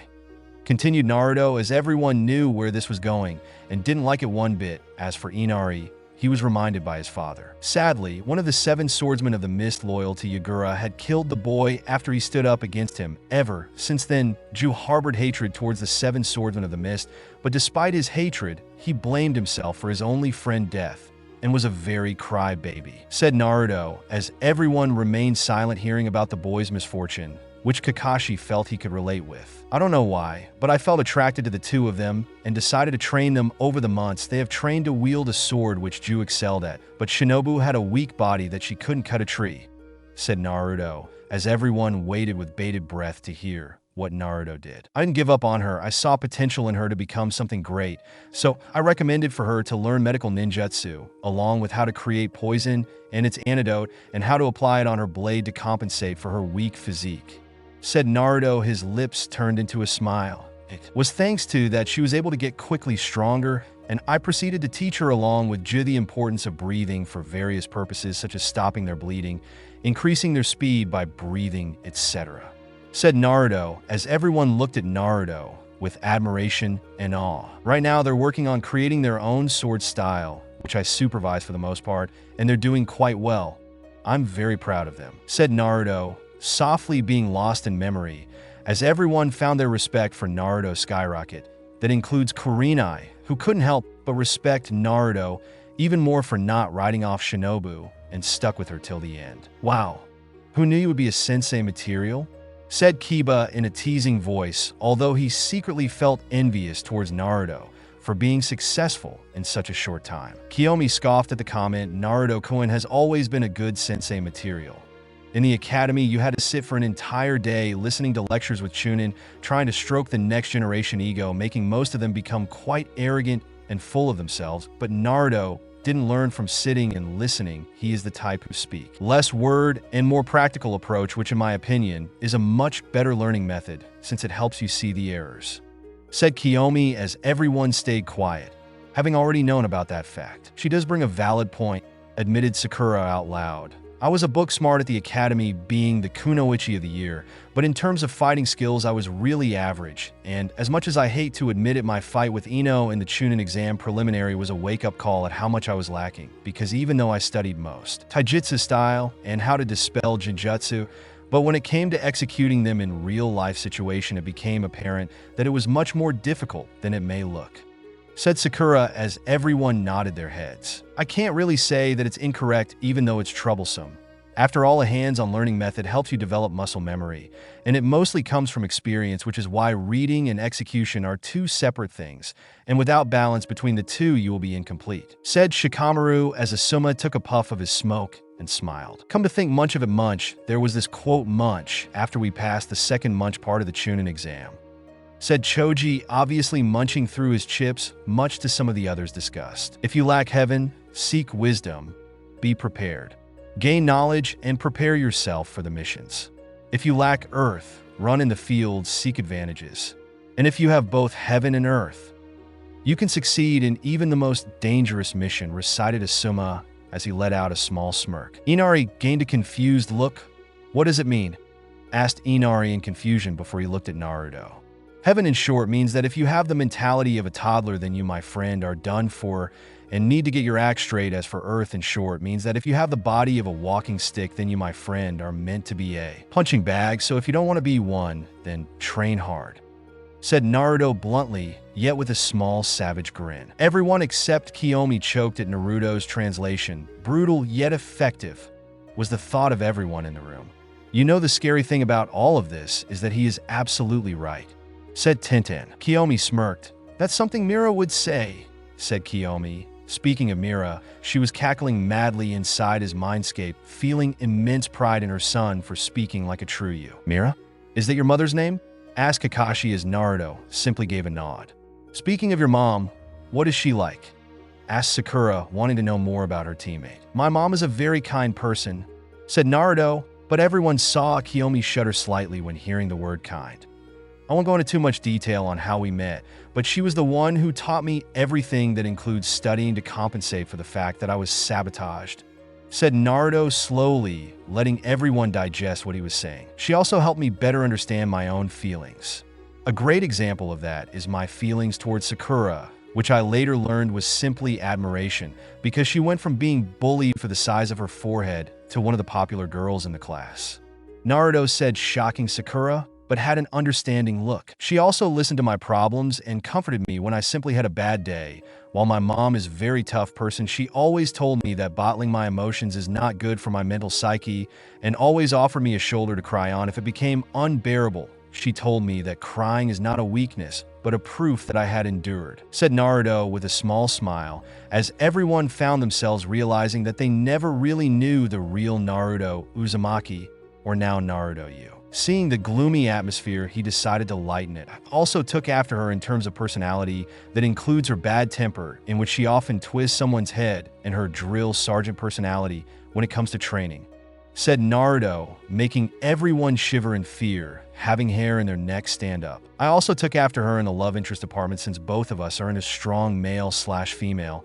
I don't know why, but I just find it completely sexy to have a woman try to dominate you, because it makes it much more fun to dominate back, said Naruto bluntly with no shame at all, making Kakashi, Tazuna, and Kiba giggle perversely while having a trickle of blood running down their nose, while the others were simply beet red with the exception of Ino, who had a perverted grin on her face, and Kiomi was thinking of ways to reward Naruto later. I had no chance to begin with. Thought Hinata was sad, as she didn't fit Naruto criteria for a love interest since she was weak-willed and weak physically. This is gold. I need to relay this to Jiraiya-sama, and then we could have another Aika. Kakashi thought, thinking about the kind of plot. That aside, my mom is considered a perfectionist and a sadist when it comes to training me and won't pull any punches. The only way our training session could end is when I can't move anymore or just unconscious. Mom is really cool, said Naruto with admiration, as everyone except Kiomi shivered violently. Is he a masochist? Was the thought of everyone except Kiomi. Troublesome. I always knew that you blondes are more trouble, no scratch, that you white-haired are more trouble than I gave you credit for. How can you enjoy this? Said Shikamaru, a little mortified. I believe this is called being a mama boy, said Ino, even though she was irked by Shikamaru's comment about blondes. Naruto raised an eyebrow. I guess I am a mama's boy, said Naruto without being embarrassed. As for your question, Shikamaru, the reason why I enjoy this is because at the end of the day, I know she won the best for me, and besides, she saved me from myself, which is why I trained hard and didn't complain, because I want to make her proud of me and prove to her and myself that she was right to put faith in me, said Naruto, as everyone went quiet, realizing that for Naruto, who had no parents, having someone to care for him in a maternal way was a treasure. Sakura was the most quiet out of the group, remembering some of the cruel words she said about Naruto. Like that time, she said that he was lucky to not have parents nagging him. Speaking of her parents, she had realized that she really took them for granted. Dad, Mom, I'm really such a bad daughter. I've taken your kindness for granted, sadly thought Sakura. Naruto's words were enough to affect Shikamaru, who closed his eyes and thought about his mother. She is rough and quite tempered, which always results with her getting violent, but her temper was justified. He always lazed around, and even though he hates to admit it, his father was right. Without women, men will be nothing. You really are something else, Naruto-kun, thought Kakashi with an eye smile. Goodbye, Mr. Tazuna and Mrs. Tsunami. Thank you for allowing us to stay here, said Sakura gratefully, as she turned to watch Naruto bid Inari goodbye. Are you sure about traveling that late? It's sunset already, asked Tsunami as she looked at the Konoha contingent.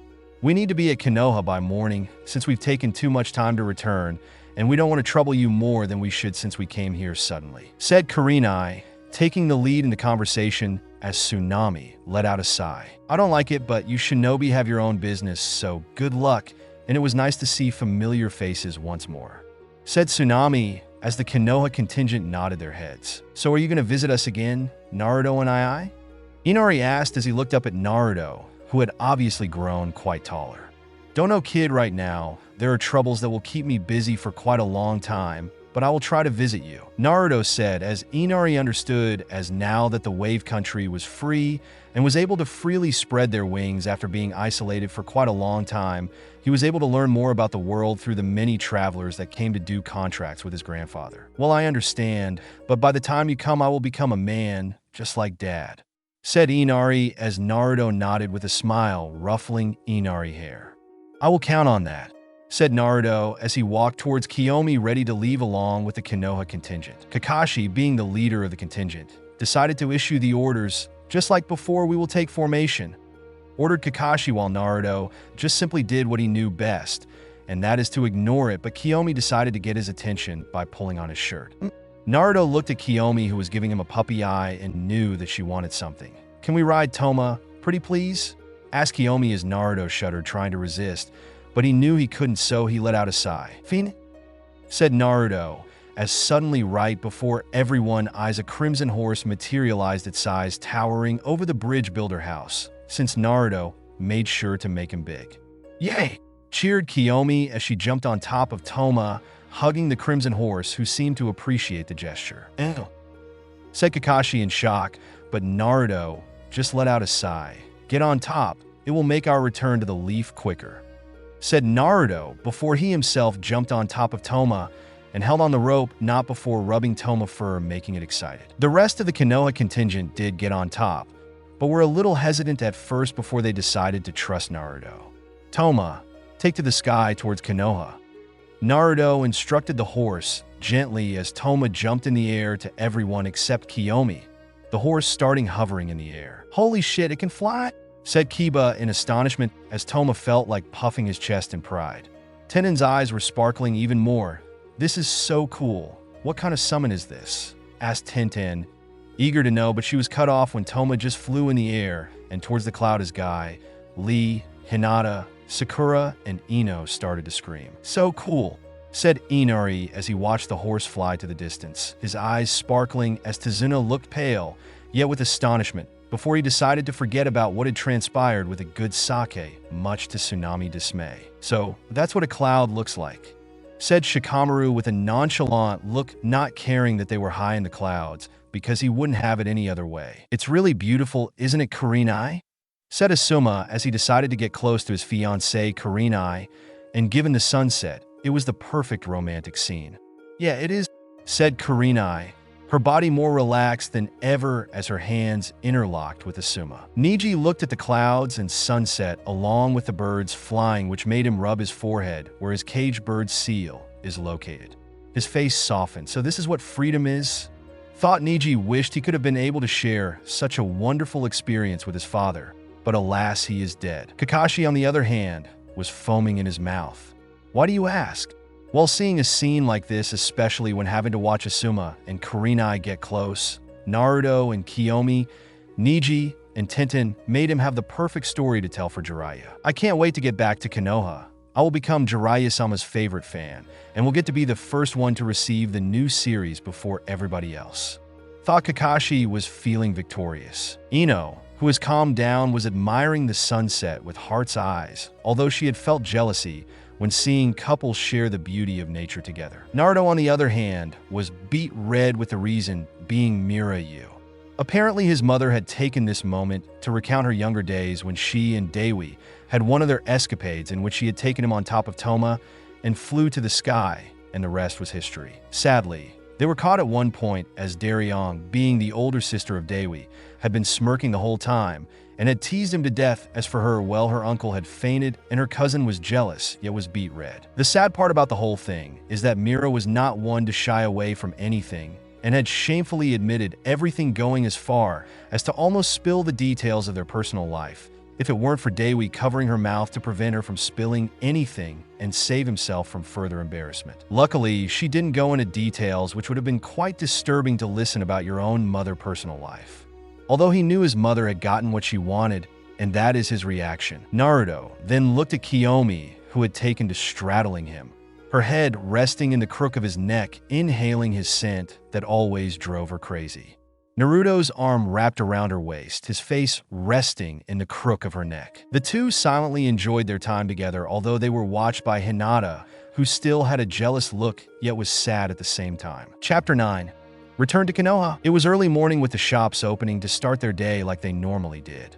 At the gates of Konoha, we could see two guards who at one point were dubbed Eternal Gatekeeper because they were stuck as Chunin guards for years and had never attempted to get promoted. The two partners for life were never seen without each other to the point that everyone suspected that they were in a relationship, something which they tried to justify multiple times without success, as their bro hugs didn't help their situation. That aside, the first guard was revealed to be brown hair and dark eyes. His hair is combed down and always covers his right eye. He wears his forehead protector like a bandana along with the standard Konoha shinobi outfit which goes all the way up to his chin and a flak jacket. That man would be Izumo Kamizuki. He was the opposite of his partner as he is more responsible, mature, and serious of the two. He doesn't tolerate his partner's habit of ditching work in order to sit in the Jonin standby station's lounge and often drag him back to work. The second guard has long, spiky, black hair and dark eyes. He has a strip of bandage running across the bridge of his nose and a light-colored marking on his chin. He wears the standard attire of a Konoha shinobi complete with a forehead protector and a flak jacket. That man would be Kotetsu Hagane. He was the opposite of his partner, being irresponsible, immature at times, and extremely lazy, which was displayed with him sleeping at the job. He always complains about his job as Chunin guard and often tries to ditch work, but was put to a stop by Izumo, who dragged him back to the gates. Today was no different at all, as they had opened the gates of Konoha to allow shinobi to start their work and the clients and merchants to start entering the village. They sat in their post, and a book was opened in front of them listing the names of the shinobi that were still outside on a mission and those who have returned along with scheduled arrival. "Look alive, you two," came the voice of a pig-tailed blonde woman with the largest bust. Kotetsu straightened when hearing the familiar voice. Lady T. Tsunade. "What are you doing here?"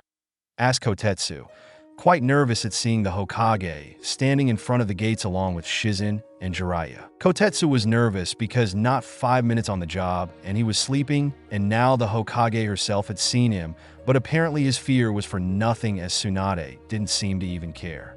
"Naruto should be returning right about now with Konoha 11, said Tsunade, surprising the two eternal guards that the blonde knucklehead was returning. "So Naruto is returning. That's great news. Konoha has been rather quiet without him around," said Kotetsu, being quite pleased and excited. "But considering the rumors about him, he is now an S-rank shinobi.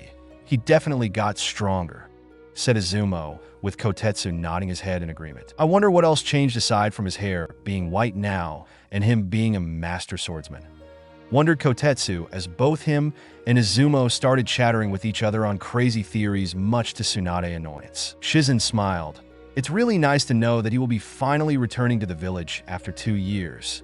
I wonder what he's like in person without those stories circulating around." Shizen voiced her thoughts. Tsunade seemed to share the same thought, but she kept it to herself as she looked at the gates, being secretly eager to see the person that, while she may not admit it out loud, she started to view him as her own grandson. But just like any old women and women in general, she hated to associate herself with any vocabulary that might insinuate her age. "Holy shit!" shouted Kotetsu as he stared at the sky to see a crimson horse descending in front of the gates of Konoha. "A flying horse. Well, that's new," said Jiraiya, having heard that the Konoha 11 were returning with the help of a summoning jutsu, but none of the Konoha 11 had any type of summoning that allows them to travel such a long distance unless Naruto has another summoning contract, which made him slightly frown. Konoha 11 jumped to the ground, and just like before, Guy was hauled on top of Kakashi's shoulder. Lee was being held by Niji, who looked rather annoyed to say the least, and Kiba was wrapped around by Shino bugs. Asuma and Kurenai seemed to be quite in a pleasant mood, which was seen through Asuma's face being filled with red lipstick marks, and Kurenai's neck was filled with hickey, which she was trying to cover up. Naruto and Kiomi jumped down to the ground as Toma started to shrink until it looked like a normal horse. "Thank you, Toma," Naruto said, rubbing its head, which made Toma squeal happily, while Kiomi gave a horse a big hug before it disappeared. "Naruto!" was the voice of Tsunade as she looked at Naruto, who looked back at her with a blank look. "You look younger than the last time I saw you, godmother. For a second, I thought being Hokage would have made you lose hair, or at the very least turn gray," said Naruto, as everyone slightly stiffened except for Kiomi. "I don't know if I should feel offended or pleased," said Tsunade, being annoyed that Naruto had both complimented her and insulted her indirectly, yet pleased at the same time that Naruto had matured a lot. Now, then come here, brat, said Tsunade as she pulled Naruto, much to his dismay, into a bear hug as he awkwardly patted her back, as Tsunade wasn't one for hugs and kisses, but rather she welcomed people with her fist colliding onto them. That's what hers and Jiraiya relationship was for the past decades, and the same for him back when he was a fresh genin, but on a much lower scale, where she would have killed him unless she is trying to snap his spine in half. You've been causing me a lot of trouble for that stunt of yours. I've had to deal with those shitty elders, and under any circumstances I should punish you for being reckless like always, but I will make an exception, said Tsunade, with Naruto being unfazed. Ah shucks, I didn't know I was really that missed by those elders, said Naruto, letting out a fake tear. So much so that it makes me want to puke, was the sarcastic response that came from Naruto, who gave a smirk worthy of the descendant and son of Mirayu. Jiraiya openly laughed, which was followed by the others, although Niji, Hinata, Shikamaru, Shino had to stifle their laughter. Mira, who was inside Naruto mindscape, let out a smirk as she gave a nod of approval. Tsunade looked at Naruto.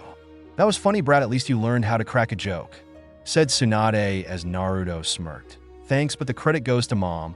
She was the one who taught me, after all. In her own words, knowing how to insult someone could be a weapon of mass destruction in the hands of a master, said Naruto, his voice oozing with admiration, making Tsunade stiffen slightly when hearing Naruto mention his mysterious mom. She then glanced towards Jiraiya, who gave a frown before she looked at Konoha, 11, realizing that they weren't surprised, which meant that Naruto had at least told them something about his mysterious mom. So who's the chick? Said Tsunade as she looked at Kiomi, who gave a pout. Mine, said Kiomi with a cute pout before she smiled. It took you long enough to realize that I was standing here, but my name is Kiomi Uchiha, nice to meet ya, said Kiomi with a cheerful voice, taking Tsunade off guard. Uchiha, asked Tsunade incredulously before she glanced at Jiraiya, and seeing him not surprised made her growl. Jiraiya, you knew something, didn't you? Said Tsunade, already knowing that the super pervert had hid from her a great deal of information. Jiraiya became slightly nervous. Tsunadeheim, I can explain, said Jiraiya as he started to step back. Why, you see, I had one of my spies in Kirigakure keep tabs on Naruto movements, and I happened to learn about Kiomi, and you see, I didn't think it would be wise to reveal that another Uchiha was out there alive, because you know our good old friend Danzo wouldn't have let her go, said Jiraiya as Tsunade blinked a few times before she calmed down, realizing that Jiraiya did indeed bring a good fact. She wouldn't be surprised if the old bastard had one of his rude Umbu disguise themselves as her Umbu Black Ops. You're right, but what if Danzo already knew about her? I wouldn't be surprised if that one-eyed bastard is already aware of her, said Tsunade, but Naruto shaked his head. No, he doesn't know about her, because any rude Umbu that tried to spy on us were killed by yours truly before they got too far. So at this point, he is clueless about her, and even if he had learned about Kiomi's existence, he wouldn't risk throwing away his subordinate's life so recklessly, Naruto said, surprising everyone while Jiraiya nodded his head. What makes you think that? Asked Sakura, confused as Naruto let out a sigh. Danzo focuses on quantity rather than quality, so he wouldn't burn away his numbers so recklessly, said Naruto as Sakura was taken aback, realizing that Naruto did bring a point. Anyways, do you think it's a good idea to speak about something like that out in public? Commented Kiomi as Tsunade nodded her head. Given that you just returned from a long trip, I will allow you all to return to your homes and rest. But by afternoon, I want a brief report from the Jonins, and the next day a detailed report into my office, said Tsunade, as everyone nodded before she looked at Naruto and Kiomi with a scrutinizing gaze. What is your relationship? Tsunade asked curiously as Kiomi beamed. This sexy Uchiha girl standing next to me is my girlfriend and is our dear Sasuke twin sister, said Naruto as Tsunade, Shizun, and the two eternal guards were taken aback, with Kotetsu giving a devious grin. Hot damn, banging his own former teammate's sister. He's on a whole other level, said Kotetsu, as everyone then turned towards Jiraiya, who was writing on a notepad frivolously, looking like a possessed man. This is good. My next book will be Ica Revenge, muttered Jiraiya as he continued to mutter incoherent words. Kiomi looked amused while Naruto and Tsunade looked pissed. Suddenly Naruto appeared behind Jiraiya, both hands ready as he grabbed Jiraiya's head and twisted it, letting the sound of crack echo through the quiet street. Everyone shuddered as they watched Jiraiya fall to the ground, screaming. "Ah, you broke my neck, Gaki!" shouted Jiraiya as Naruto towered over him with his eyes white, giving him an ominous look. "Listen here, super pervert Jiraiya. If I see you peeping or even thinking about my girlfriend in any shape or form, I will publicly castrate you. And if I ever find out that you put us in your book castrating, you will be the last thing you will have to worry about," said Naruto with a deadly voice, with Jiraiya not knowing whether to feel great pride in being referred to as super pervert Jiraiya, or be afraid that his former student would make good use of his promise and cut off his pride and joy that was his family jewel. "You fucked up," said Kiomi with amusement as she looked at Jiraiya. "You see, Naruto-kun is very overprotective, which is really hot if I say so myself, and let me tell you this, he could do worse than that considering who his mother is," said Kiomi, making Jiraiya shiver as he gave a frantic nod. "Good," said Naruto with a smile, before he found his arm locked with Kiomi, who gave a grin. "Let's go home, dear. We need a good long sleep," said Kiomi with a giggle before she dragged him inside the village with him, not resisting. "I wonder what type of sleep she is talking about," said Kotetsu with a smirk as he nudged Izumo, who gave an exasperated sigh. "You're really hopeless, Kotetsu," said Izumo, but everyone interpreted their conversation differently. Kakashi glanced away from his favorite book to look at the two eternal guards. "Wow, they sure are a really nice couple. It's a shame they're denying it."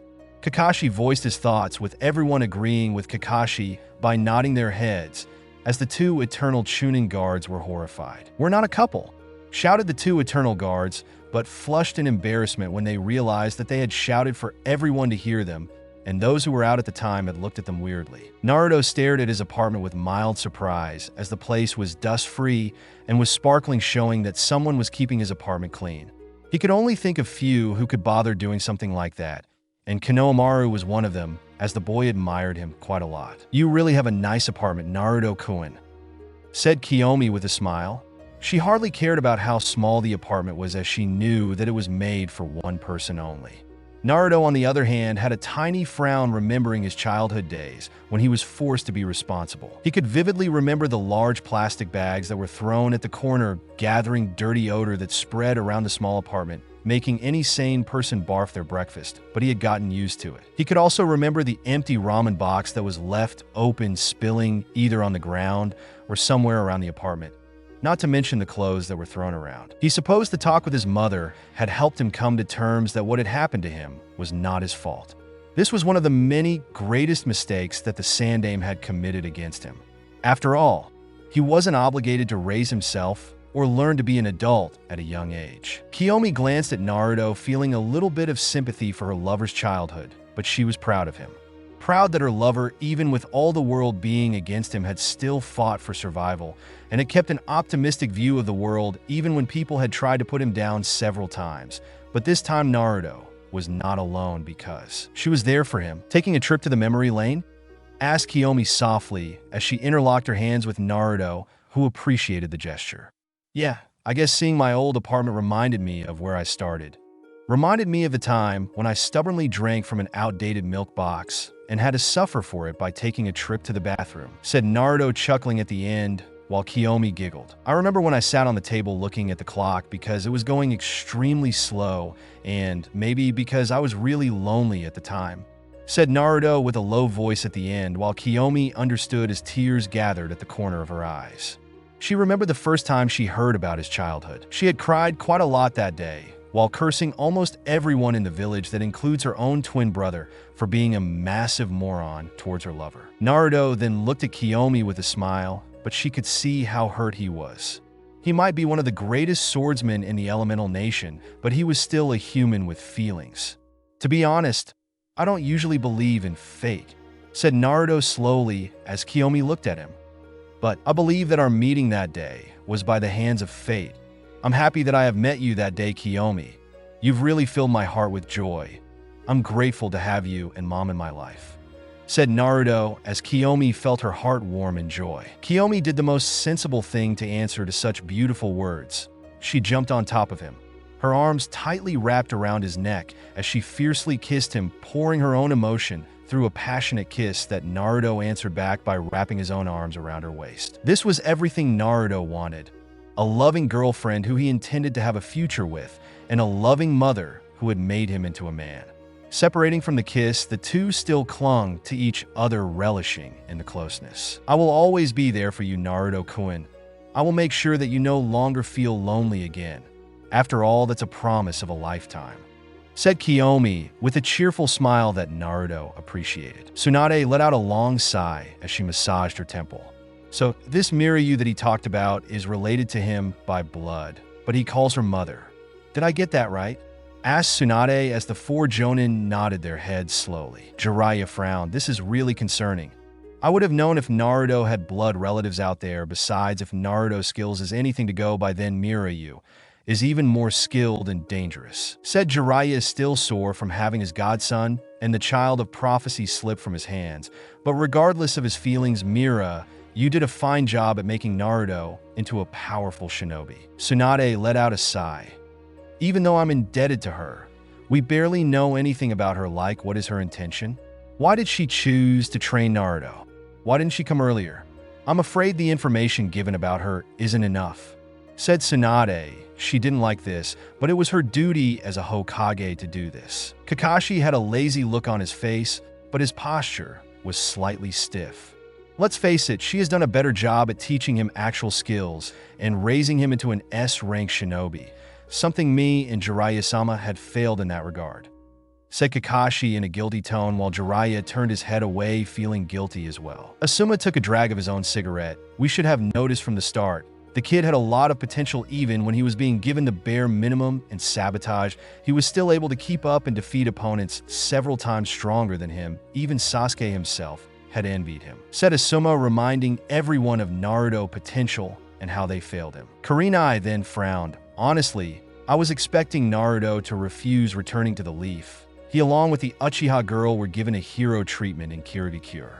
We practically had to wait 2 hours to leave the village because everybody wanted to bid their heroes goodbye.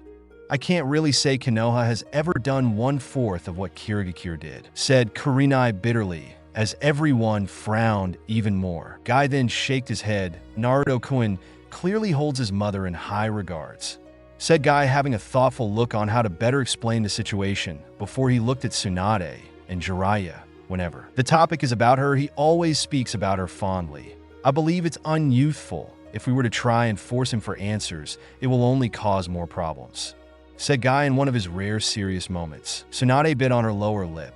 She knew that Naruto owed nothing to Konoha. If anything, they owed Naruto a great debt that she doubted could ever be repaid. It was because of him that they had an alliance with Sunigakure, Kirigakure, Land of Snow, Land of Wave, Land of Tea. He had also defeated the Jinchuriki of the One Tail, stopping it from destroying the village. What did the village do to reward a loyal shinobi of Konoha? They did nothing. Sure, Naruto's reputation had increased when he defeated Neji and later Gaara, but the village still saw him as the Nine Tails, and some still held animosity towards him. Naruto had no reason to return to the Leaf. After all, Kirigakure had offered him a powerful position in their ranks. They gave him better accommodation, unlike his apartment in the Red Light District, and was given a hero treatment. Sometimes Tsunade wonders what her sensei was thinking when he decided to let an 8-year-old child live in his own apartment with no supervision and money to manage on his own. But still, Jiraiya tried to argue, but he was cut off by Tsunade, who gave him a glare. They're right, Jiraiya. We can't force him to talk about his mother if he doesn't want to. Besides, could we ever say that Naruto loyalty is in question? Asked Tsunade, but everyone shake their heads. After all, Naruto was loyal to the village despite all the shitty things Konoha put him through. Jiraiya then let out a sigh.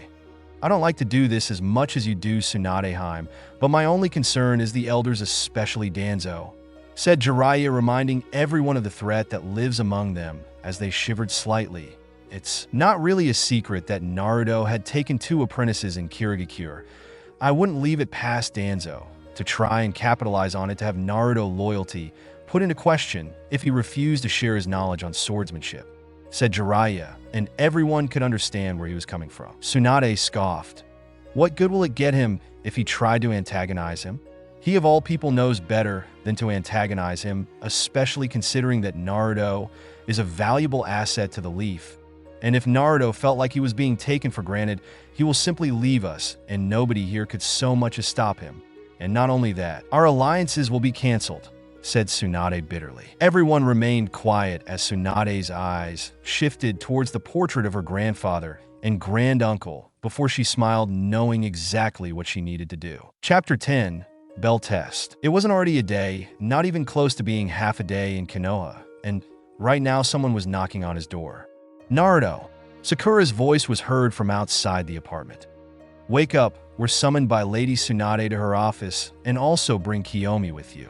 Sakura added, but Naruto simply chose to ignore his pink-haired teammate. Kiomi groaned, already disliking the idea of waking up at such an hour, and tried to ignore the pink-haired girl as well by burying her head into her boyfriend's neck. Sadly, Sakura, being the apprentice of the very short-tempered Sannin, had worsened her already violent nature, which was shown when Sakura had knocked on the door one more time, but with much force. Naruto, I know you're in there. Get up already, or I will force my way in.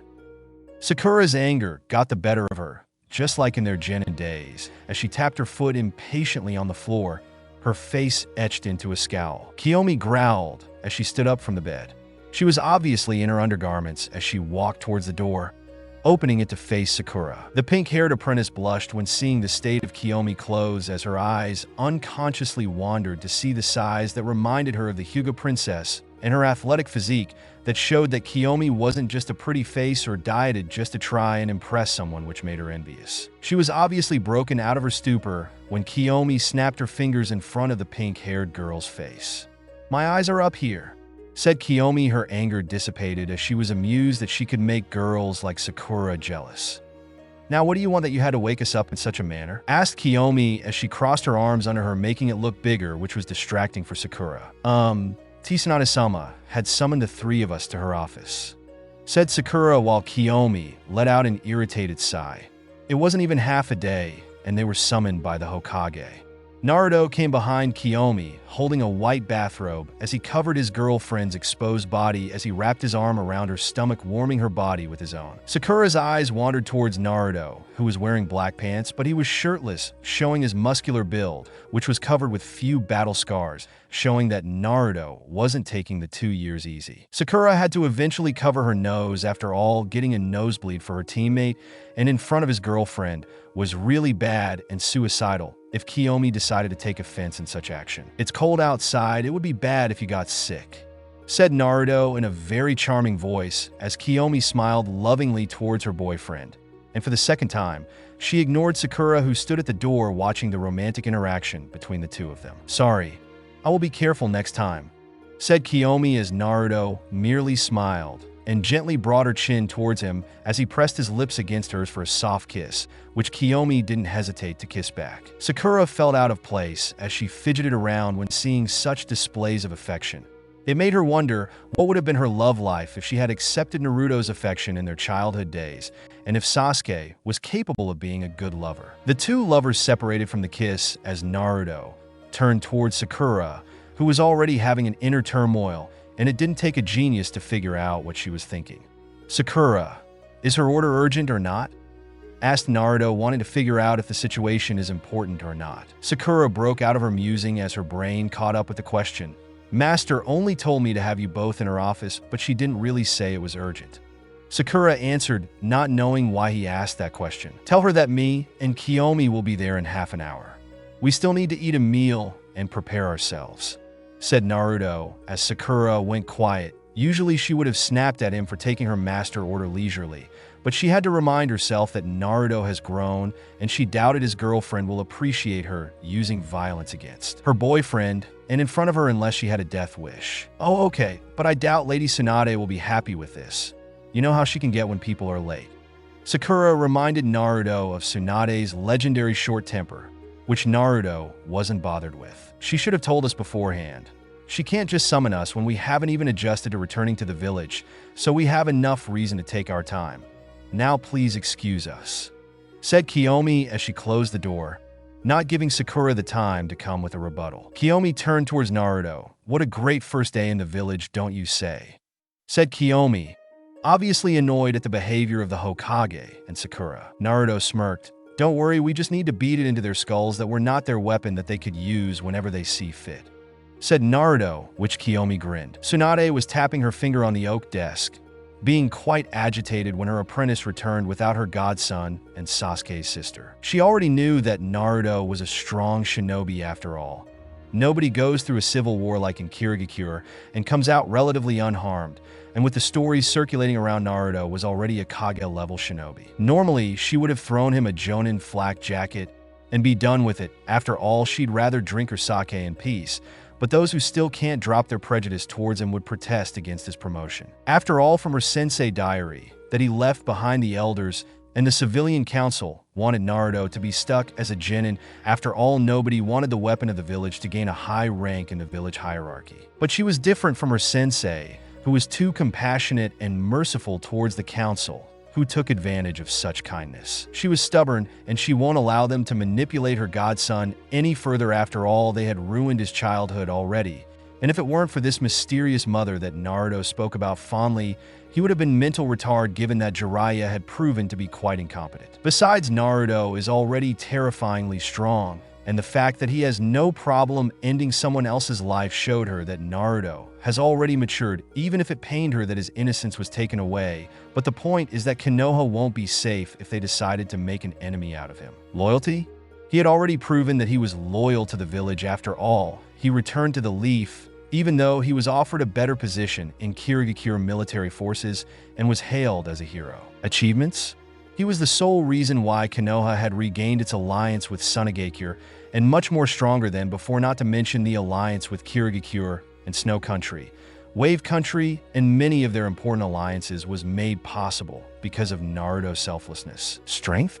He was already strong enough to be put in the bingo book as an S rank, making him an elite shinobi with a power that rivals a Kage-level shinobi, and she was sure his presence around the village will deter any enemies from attacking them. Not to mention, she was sure that many small villages and countries would extend alliances. This is why she won't allow them to ruin Konoha's future, because of their greed and inability to feel satisfied with what they already have. Which is why she will take extreme measures, including having the Fire Daimyo involved to deal with those pompous bastards in the council who think they're way more important than they are. Her musing was interrupted when a knock was heard, which she properly adjusted herself before the door was opened, revealing Naruto and Kiomi. This time Naruto was wearing different attire than the one he wore before, as he donned a black shirt. On top of it was a white jacket which was resting on both his shoulder, and brown cargo pants with black belt and boots. Kiomi, on the other hand, hadn't changed that much of her attire like Naruto did, but she had to admit Naruto looked much better without the excessive use of the color orange. "Took your sweet time, kid," said Jiraiya, but Naruto never bothered to even glance at the toad Sannin, who was perched on the window, as he kept an eye level with his godmother without flinching even once, which impressed her even if she won't admit it out loud. "I'm here. I'd like to know why we were called so suddenly without prior warning?" asked Naruto calmly, while Sakura looked at her teammate nervously.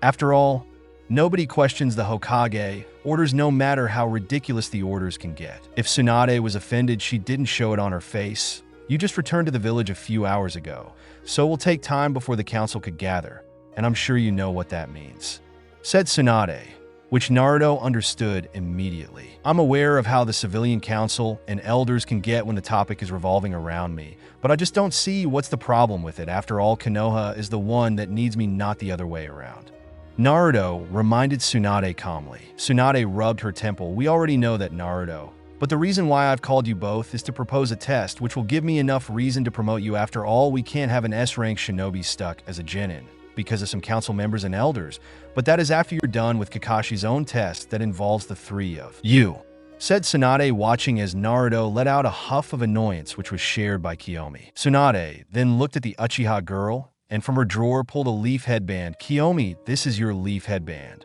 said Tsunade as Kiomi walked towards the headband and placed it in her pocket, deciding to deal with it later or just discard it since she was never a fan of headbands. "What will happen to me?" asked Kiomi as Tsunade looked at her, a little confused by her question. "Excuse me?" Tsunade asked as Kiomi let out a small huff. "I'm pretty sure being the sister of both Itachi and Sasuke would cause a problem on its own. I wouldn't leave it past them to think I would do the same." Kiomi elaborated when Tsunade realized what she meant and let out a sigh. To be honest, I don't know what will happen, but that is why I want to go forward with the test to have you both promoted. The only one I'm concerned with is Danzo, but he is pretty much clueless about your ability, and being rash is not one of his qualities, so I wouldn't leave it past him to try and plant a spy, so you might want to be careful," said Tsunade as Kiomi gave a small nod of understanding. "Where is Kakashi-sensei?" asked Sakura after having determined that the conversation was over. Naruto raised his hand and pointed towards a wall near the window. "He's behind the wall," said Naruto as Sakura looked at the wall. "How long did you know I was there?" asked an impressed Kakashi, who peeked his head out of the window that led him inside the office. In his hand was the book, which he was engrossed in it for the time he arrived. "The moment I was inside the office, maybe even before I came inside the office," said Naruto as Kakashi shut his book closed and pocketed it inside his pouch. "Hello, Sakura. I would say it has been a while and that you have grown, but we're already past the reunion," said Kakashi. Had already met Sakura early when they left for the mission to retrieve Naruto from Kirigakure, so they had time to catch up while on the road. "Thanks, Sensei," said Sakura, rubbing the back of her head, quite embarrassed. Kakashi then looked at Kiomi, not knowing what to say to the Uchiha girl. He would be lying if he said that he was comfortable around her after Sasuke's betrayal, but he was willing to give her a try. "Nice to meet you again, Kiomi," said Kakashi. Kiomi gave him a nod, having seen the look in his eyes, and she couldn't blame him, since after everything he did for her twin brother Sasuke, he stabbed him in the back by going to a traitor of the village for more power. "Now then, meet me at the usual training ground of Team 7 in an hour," said Kakashi as the team nodded their heads. Naruto turned around, walking along with Kiomi before he glanced at Kakashi. "For your sake, you better not be late by 3 hours and take us seriously. We're no longer rookie genin," said Naruto before he left along with Kiomi, leaving Kakashi to let out a sigh, realizing that while Naruto respected him, but as a sensei, he knew he was a failure. Jiraiya, who was forgotten at this point, looked slightly hurt when Naruto didn't even bother to glance at him or even answer him, but he steeled his expression as he looked at the copy ninja. "Do you think you can handle it, Kakashi?" asked Jiraiya as Kakashi looked at the Toad Sage before he let out a sigh. "I don't know, Jiraiya-sama, but the least I could do is try and make up for my mistakes. I owe him that much, and to Minato-sensei," Kakashi solemnly said before he shunshin out of the room, leaving Tsunade to shake her head. Naruto was leaning on the fence that covered the entirety of Team 7 training ground.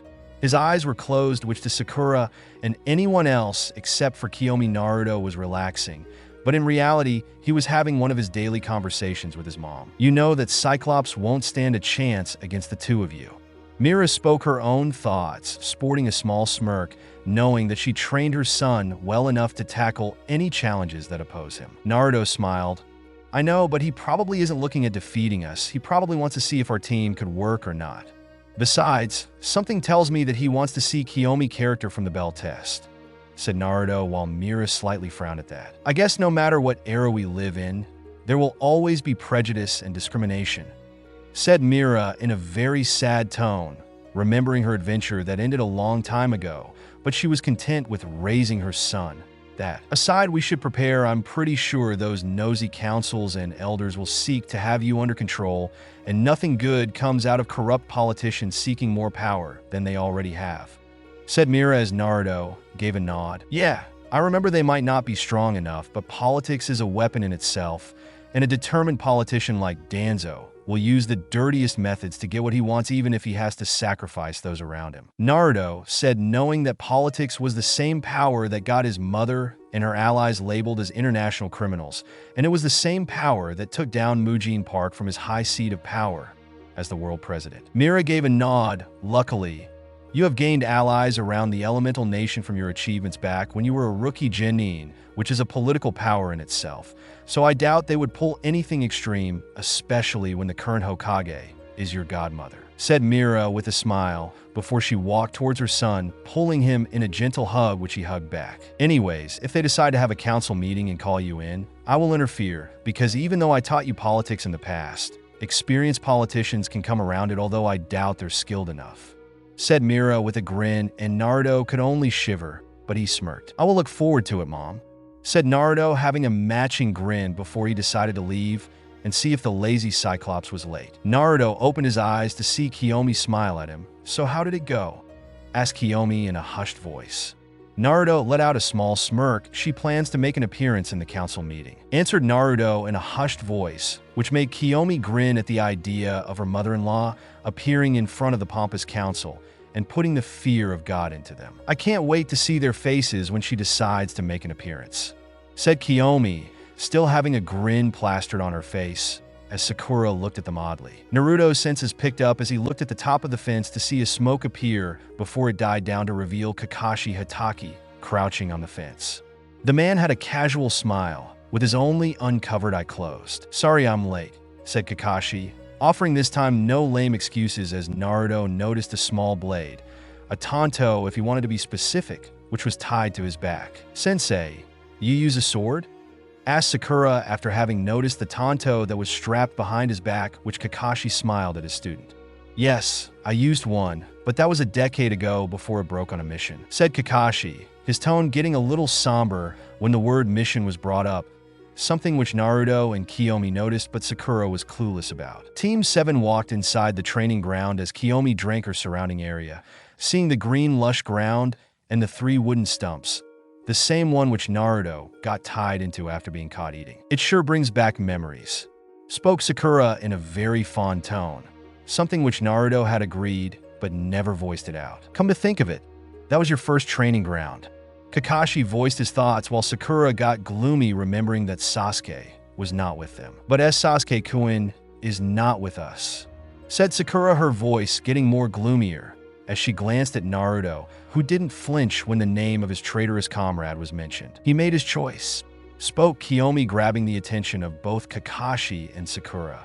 "He's my older brother and it saddens me to see him going into a path of self-destruct, but at the end of the day, he made his own choice. I'm willing to hold hope that he could see the light, but there is a limit, and one day he might provoke the wrong person, and there will be no hope for him," said Kiomi, while Sakura was alarmed. "What are you trying to say?" asked Sakura, her anger rising at the end as she knew what the Uchiha girl meant. "She means that if he one day were to overstep his boundaries, we will kill him ourselves." Naruto easily broke the news while Kakashi was taken back, but his expression turned somber and understanding while Sakura was getting furious. "You're willing to sever your bond with him that easily?" shouted Sakura before she turned to look at Kiomi. "And you, he's your brother, for God's sake, are you willing to kill him?" shouted Sakura angrily, but she was cut off when a kunai was pressed to her jugular and saw Kiomi standing behind her. "Don't speak as if you know anything about me.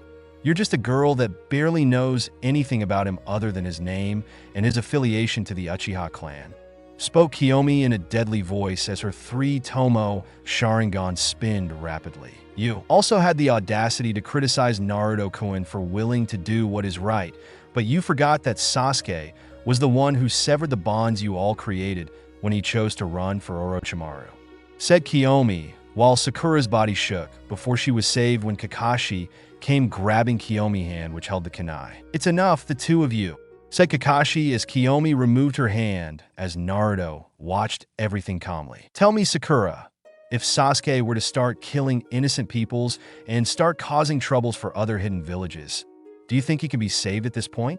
Are you willing to be completely selfish as to ignore his crimes that he committed just because of a crush?" asked Naruto as Sakura looked at him, trying to come with a retort, but Kiyomi's early threat and Naruto questions struck a chord in her throat. "Let's say that Sasuke had succeeded in avenging his clan by killing Itachi.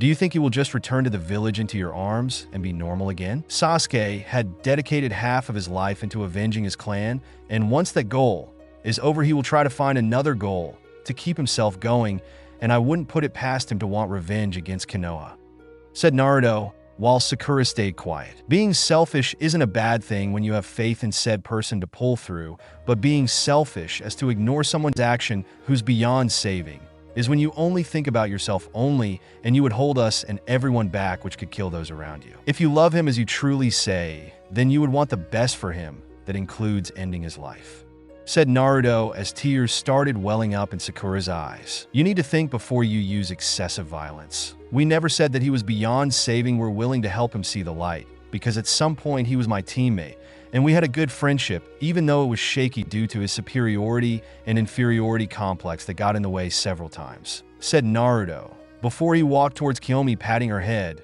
as she smiled while Sakura was having a mental breakdown as she tried to reason with herself that Sasuke will see the light again and that everything will be back to normal as teammates. Kakashi watched the interaction and realized that Naruto truly grew up from back when he was the hyperactive blonde. Seeing the state of Sakura, he could only blame himself for it, because it was his philosophy of never abandoning his comrades that had chained Sakura feet and arms to the ground, because she felt that she should not abandon Sasuke, even when he had hurt them several times by abandoning them. Kakashi then pulled from his ninja pouch a familiar two bells, which made a familiar jingling sound that caught the team attention as they looked at their sensei, who sported a smile, trying to ease the tension that was built because of his wayward student name being mentioned, and made a mental note to be careful the next time as to not mention anything closely related to Sasuke. I'm sure you're all familiar with the bell test?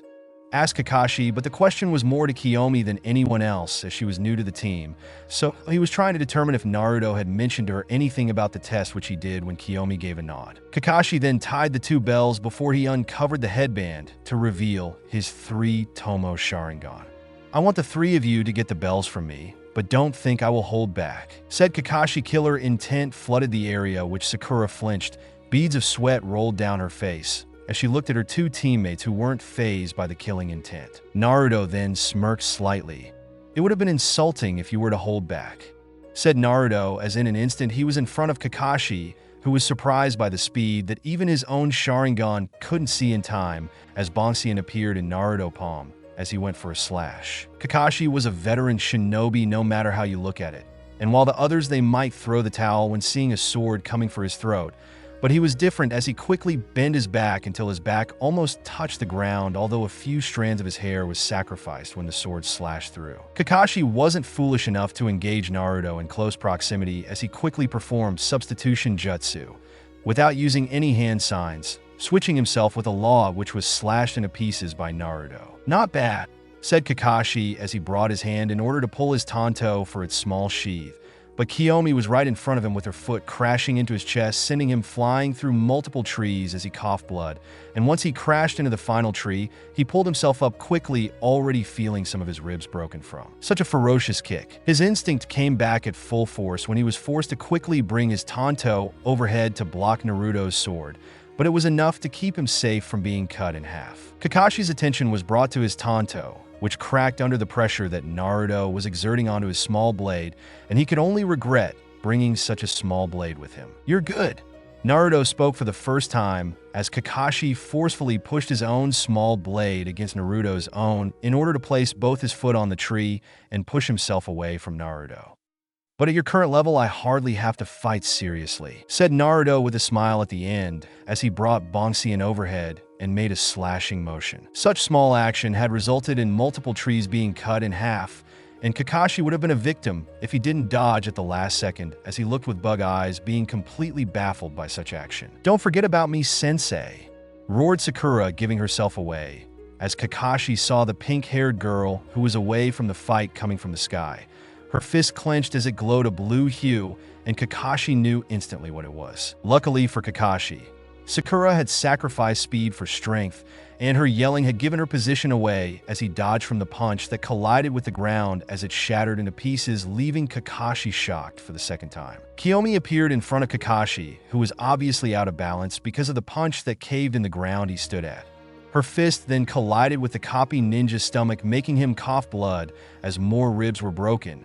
But Kiomi was not finished as she brought her right foot for a high kick to his chin, sending him in the air. Naruto appeared above the copy ninja, who tried to defend himself by bringing his tanto for protection, but Bonsian slashed through the small tanto, breaking it into pieces and ripped through his chest, although Naruto had made sure to avoid fatally injuring his Jonin sensei. Naruto then quickly snatched the two bells before using his sensei's stomach as a springboard to launch himself in the air, while launching Kakashi to the ground. Kakashi collided to the ground, only to be replaced with a shattered log, as their Jonin sensei had made a quick retreat to properly recover. His chest was bleeding, but to his luck he knew that Naruto had made sure to avoid fatally injuring him. That's nuts. I thought I could have him work hard for the win, but he isn't even taking this seriously. What have I gotten myself into? Was the thought process of Kakashi, who had taken to concealing his presence in order to bandage his wounds. Wow, he sure is something. spoke Shizen, standing next to her mentor, who was observing the fight with keen eyes. It sure is, that level of swordsmanship is something else, especially his ability to summon that weird-looking sword. Spoke Tsunade, having been already informed of the ability that Naruto had displayed during the retrieval mission. You do know that the council, especially Danzo, will be demanding answers, and I wouldn't leave it past them to try and have him put under the CRA. Spoke Jiraiya, reminding her of the threat that is Danzo, but Tsunade scoffed. That old fool won't dare do anything that would jeopardize our alliances or have one of our greatest assets leave the village because he couldn't control his lust for power. Besides, the Fire Daimyo would have already heard about Naruto's accomplishment and would probably have him be considered an important figure. Tsunade spoke, reminding him of the highest authority in the Fire Nation that even Danzo would not dare defy. Shizen looked at the two Sannin with worry and decided to try and lighten the mood. Anyways, don't you think that Kiomi is really strong as well? Especially Sakura. She has improved quite a lot from back then. Spoke Shizen as Tsunade looked at her assistant and first apprentice. Kiomi is good, and from her previous speech there might be hope for the Uchiha clan to be redeemed. After all, she reminds me of Shursui Uchiha, Kagami Uchiha, Obito Uchiha, and Mikoto Uchiha. That aside, she is also quite skilled and packed quite a kick. I wonder what will happen if she were to learn my super strength. Tsunade spoke before stopping, leaving the question float in the air, but Jiraiya and Shizen shivered violently. As for Sakura, well, she has grown indeed from back when she was nothing but a helpless fangirl, but regardless, Sasuke defection had left a hole in her chest that no matter what I do, she can't seem to move on or accept what happened, and is obsessed with having him return. Even Naruto, of all people, had matured and come to accept what happened, but I suspect it was the work of this so-called mother of his. Tsunade continued as Jiraiya glanced at the Godame Hokage. Hopefully the speech she received from both Naruto and Kiomi would help her realize that the world doesn't revolve around her or Sasuke, and right now Sasuke will probably step into the lion nest and get himself killed by poking into the lion's tail. Besides, even if Sasuke were to return, he will be punished severely by our law for the many things he committed and went unpunished. Tsunade finished as Jiraiya let out a sigh and looked at Team 7. He sure is nasty with that substitution jutsu. Kiomi spoke, a little annoyed by the multiple times that Kakashi had used the basic jutsu to make an escape or dodge fatal attacks. Well, it can't be helped. He knows that we're skilled enough to beat him on one-on-one, and given that the three of us are tasked to take the bells from him, he is practically being suicidal, so using tricks like that will help him prolong the fight. Naruto spoke as Kiomi knew he was right and smiled. Sakura felt out of place as she tried to distract herself by trying to find Kakashi, but she wasn't a censor, so she knew that the only way to find him was to wait for him to reveal himself, or for them to somehow drag him to reveal himself to them. I will try scaring him into coming out, spoke Naruto as he raised Bongsian overhead and took a small breath, which Kiomi knew what he was planning to do, and pulled Sakura behind, much to the pink-haired girl's confusion. Heaven Splitter, Naruto announced his technique before he released a vertical slash that cut everything that stood in front of it in half. That includes the ground, the clouds, and the mountain that stood far away, with the latter falling on both sides, causing a massive storm of debris. Everyone except for Kiomi was stunned. Even Kakashi, who was hiding in order to nurse his wound, had panicked at seeing the devastation that the attack caused, and it freaked him out to no end. Why did I pick a fight with him, of all people? I should probably surrender. There is no shame in that, thought Kakashi as he came out, his hand raised in the air in surrender. Okay, I surrender if you could pull something like that. I don't want to continue this test anymore, said Kakashi with a panicked look as he looked at the smirking Naruto and Kiomi, while Sakura had her eyes bugged out, unable to comprehend what just happened. Did he just split the entire forest in half? Shouted Shizen before she fainted on the ground, her mind unable to comprehend the devastation that was caused by one attack. I knew he was strong, but that's insane, and he says his mother is much stronger than him, said Jiraiya in horror as he looked at the grim look on Tsunade's face. I guess the rumors weren't exaggerated. He truly is a monster when holding a sword. To split the entire forest in half along with the clouds is not a Kage-level feat, but rather a high Kage level close to my grandfather's level of strength, said Tsunade, closing her eyes to wonder if having Naruto do another test to give him his rank was necessary anymore. Tsunade then decided to reveal herself, even though she knew that both Naruto and Kiomi were aware of her presence as she carried the unconscious Shizen. You two certainly showed some growth, even though Naruto's growth overshadowed your own Sakura, but growth is still growth. Spoke Tsunade before she looked at the female Uchiha. As well, have shown quite a lot of talent, and from the reports you're already at the level of a Jonin, maybe even Kage level. And if you're ever interested in medical ninjutsu, then you can either contact Shizen here, or come see me in the office, said Tsunade, which stunned everyone including Naruto by her offer at the end. Kiomi gave a small bow. I would be honored to be trained under you in the medical arts, Lady Tsunade, said Kiomi, showing her gratitude towards the Sannin offer. Tsunade then looked at Kakashi, who was shivering at hearing the offer made by Tsunade. Kakashi, do you have something to say? Asked Tsunade as Kakashi gave a nod. Well, they did a great job. Their teamwork is quite good, especially when both Naruto and Kiomi work together. As for Sakura, she did well in her own rights when she punched the ground, destabilizing me, which left me open to attacks. Kakashi praised, but decided to avoid mentioning the fact that Sakura had given herself away in the fight. What does that mean? Asked Sakura as she looked at Tsunade, who hummed as if having come to a decision. Well, regardless of what your status is going to be in the future, what will not change is your current team formation. But the difference is that Kakashi Hatake is no longer your Jonin sensei, but rather you're going to be Team Kakashi, said Tsunade, which slightly surprised Naruto, but he had already expected such an outcome. It means that we will go on missions together as peers, not as a sensei and student's relationship, since you all have grown to be dependable shinobi and have learned everything you needed to learn. But still, if you ever need help or advice, I'm willing to listen and give aid, said Kakashi as everyone smiled. Thanks so much for watching. I hope you enjoyed exploring this what if with me. If you did, please consider leaving a like and subscribing for more videos like this. Your support truly makes a difference, and I'd love to hear your thoughts in the comments. Let me know what you'd like to see next. Until next time, take care and stay tuned for more.